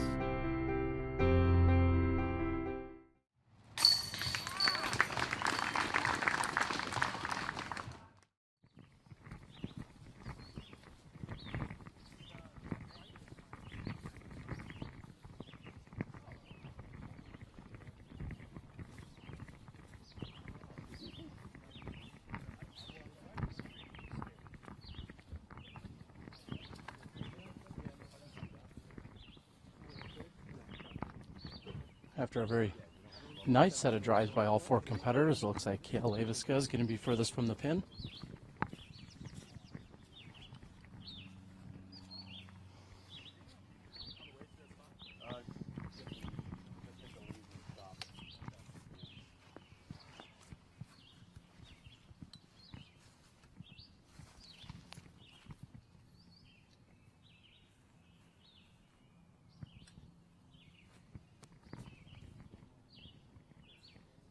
And Cale with a good looking approach shot.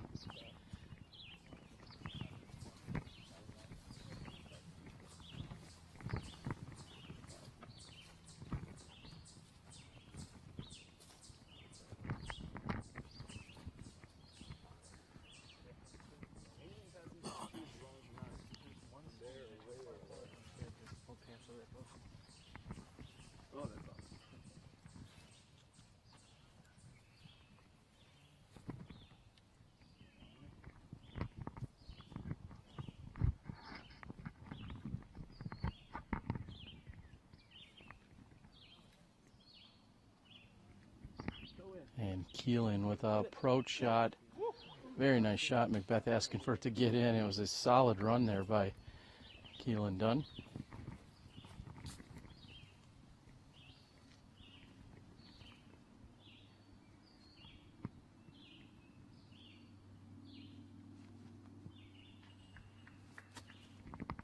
And Paul has about 100 and some, maybe a little over 100 feet. Perfect layup.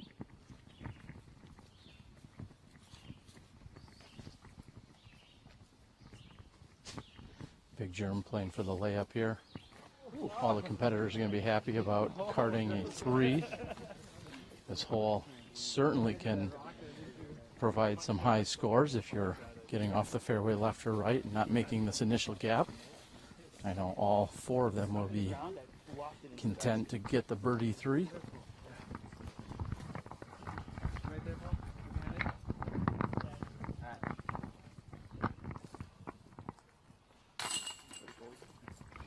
Easy 3 for Cale Leiviska, and Paul and Big Germ will tap in as well.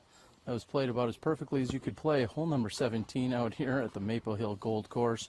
4 birdies from each of our group mates. Well, they didn't each get 4 birdies, but there were 4 birdies. It was pretty solid play.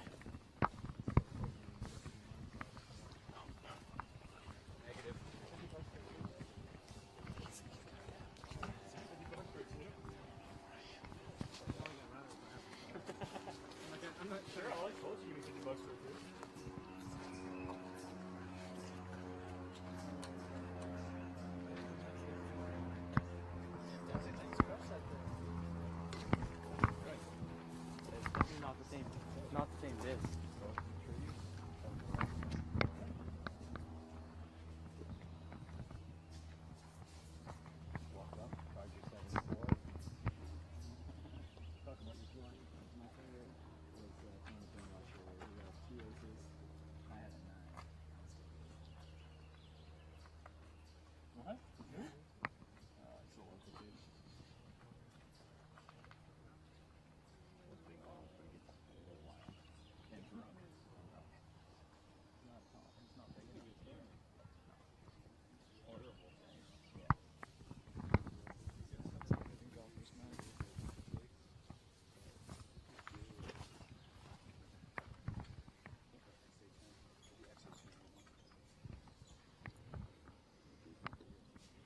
As we wait, we are out here on hole number 18, which measures in at 605 feet. Got a couple of various tee sign sponsors that we find out here, including Heiserbaum,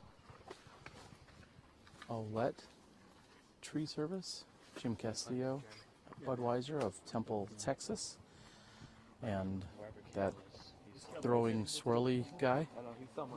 All sponsors out here. Also Legacy Disc, encourages you to play with confidence. We also see a Millennium Golf Disc banner.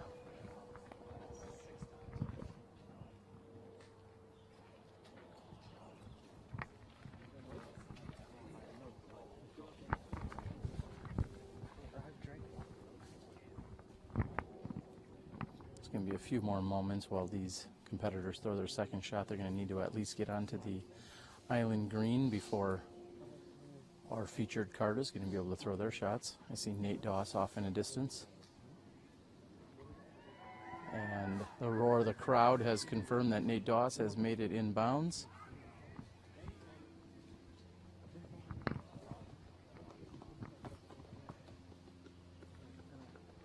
Yesterday during the Champion Skins, the competitors had played from a shorter tee. We watched Paul McBeth and Jeremy Koling attempt to get onto the island green from the short tee. Both were unsuccessful in that attempt. One was a little bit less unsuccessful in terms of almost getting it. This time it was me. I was less unsuccessful. Is that a thing? That's definitely a thing. Sure. Pleasure. Little champ.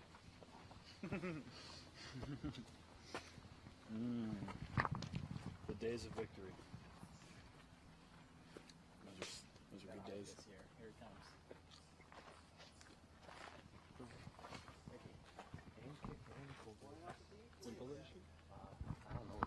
Looks like Paul McBeth is going to be lining up with his swirly Star Destroyer. Kealan has a 168 Star Destroyer in his hands. Big Germ's throwing a green D something, as he always does. I believe that's going to be a D3. I believe Leiviska also has a D3 in his hands. He did well after that.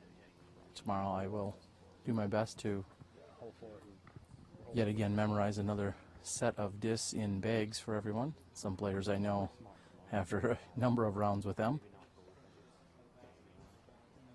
I also took note of Cale Leiviska apparently is sporting a brand new pair of shoes. They are very, very clean. Decided to bust out a new pair of shoes here at this National Tour event. And color coordinating is definitely a specialty of McBeth, as you can see here today. All right, we're live. We are on our 18th hole of our first run coverage.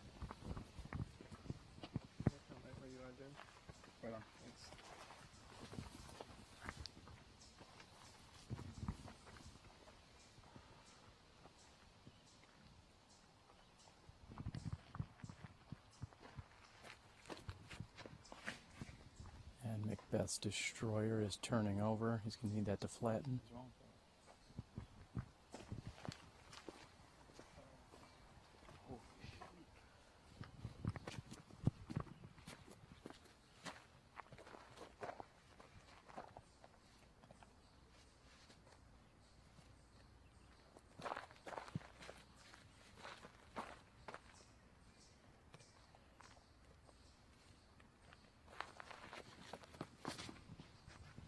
And Big Germ has a great looking turnover shot.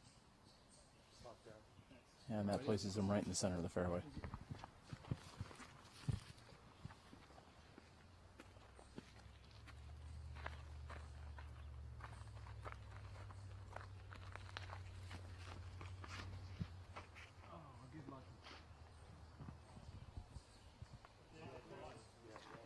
Cale's managed to fight through, as he was a little tight on the right side.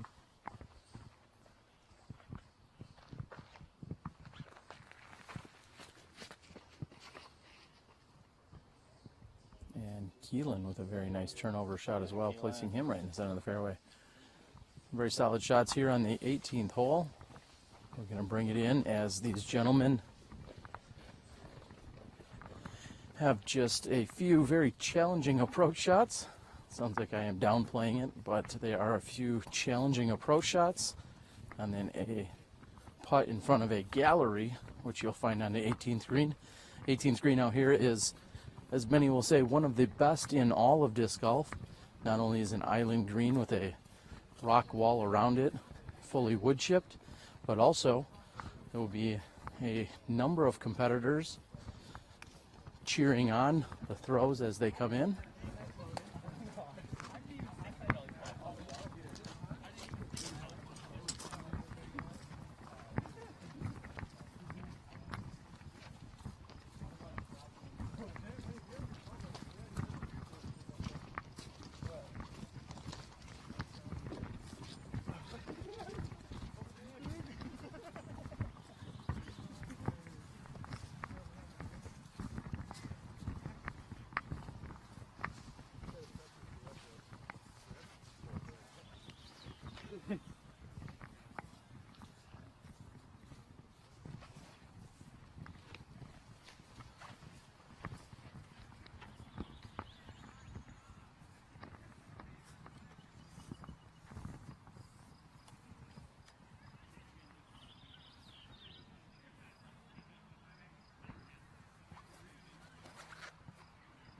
And Kealan going for the green. Unfortunately short with his backhand Nova approach. I can't right now. Take a lift out here and then the first one comes out.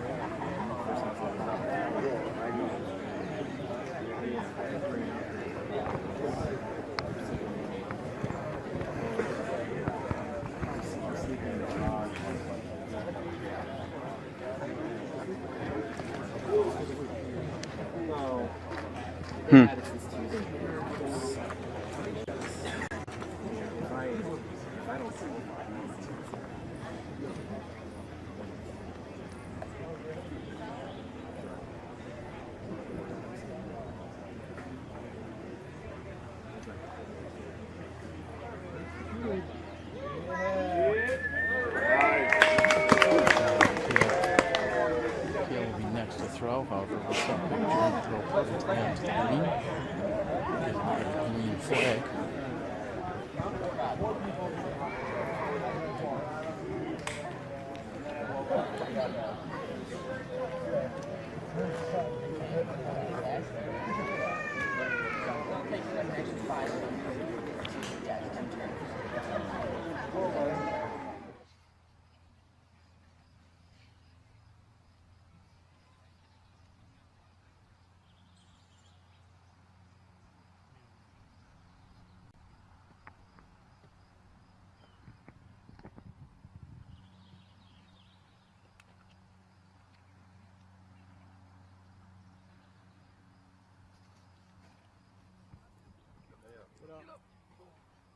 And Cale comes up short of the rock wall. I felt a little bit of wind in his face. I think he, for a moment, was second guessing as to if he was going to run at that or not.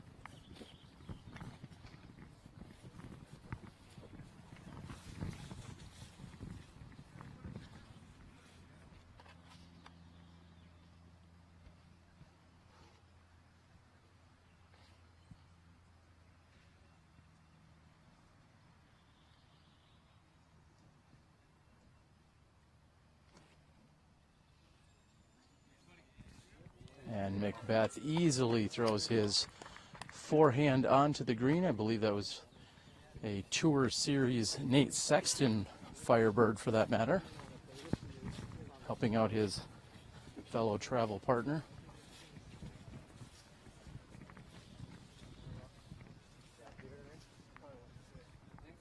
Paul helping give an exact spot as to where Cale went OB.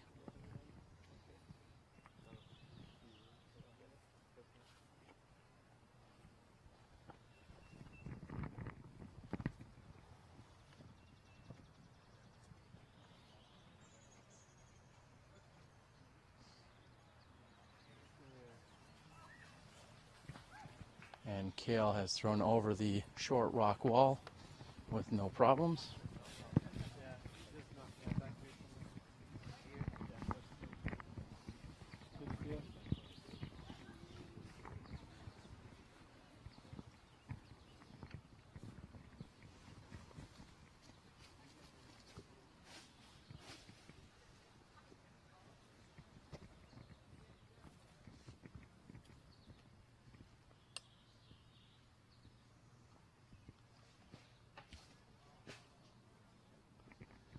And Kealan has hit a branch that I'm not sure he thought came into play. Unfortunately, looked like he had a good line going for the basket, however, caught a branch just short of the wall.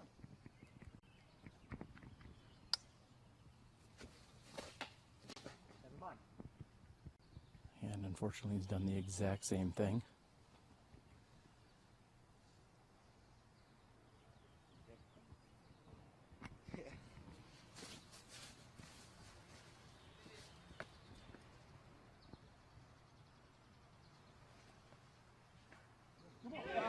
Oh, and then he almost puts it in off of the wall. Unfortunately, Kealan very frustrated. I could tell, I could actually see his arm shaking. I know that he was distraught and nervous all at the same time.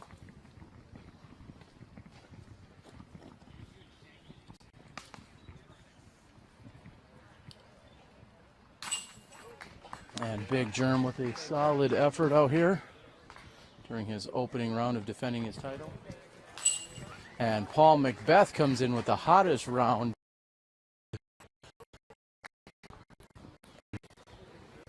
We'll catch up with Paul in a few moments.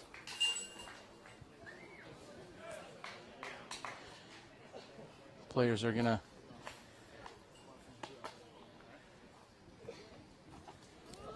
go ahead and catch their breath for a few moments here.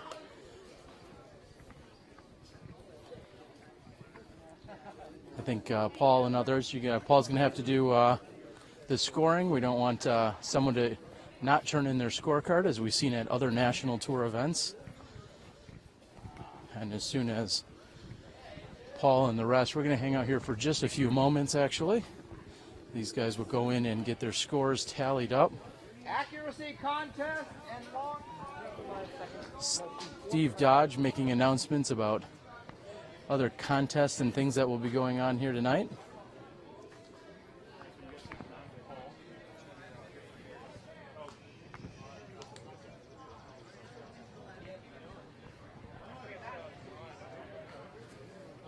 In fact, I think we might have a moment to catch up with Steve Dodge while these players are adding up their scorecards. We'll catch up with Steve and get some updates from him.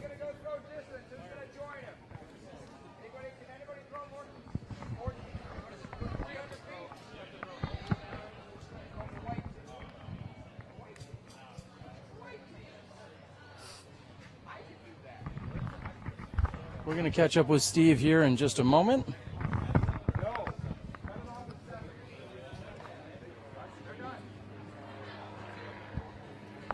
Oh well. And I have caught up with our tournament director again, Steve Dodge. Steve, I think we still got a few players out on the course, but they're a little ways behind. Would that be correct? I think we've got 6 cards left. Yeah, absolutely. And it's been a heck of a day already. Yeah, what's been the highlight thus far for you? Wow. Our time together is the right answer. The fact that I haven't had much to do. It's. I'm going to go ahead and say the staff here is second to none. These guys knock it out of the park, and they ask me what it is they need to do, and I tell them, and it's done, and I don't need to do anything else. The weather has been, I would say, gorgeous, not too hot, a little bit of wind from time to time. Are we going to see that the rest of the week here? Is that what you're guaranteeing us? I have no idea about the weather. I never check it. But I will say I had an interesting conversation with one of the top guys from the lead card last year, and I asked him, I said, what hole gave you trouble out there? And he said hole 8, which is a 300-foot shot wide open over water. The water's not an issue for these guys. And I said, what happened there? And he said he was practicing with he's got a massively overstable fairway that he used because the days leading into this, it was very windy. And then today, there's no wind out there, and he didn't know what to do. And it was really interesting, like 300-foot straight shot. You know, we all should have that in our bag, but when you got to land it on a peninsula, it's not the easiest thing. And that hole messed him up because he'd been practicing in wind, which was, it's kind of fun that we have a lot of different weather here. We do, and I saw that Paul McBeth actually threw a Champ Thunderbird, and I was thinking, that's more disc than he needs, but he wanted to make sure he cleared that water here on this opening day. We're going to catch up with him in just a moment. He shot a 10 under par, a 50. 50, okay. Is that like a normal day out for you when you're out here playing casually, or do you score usually right around there? Yeah, when I play all 13 holes, I get the 50 every time pretty much. Yeah, maybe 52. I heard Ricky got a 51. I don't know if those are the hot scores. Those are correct right now, okay, yeah. That's fantastic. All right, well, how about we let you go? We'll catch up with you more either tonight on the podcast or tomorrow. And for now, we'll bring in our current leader, Mr. Paul McBeth. Fantastic. All right, thank you. Nice shooting, Paul. Thanks, Steve. All right. He's in the clubhouse. He has shot a 50, which is a 10 under par. I'm joined by Paul McBeth. Paul, give us a quick recap on your round. How do you feel like it went in your terms? Pretty good. I started out, you got to get the twos early. I got a few in there, and then was pretty, I think I got a few pars through the middle, and then birdied, I think, the last four, something like that, to finish well and shoot a 50, 10 under, I believe. Yes, correct. Yeah, we saw that Wysocki had come in with a 51 and was leading with a 9. Nate Sexton's not far behind, and some other really solid scores. But a 50, would you say that's right on pace where you'd like to be? Yeah, I mean, anything 54 or below, especially with conditions like today, minimal wind, good temperature, probably mid-70s. Anything 54 and below is a great score out here today. All right. What are you going to do tonight to relax? I know you're not much for, I think Ken Climo once put them reindeer games, referring to extracurricular games, Yeah. but what are you going to do tonight to relax? Pretty much stay on the course, so I'll probably just stick around and watch. I know they got the new game room here, which is pretty cool. Maybe hang out up there for a little bit, and we got the movie. We got a movie to watch tonight. So. What movie is that? American Sniper. Okay. Well, hopefully you can take a little time out of your day. We're going to have our podcast going off at, I believe that's going to be either 8 or 9 p.m. Eastern. So hopefully you can stop up and visit for us for a few minutes up there. If you want me up there, of All course. right, of course we do. This is Paul McBeth. He is your current leader. There's 6 cards out there. I'm not sure if anyone else is on pace, but I don't know if I'm going to count on anyone coming in with a sub 50. So for tonight and for, well, I should say as today wraps up, we're going to call Paul McBeth your current leader with his 10 under par. For everyone out there that tuned in and watched, for Todd Dodge on the camera, Joe Height on the camera, Johnny V back in Milwaukee, AJ Risley and Ryan Heedy all backing us up, and for all of our amazing smashies out there taking in our first round coverage, we thank you. We'll see Paul again tomorrow on the leader card right here at the Maple Hill Open. Again, I'm Jerry Miller, the Disc Golf Guy. We'll see you tomorrow when you step inside the Smash Box. See you tomorrow. Thanks, pal. Yep.